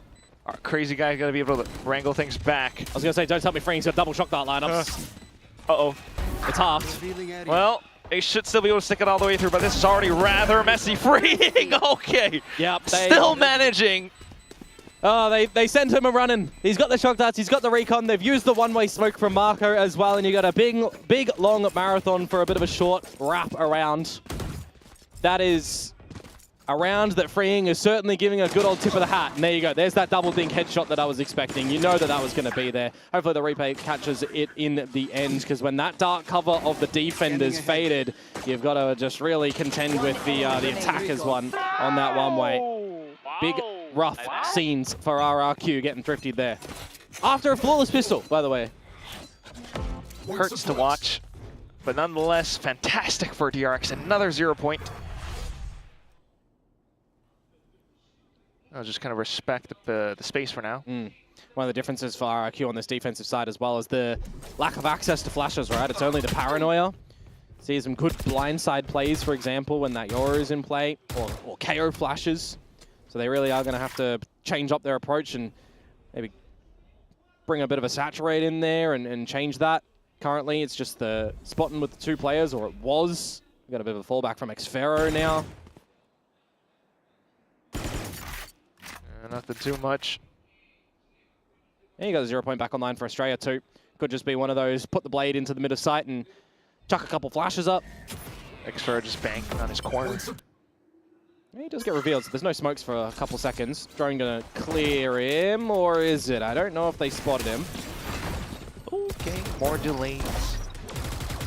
30 seconds to go. Now the reveal out onto him. They know that there's 3 numbers. They've seen 3 different pieces of players util and scanned. 30 seconds left. Should be the pop flash and into the site. What a perfect headshot angle. Generator cleared as well. Ooh, inside of the smoke though, Manya. Not too bad, but nonetheless, you can't really retrieve the weapon. Was the main objective right now, aware of the Cypher as well, but has to just go back into sight. Now we twiddle our thumbs a little bit, Cushy and Monyet, to see if they can find some chip damage or not. Just die to the explosion. Something we know from DRX time and time again is just going to be the slow plays, clearing what they can with the utility and then going in. This is why I always get a bit excited when they do change it up from the norm and go a little bit quicker. But otherwise, not really overplaying their hand. Successful, thrifty into the upcoming round. Yeah, and surviving with 4 of the guns in this one as well is just going to be a good little bonus equation for them. Now they go into the technical, you know, delayed bonus, so to speak, but it can just be a pretty strong rifle round. I mean, they could even consider getting out an operator on the attacking side if they wanted to. I don't see a world in which they should, don't get me wrong. Just go with the full rifles in there. Look to play it just as normal again. Seconds left. Practically so. But adjustments possibly needed for the RRQ side. Yeah, these are the spots where you would expect them to be a bit of a set play to come out from RRQ, which even then leads into more of DRX playing a bit slower, right? Expecting that there might be some sort of coordinated pincer move. But right now, just by radar position, it looks like RRQ are going to play just a little bit more defaulty, spread around the map. It just looked like there was the recall of the alarm bot in mid. So they're going to re-push that one back, or actually, never mind. 0 Point removed it from the radar. Otherwise, back online. Still some information to block off B main because of it. Yeah, some destruction of that Cypher utility as flashback, so he's got to little be aware with the camera. As meanwhile, RRQ trying to figure out where these rotations may be happening, where the calm before the storm is. Pop flash on towards A main. He's going to push Jemkin back. Caught a full face to the flash. Face to the flash? Flash to the face. Either way. Oh. Yeah, you generally expect, though, that this might be a lurk position, right? You just see the Cypher. You hear a Sova starting to clear mid, but meanwhile, look at this from Jemkin, clearing all of A. RRQ know it is a B. Exploration, good timing on the utility, but a perfect flash to off-put them on the back of this null command. Which really gives DRX a lot more urgency into this fight. The spam coming out from Monyet, though. RRQ is prepared for the hold. Oh, every single choke point just sprayed through. Mako, the only one left, wants to retrieve the spike, but can't really get out or do anything else. 15 seconds left to go. Yeah, he's got to save. No way you're getting back into this one, unfortunately. A bit of a slower paced maneuver that was so totally read by RRQ. On the back of having that flash in A main from Estrella, and you force Jemkin back, but then there's nothing else to succeed that as well. You kind of do start to wonder, is that just a bit of a fake flash to keep us interested at A? So some forward progression from Jemkin to get a good read. And just giving that comm to the team that they know it's going to end in B. Rotate our forces there and hold down the fort. Quite successful. Doesn't really matter that the null command is in play when you just got shots starting to come on out. And you got 3 players on the side itself from RRQ there. Keep your vibes up. RRQ, not too shabby at all. But definitely seeing, you know, how they need to really pilot this composition in order to make it work. Well, there's a big gap in mid at the moment from RRQ's side of things, so an opportunity for DRX if they see that there's no investment of that utility. Ooh. That is disgusting from Marco. Pre-fire on the standard peak line, removing Jemkin. Now you got options. A big gap in the map somewhere. Of course, we still know it's in mid. Generally, DRX will use an owl drone to start to clear it as well. But they want to play a little bit more hastily, not lead the time to lead on down. 1v1 fights kind of, or 1vx fights for RRQ's side, wherever DRX go. Monyet potentially being overwhelmed will have to back off. Maybe a slight chance for Xfero to try to play spoiler, but gotta work around the paranoia. Monyet still being able to deny entry for now. Pops the overdrive too. Yeah, it was just timing on the 0 point that goes through. Monyet on the right angle to deny that. That 0 point goes in. Completely upside down angle of approach for DRX. They get in perhaps and overwhelm. 30 seconds to go in this 4 versus 4. DRX, they need to start to make some money moves. Not too much off the util, so straight in with a strafe. Hyunmin, double kill now. Freeing chiming in as well. All 3 of those kills were individually peeked out by RRQ. None of them were in coordination.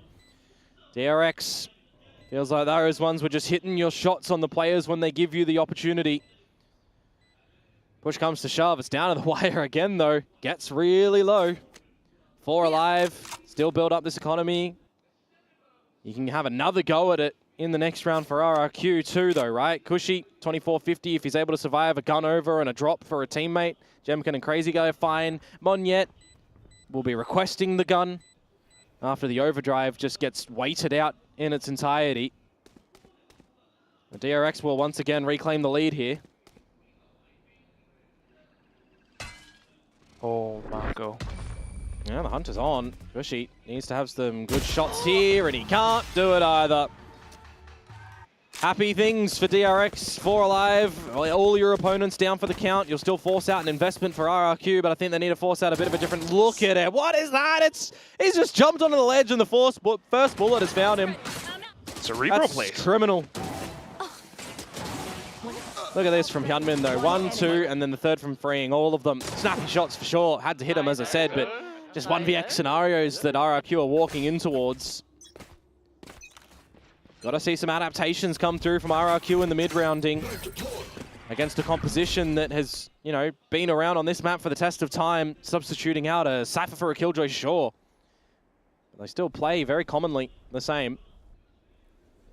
There you got some main aggression from RRQ, the Paranoia and the Lightspeed play going together as a team. And DRX were expecting this. It's what I talked about earlier, Quack. They allow the space to be found and hopefully find an opener. There goes the Lightspeed, and a trade is there. That pop flashed over, safe enough. Knowing that it is Jemkin after all, so there's a tendency for some of these plays to happen. Marco down, though, means that there's no option for smoke, so it's a little bit more sticky in towards the side itself. You remove Xfero, though. Yeah, that's why they kind of want to go in fast and hot and heavy as well. Whee! Can't really work off the smokes or flashes. Oh, the Hunter's Fury too. Monyet just went in, a wrench into their plans. Hyunmin, though, being able to shoot it out as well. Flashback. Managing to save up the round. A couple of players caught out with util in possession. Feels like it wasn't the immediate finishing off of his prey from Monyet there onto Australia, but he still gets the job done. Reaction's not quick enough for Freeing to get out of that Hunter's Fury, but the rest of the DRX guys in the scrap there actually did just have their guns available too. The trade on the back of that flashbang, you know that DRX were prepared for that play of RRQ. It's just that the adaptation's a little bit later on into the piece in the 2 versus 2, essentially. Everyone had their guns up there. And DRX weather the storm in the duels. Back to the pistols for RRQ once again. I'm expecting a timeout approach. Maybe even in the next round, Quack, when the guns are going to be back in the hands of RRQ. Jemkin, Crazy Guy, a couple of ults that will be present as well. For now, at least, trying to stay concealed. Omen Flash deployed already, though. And here comes the pop flash play. Hyunmin onto the top of the generator. Doesn't check below. Xfero, though, will get domed from behind. Mako and the rest of the team continuing to fan out. Now just Monyet stuck inside of hell. Surely another shot. The DRX player's pretty low as well with the weapon now picked up. There's a chance. Freeing caught with util again. But Monyet looking the wrong way. And it's a savior of a round for Flashback. Shouldn't have gone that way. That was an eco for RRQ. And they try to steal the round away.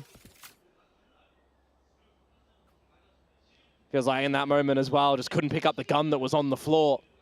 Leads to being a little bit unfortunate for the likes of Xfero. You can see the timer was paused, Quack, too, so we got a timeout from RRQ, you assume, going into the next round.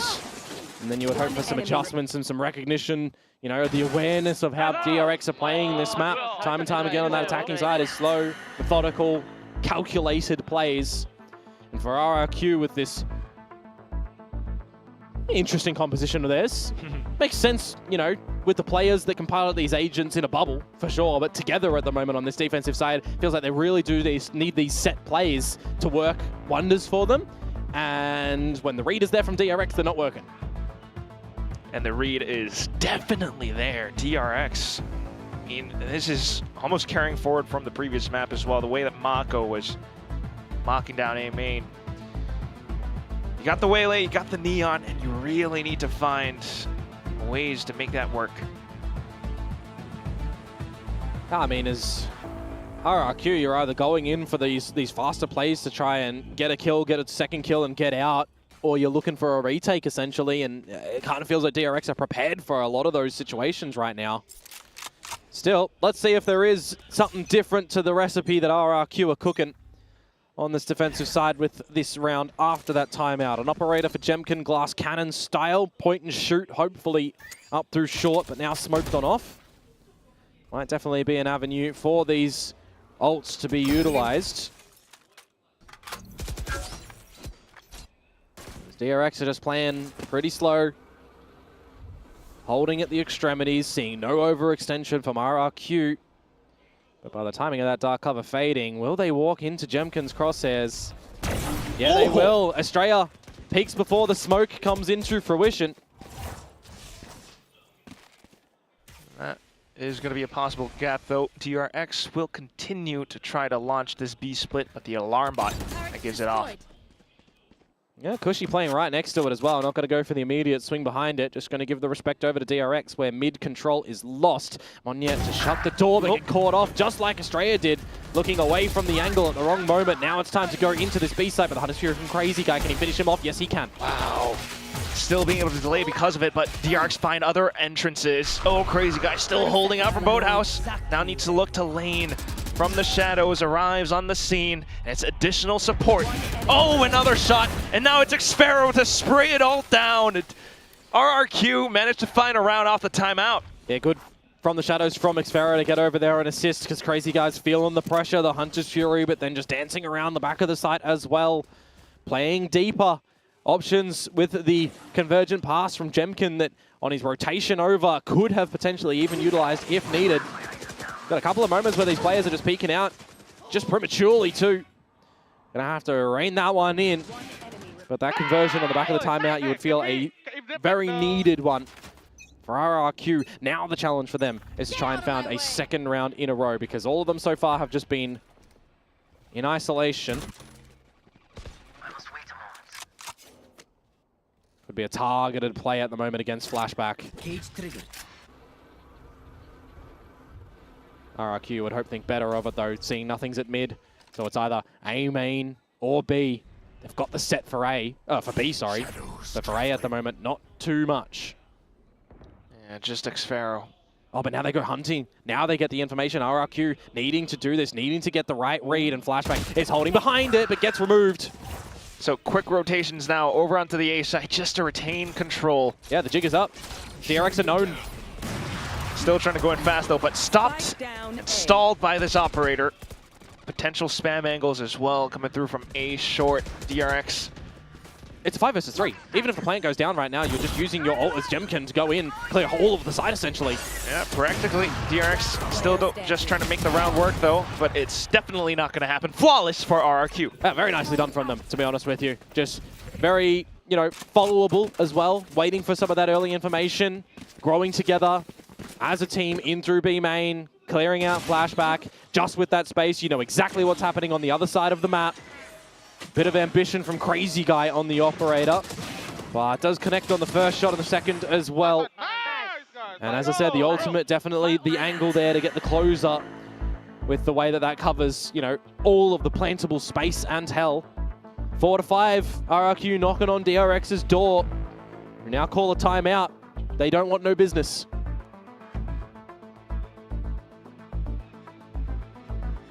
None whatsoever. Knowing that the op is quite the formidable presence, needs to eliminate that. The thing for me at the moment is how many rounds will DRX be finding on this attacking side? Because you know when the switch up happens as well, RRQ are going to, you know, be on this style that they had on the last map of Bind as well. Get to a couple of these chokes, look to go in speed, in a bit of slow. They can throw Very different utility sets out that forces DRX to really think, you know, really get those brain juices flowing, and how these rounds are looking to play out. It was something that was really cool from RRQ on the last map, but as the desk kind of highlighted, DRX was shooting better for majority of the time. A couple of those cheeky plays are getting the better of them. Now, though, the opportunity with this lesser-equipped DRX on the back of that timeout for RRQ to try and tie it up. Mid-duel, mid-fight. 0 point dodged from the mid players, too. Wow. And just the whole team. Yeah, you know it's going to be B when you hear that drone come out. You hear the rest of the utility, too. There's going to be a very quick flank available here for RRQ. DRX should be aware of it as well, but oh, too good of a spray. They're hoping that they can finish off Flashback, you would assume, but now that they destroyed the trap, flank is known. Well, it is a half by after all. Flashback just trying to make it work as best as possible, but here comes Monyet with the overdrive. Everyone's stuck into sight. You got some ult and utilities, but not really wanting to commit them just yet. 0 point pretty good, but still RRQ continuing to push up front. Shorty close range, and now just Estrella completely slowed. Trying to hold around the spike. Nobody daring to challenge just yet, but it's a full trio, and that will be that. Yeah, you don't want to go into that dark cover there and give an opportunity for him to win it. They know that they've got timing on their side still for a successful retake. Just wait for the dark cover to fade, and then it just exposes where he is. 5 to 5, we do get it all tied up. Good awareness from RRQ. Stuck in towards mid, get that quick flank happening. Recognize that, well, everybody kind of has to be on the B site or in main. They put their utility to the test. They put their positions and bodies on the line as just getting in towards the site. And then mount that successful retake at the end. Now is a good test, though. Now is the weaponry back in the possession of DRX. And with a null command at the ready from Estrella as well, is it going to be an angle to just get towards one of these chokes, pop that and go? Didn't work last time. Ooh. Mid pressure from the operator and the bottom mid players too. Getting the better of DRX in the last rounds. Need to make sure that they don't get crunched upon. But are going to group up towards this A site together.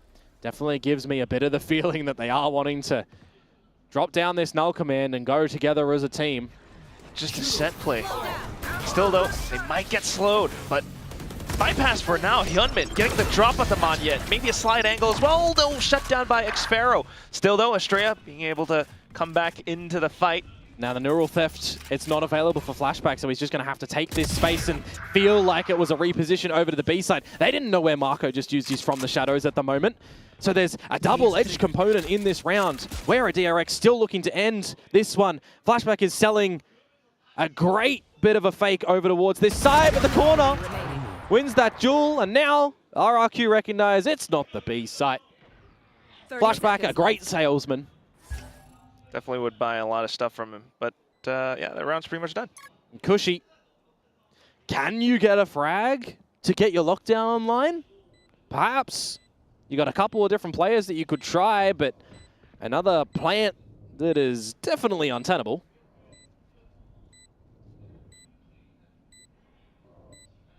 Still gonna try. Jiggled by freeing now. We can pretty much look to the next round. Oh yeah, there's no way that he's retaking this one. There's his lockdown. Would have had it in death anyway, which is what will follow. And DRX will claim the 6th round. It's a bit of a slower end to that one there, Quack. But hey, successful with the null command pop going on in. Bit of aim punch immediately for the frag that Hyunmin finds here. We'll get to see it from his POV. Now clearing the angles. Could have been a different way that one goes with Monyet if he finds the kill. If the resurrection, you know, the Hunter's Fury finds a different player, not the KO too. Last round of the half now. See if RRQ are going to be able to answer to tie it up again.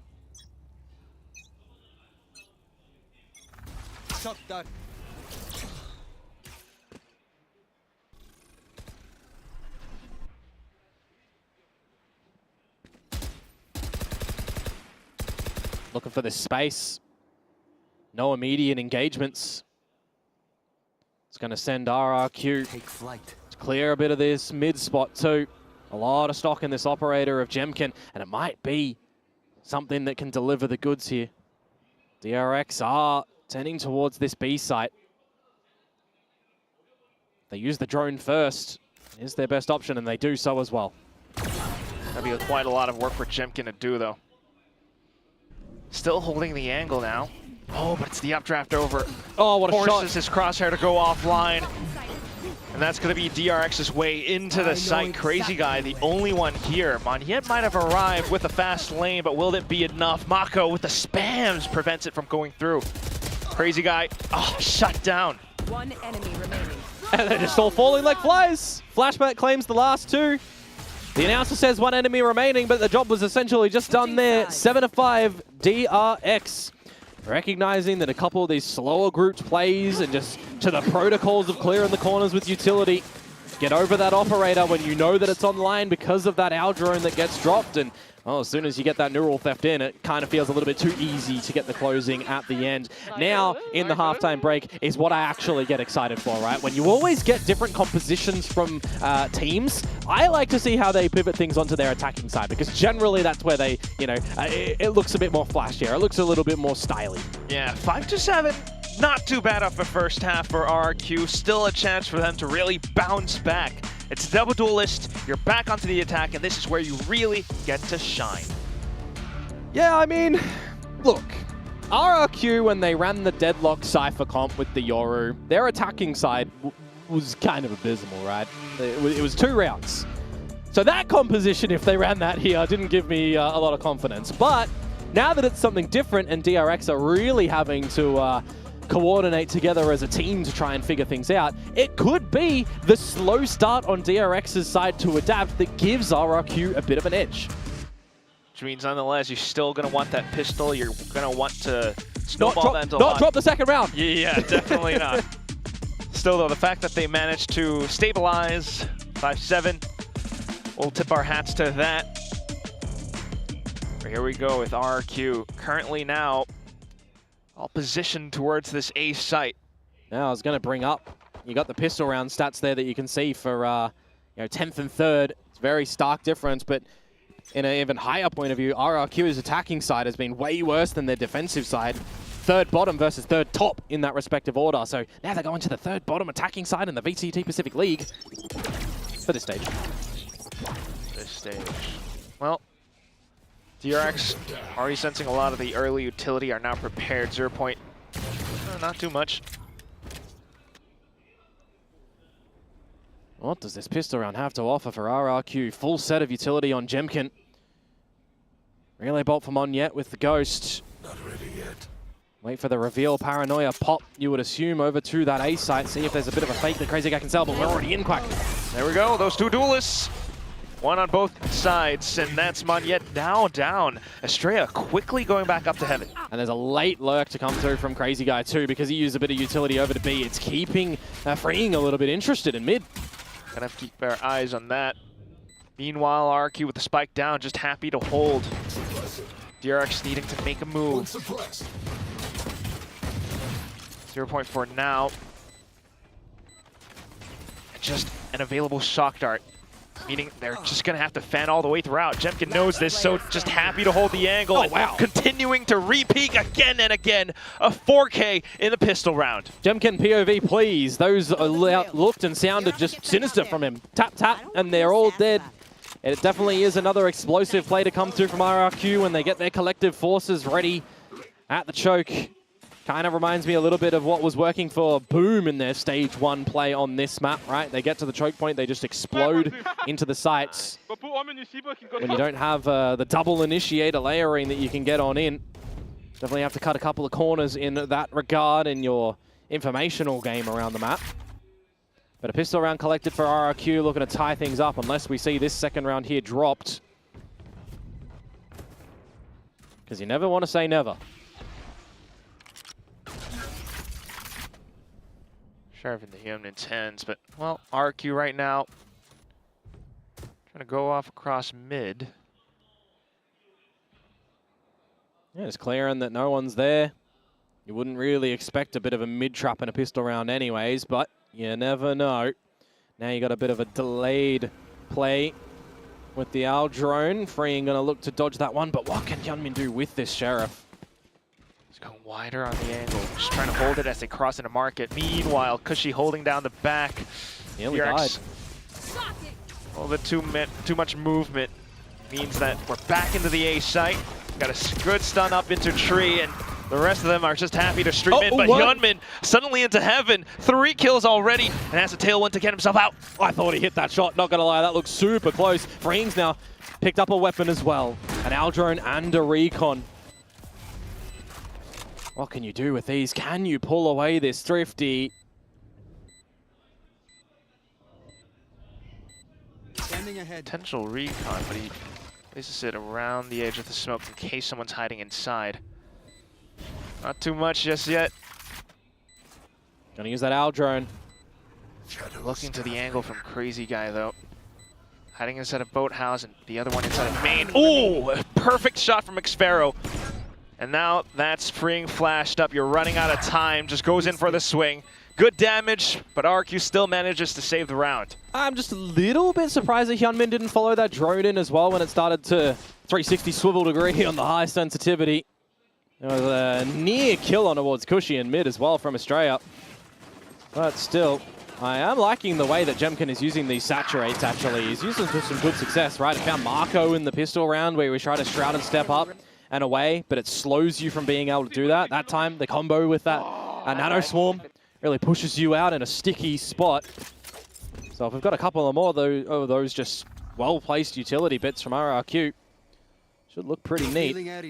Now we've got the guns in possession for DRX, who split their utility across the map with the Cypher. Something that they don't have to worry about as a KO as well, so that utility should be right as rain unless Crazy Guy does have those shock darts at the ready to remove.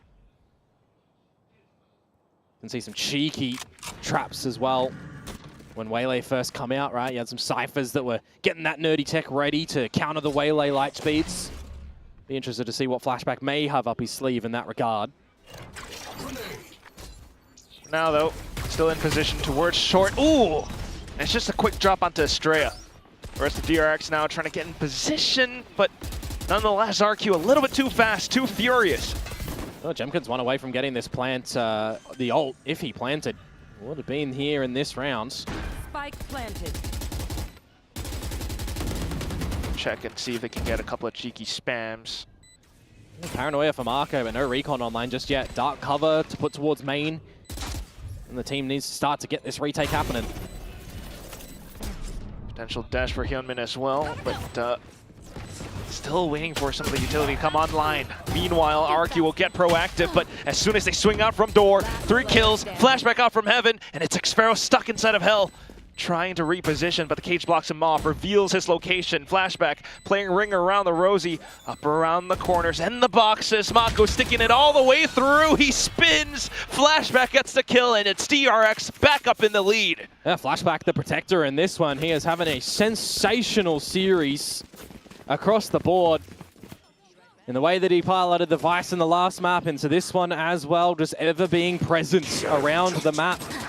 You know, selling the fakes, being there as a body to watch, and just be supportive in the retake, in the plays. Absolutely loving it for him at the moment. Bonus round does go the way of DRX, rather their first buy round, but we'll have another one from RRQ here to keep things entertaining, to maybe even keep things in a back and forth nature. Early utility chip damage delivered towards Cushy as the Owl drone potentially has to be destroyed, but it will be allowed to go a bit forward with a returning shock dart as well, hitting Hyunmin. Now the pressure starts to build up elsewhere around the map. Where do you think that RRQ are going to start to change things? Because you don't know where this convergent pass is going to go. Rotations start to come towards this A site now from Hyunmin too. It is go time. It's a really big angle for Estrella to hold, though, so it doesn't quite hit onto him. Meanwhile, Mako in the corner as well, being able to take out and deal with Jemkin. Everyone from DRX have just kind of avoided a lot of the utility. Just Cushy left. You are not getting that spike back. That has been such a quick shutdown of the round, and I want to give There we go. Marco his praises. He put himself in the perfect spot to not only dodge the ult, but also just have a good smooch on to Jemkin. He's just landed on him. That one's a bit of a rough one. Rough one for RRQ. See it in the replay and how it comes up. The paranoia just not connecting with him. That hurts. Marco even tried stepping into the open, but by that point in time, Estrella was already into the site to dispatch of Monyet before he died almost in the same frame. So DRX will hold the lead. Now it's going to be the stinger by. Yeah. Going to see if they can potentially just get Jemkin in and maybe even Monyet with a bit of a stun. Line up at the ready. Crazy guy with the recon too. Or if not, it's going to be potential double digits for DRX. What a big round. Oh yeah, this is going to be a swinger if RRQ can find it. Just going full commit, but Hyunmin's prepared. Tailwinds into safety. Now continuing to hold off for stairs as well as lane. Oh, a wild TP. And Hyunmin quickly dispatches of it. 3 kills to the belt and flashback holding out from lane. Nicely done from DRX. They do not drop to the Stinger Force and the pistols to potentially get the better of them. Double digits. An opportunity for DRX to run away with this map, and RRQ want nothing of it.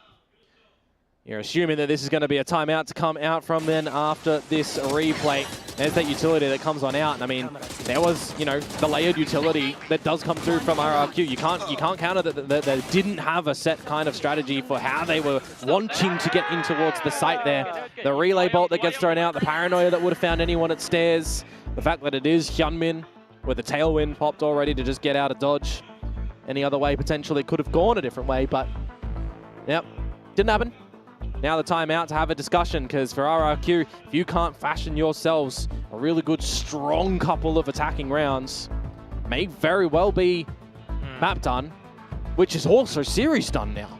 And you don't want to look back when you're deep in the playoffs, or maybe not even then, just thinking, I didn't have enough championship points because of this one series. And that's why this is such a pivotal match as well. 10-10 on the points. They get in towards playoffs. Maybe they can have the run that they get top 2 and then they get champs. Sure, right? Every team you're wanting to know, or every team is wanting to challenge for that, right? The approach is going to be get top 2. You don't have to worry about the points situation. Especially for teams that aren't really towards the top, right? Like when we can think of Talon, for example. That's why you want to take those wins as much as possible and make these comps count. You pick this comp for a reason. Oh, but it's DRX with a crunch play now.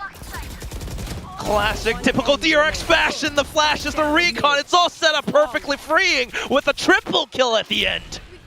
Hey, remember this old Vision Strikers strategy? You know, that one that used to be quite popular back in the day. Wasn't exactly that one, but that's certainly a team that can come out with a B split strat that can destroy you. Oh, off of a timeout too. That hurts, man. Yeah, usually the KO goes in for the mid flashes. This time it's up through B. And you got a good recon. Good recon that comes out. Good flashes, good plays. DRX shut down RRQ in that one. May very well be the lasting purchase that comes through from the attackers here. The Bulldogs echoing out do not give you stellar confidence, do they? Now you've got a couple of ultimates to work off of. Bit of mid control, but DRX, great vision. Spots out the top of Monyet. Repeaks as well. Oh my goodness, Hyunmin, no! His raise was silent, but he's ever so present in this one. See how much more stock he's got in him, because the third one here would be absolute blasphemy. Another tailwind propped up if he gets the kill, but of course RQ not looking to give it. Oh my goodness, still the trade from Cushy. We're down to 2v4. Still got that trapwire that they got to contend with as well. Oh, and Asher just comes back in. Keeps himself concealed. The flash coming in perfectly. Jemkin, though, trying to bail him out. Being able to get a shot in. Mako's still on the site. And one by one, more DRX players arrive. Flashback once again, holding tree. And another kill to put them up at map at series point. Gorgeous from Hyunmin in that round. The 3 kills, the mid challenge. A little bit omnipotent in this one, it feels like, and just how he's navigating this one and the shots at the ready. The right reads. The aim punch doesn't really matter. His Phantom is looking great. Abusing it a little bit, one could argue, but hey, he's doing the damage where the damage is needed. 5 in a row now to come through from DRX, and that's 5 series points that they have to play with. RRQ, oh my god. Well, DRX just goes in for a Talos Crunch. RRQ reads it, and they want to stream into A. Gotta remember, in a retake though, Quack, there's a null command available for Australia, freeing one away from a Hunter's Fury. But on the flip side, Lockdown and Hunter's Fury for RRQ as well, so they get in towards this site, they can set themselves up for a 5 versus 5, force the space territory because they got the Lockdown in just before the null command was popped. Safe enough. That's it though, RRQ still gonna need to go huge. This buys a bit of time. Yeah, it means that the null command is invalid in this retake. But it's a full 5v5.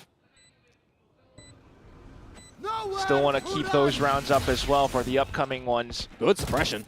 Well, continuing to go in for it. Couple watching towards the back of A main. Mako's trying to flank silently. Estrella going out, gets traded. But here comes Manyan on the overdrive. No, he gets stopped! The flank. Mako coming up with another kill. Hyunmin with the Blade Storm, and Freeing has just done it. DRX, they end out this second map. It's a 2-0 fashion, 13-7, and they lock themselves into playoffs. It's some good revenge from the Stage 1 upper semi-final where they lose that all-important third map to OT.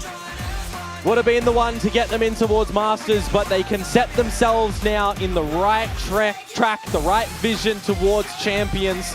They get a good victory here to get the extra point above RRQ. These two beefing it out to see if they can get top 4, right? If the top 2 teams get in through the playoffs run, they will now qualify to champs.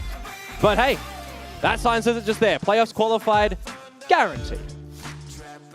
You love to see that. It was definitely quite beefy between the both teams, but still DRX came out on top today. That means we're going to toss it over onto the stage to listen from them, the winning interview.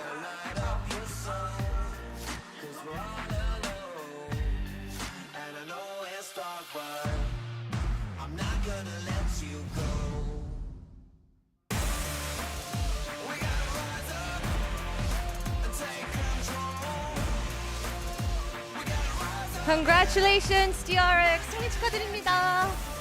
안녕하세요. Oh, hello. It's me with Flashback. 안녕하세요. DRX의 플래시백 선수 인터뷰 만나보겠습니다. 승리 축하드립니다. 감사합니다.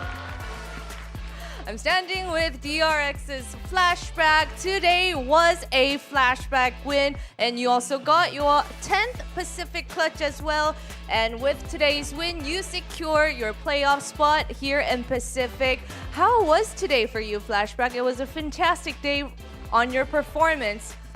오늘 플래시백의 승리라고 해도 과언이 아닐 만큼 정말 멋진 경기력을 보여주셨습니다. 개인 10번째 퍼시픽 클러치도 달성하고 오늘 팀의 플레이오프 진출도 확정졌는데 오늘 경기 좀 어떠셨어요? 정말 잘하는 팀이라 생각을 해서 긴장을 좀 많이 했던 것 같은데 저희 팀원들이 잘 받쳐줘서 제가 이렇게 잘 할 수 있었던 것 같습니다.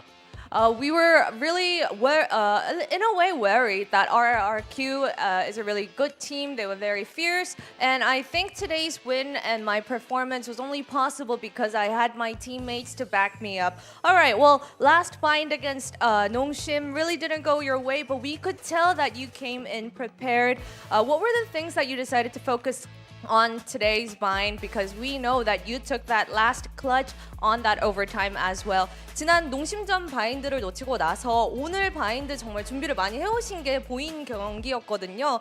지난 바인드에서 좀 아쉬웠던 점과 오늘은 꼭 보완해서 우리가 해내겠다라고 좀 집중했던 점들이 있었을까요? 지난 바인드 때는 저희가 짠 거대로 잘 못한 것 같아서 이번에는 저희가 준비한 거 그냥 연습한 대로 잘 보여주다고 생각을 했는데 딱 연습한 대로 보여준 것 같아서 정말 뿌듯합니다. I think our last bind, what we came prepared to do didn't really pan out. Our plan wasn't really working out the way we wanted it to, but today's bind, I think we actually pulled off that plan perfectly and it went in our favor. All right, well, playoff secured, but we still have some championship points to gather on your way here in your stage 2 journey, what's on your thought? What is your personal goal here for your remaining journey? And do you have anything you would want to say to your fans as well? 이제 또 플레이오프 진출 확정 지었고 그 산은 넘었는데 챔피언십 포인트도 그렇고 아직 조금의 여정이 남아 있습니다. 앞으로 남은 경기들을 임하는 각오랑 그리고 현장의 팬분들이 이렇게 되게 웃으며 응원해주고 계신데 한마디 부탁드리겠습니다. 챔피언스 파리 가서 우승하면은 건희 형이 에펠탑 옥상에서 빤스 벗고 춤춘다 했거든요. 제가 꼭 우승해서 보여드리겠습니다, 여러분. 기대 많이 해주세요. Well, actually, Australia said that if we win champions, I will take my pants off on top of the Eiffel Tower. So flashback, we'll make sure that we take that win. All right, that was amazing flashback. Congratulations to your win and your playoffs. 와, DRX 플래시백 선수 인터뷰 정말 감사합니다. 오늘 다시 축하드립니다. 감사합니다. 바이.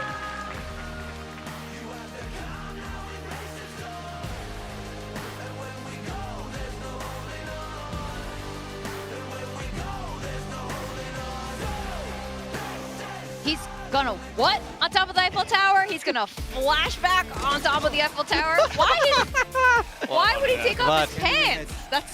That's a crazy promise to make. We already saw Jing in a crop top, so we know that people have to follow through on these. Just less clothes. Pacific is getting more and more spicy as we go on, I guess. And it's not just the games. I mean, we had some crazy action in the server. DRX locking themselves a spot in playoffs, looking very well drilled, looking very confident today against one of the very best teams in Pacific. Is very promising. A back-to-back clean win against both Team Secret and now the Indonesian powerhouses in RRQ and the reigning champs. That is very promising stuff. I feel like they're going from strength to strength. They will be a force to be reckoned with here in the playoffs. You know, you can really see in their approach, they've simplified things, going back to some more standard comps, and it's really paying off in their macro game as well as that individual firepower. So it's going to be a scary one for whoever has to play these going forward. Oh, absolutely. And you were saying at Pilski, you needed DRX to beat RRQ convincingly to be sold by the new and upgraded DRX. Like I would say, I don't know, it's like new but not new. And we have Hyunmin here at the desk with us. I'm so excited. We finally, I've wanted to interview you here forever. A lot of people don't know that you grew up in the States, right? Yeah, I went to Hawaii when I was 3 years old and stayed till I was around 17 years old. Yeah. And I came back to Korea around 2 years ago. Yeah, and you were doing a little bit with like T1. Yeah. Yeah, when I first came, I was in T1 Academy.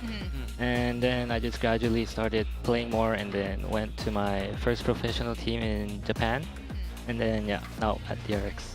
And it's crazy. I think it's almost easy to forget that you're technically still a rookie. Like this is your rookie year in Tier 1 right now, which is insane. How do you think you rate amongst all the great Jets of Tier 1? I still think I have a lot to improve on. So humble. I still respect all the Jet players and everyone that's been playing before me. Is there anyone that you look up to? I would say Texture from Genji. Ah, cool. Well, fantastic game. Congratulations. Also, we have so many questions. Yeah, I mean, this is like a rare opportunity to get inside the black box that is Korean teams to a Western audience. Like, we don't know what goes on a lot of the time. I mean, I also wanted to ask you, what's it been like? I wanted to ask about the IGLing situation, actually. What's different between Australia and Marco IGLing? Because you've played with all these different iterations of DRX throughout this year. There's been a lot of changes. So, yeah, what about the IGLs is different? Not much different, but I would just say rather like different styles that they prefer. So like I think Marco prefers more like methodical gameplay, and Estrella, I think he prefers like more of like what happens and like what the enemy does to counter them. A bit more like reacting on the fly. I mean, so speaking of that then, RRQ came out with some crazy comps today. They played this double duelist, even on Ascent, in places we don't normally expect to see it. Was this something you guys were prepared for? Because I kind of felt like you were able to find those answers, or have you just kind of worked on adapting? To be honest, we weren't prepared and about like their double duelist comps. We were expecting a different comp change, but we were not expecting double duelist. So we had to adapt on the fly. Okay. Well, your adaptation is pretty incredible. Very In fact, we want you to watch because you're pretty Oh. You awesome. gotta sell us something here, Yeah. Hyunmin. So Freeing has been doing some nasty things with the DRX Classic lately in second rounds. Now this was against Nongshim. Like, what on earth is this? Is this skin blessed? Like, what's going on with the DRX Classic right now? After today, I will have to say it's blessed. All right, you gonna be rocking that? Yeah. Are you on the DRX Classic Yes, right now? yes, I yeah. am. Oh, you've Is got to it- be. Is it That's in mandatory the to written into contract. your contract? I'm not sure.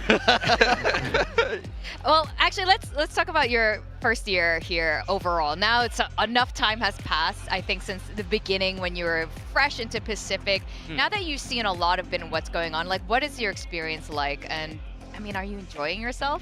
I would have to say the game is like gradually like adapting like different metas, so like it's very like different from when I started. So I would have to say it's actually pretty fun just playing along. Yeah. Do you enjoy playing Duelist now a little bit more? Now we're not in that Teo meta and there's kind of so much util. Do you think now you have a little bit more space to be that a little bit better? To be honest, our team abused Tail a lot. So No kidding. How sad is Freeing? Yeah, I'll have Be to honest. say the Tail meta was pretty fun. okay. And what's it been like having Flashback back as exactly. well? I mean, he Yeah. was insane today. It's like he never left. Like a lot of players, they take a break or they have a season off or something, and then they're not so great when they come back. But he's been just as good, and this series was his best one yet since he's come back. I'll have to say it's great to have another insane aimer on the team. That definitely helps a lot. Yeah. What's crazy is that with him back on the roster, it's like your aim or everything is better for you too. Your stats are going up with Flashback coming back on the roster. Well, like, what is it about it? Is it just his aim? Is there a complete shift or a transformation since kickoff? I'll have to say there's like this unrecognizable like synergy between us. Okay. I think when we play together, I think we just trust each other more and then just play more aggressive. Interesting. And what are we going to get to see anything different from DRX, like comp-wise? The thing I've noticed about your teams is like, even if you guys win 2 games on a map in a row, you come in with a different comp. A lot of teams are like, oh, it's working, we don't need to change anything. But DRX changes all the time. So what's the, like, how does that thought process come together? Is it the coaching staff that are like, oh, we want to change because of is it matchup dependent, or is it just like, we feel like this is better right now? I think our team just all together, the coaches included and players, we just try to find what's better in the moment. So I think that's why we have a lot of different comp changes. Yeah. That's good. It's a very way to approach it, very adaptable. So I wanted to ask, now we know that for sure we're going to be seeing DRX in the playoffs. Is there anybody you really want to face there? Anybody you think is a great matchup for you guys? Who would you like to see the most?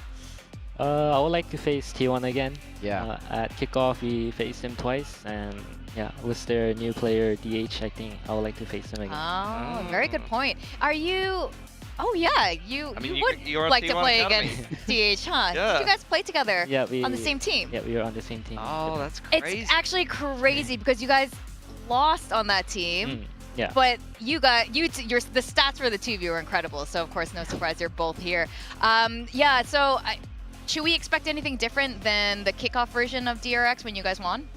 I would just say we're the same team, but without Teo. Okay. Is this good or bad? Um, Because your Teo was pretty good. I'm not sure. No, okay. No problems. Yeah, well, thank you so much, Hyunmin, for your time here. And congratulations again, and welcome into playoffs. Looking forward to that. So yeah, that was cool. Thank you so much. Thank you. I appreciate you coming on. Thank you so much. So you can leave the headset here and you can go celebrate with your team and rest up for the rest of the week. Thank you so much. Thank you. Thank you. All Great right. to hear from Flashback Yeah, there. No, Hyunmin. Hyunmin. It's because Flashback has just popped up as the match MVP. But we did hear from Flashback on the stage. We did. Yeah, so he's been phenomenal. We've been very happy about picking him on our build diff. Yes. But he's been a great re-addition back into the team, and I think he's matured a lot actually. And you can see them. Hyunmin was talking about their synergy now. That's much better. Yeah, I think, like, honestly, it's been a thing in TAC FPS even before Valorant, where it's like your entry player, your aggressive rifler really loves to have someone who can kind of close out rounds, and that's a good kind of like 1-2 combo traditionally. But more so, he was talking about how good his aim is, which is interesting to hear that, because I remember even Flashback going on to the duelist and the secondary duelist a lot. So they must really rate each other and, you know, believe in the firepower that they can bring into the server. And to be honest, totally agree. If anything, DRX, when they've been underwhelming, it has been a lack of firepower at times that has held them back. Yeah, no, I think it's definitely a change in the right direction. Taking a look at our standings, we are seeing DRX move up in that group alpha now, tying Gen G at 3-1. That is so exciting because this could be some kind of three-way tie scenario. We'll see how the last game goes for RRQ here, but RRQ has the head-to-head against Gen G. Gen G has the head-to-head against DRX, and DRX has the head-to-head against RRQ. So I don't know what the seeding's going to look like once we finish that off now. Yeah, Group Alpha is really exciting now. And Group Omega, I mean, you guys satisfied with that? Yeah. Oh, I mean, it's hard, especially now Boom are eliminated. Zeta need to find those wins fast. I think it's a tough group as well to make it out of. And, you know, who knows it's Pacific at this point? Yeah, that's just the way it is in Pacific.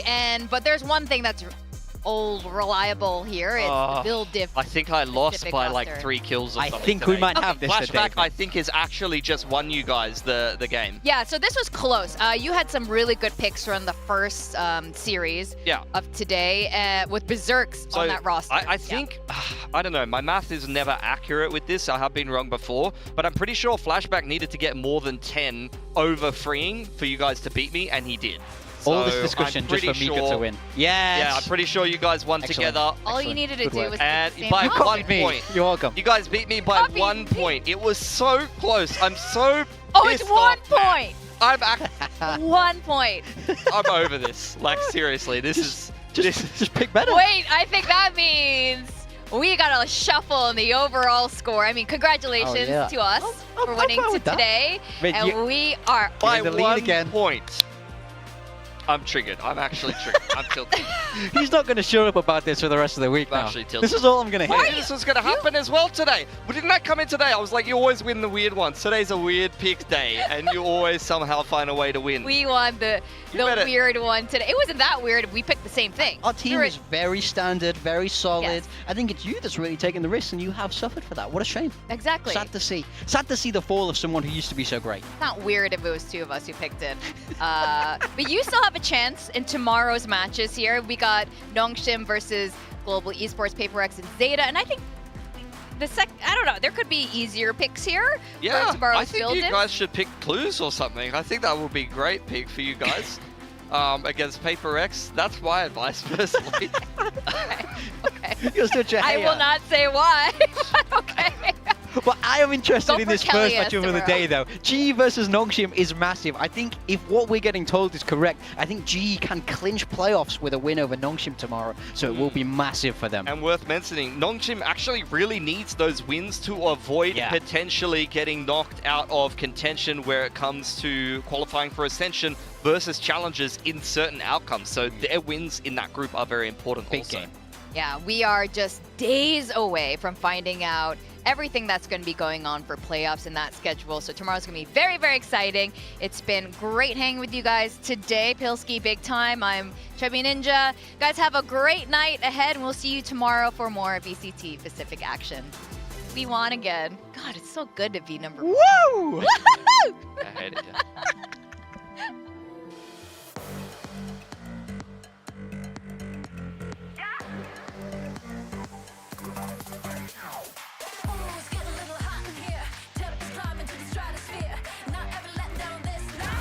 Just to watch the... Oh, it's a collapse too, Komodo. Oh my god, a third. It's just NC Slasher. Can't even hold the angle. May up to 4. Everyone is already here. Berserk's now firing wildly, but it's on the DOS 9. No, May feeling that pressure, trying to play around the corner. And he's got a lot to work off the angle, the backdraw, a quad kill, and DFM are unstoppable. Final scoreline 13-2. Komodo, I feel as stunned as you.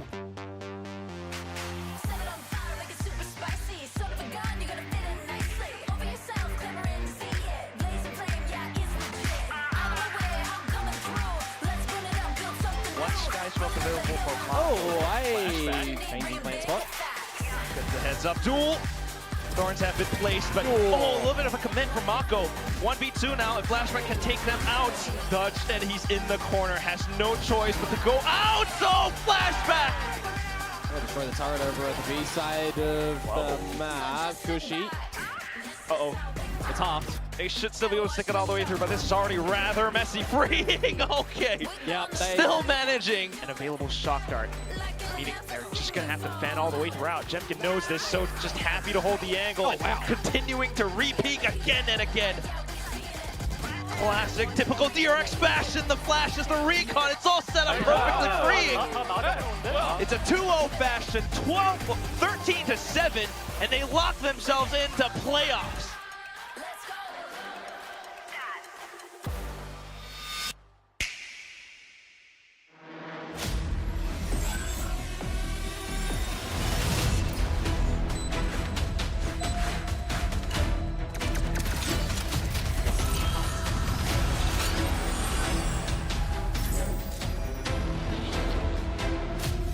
Let's fly.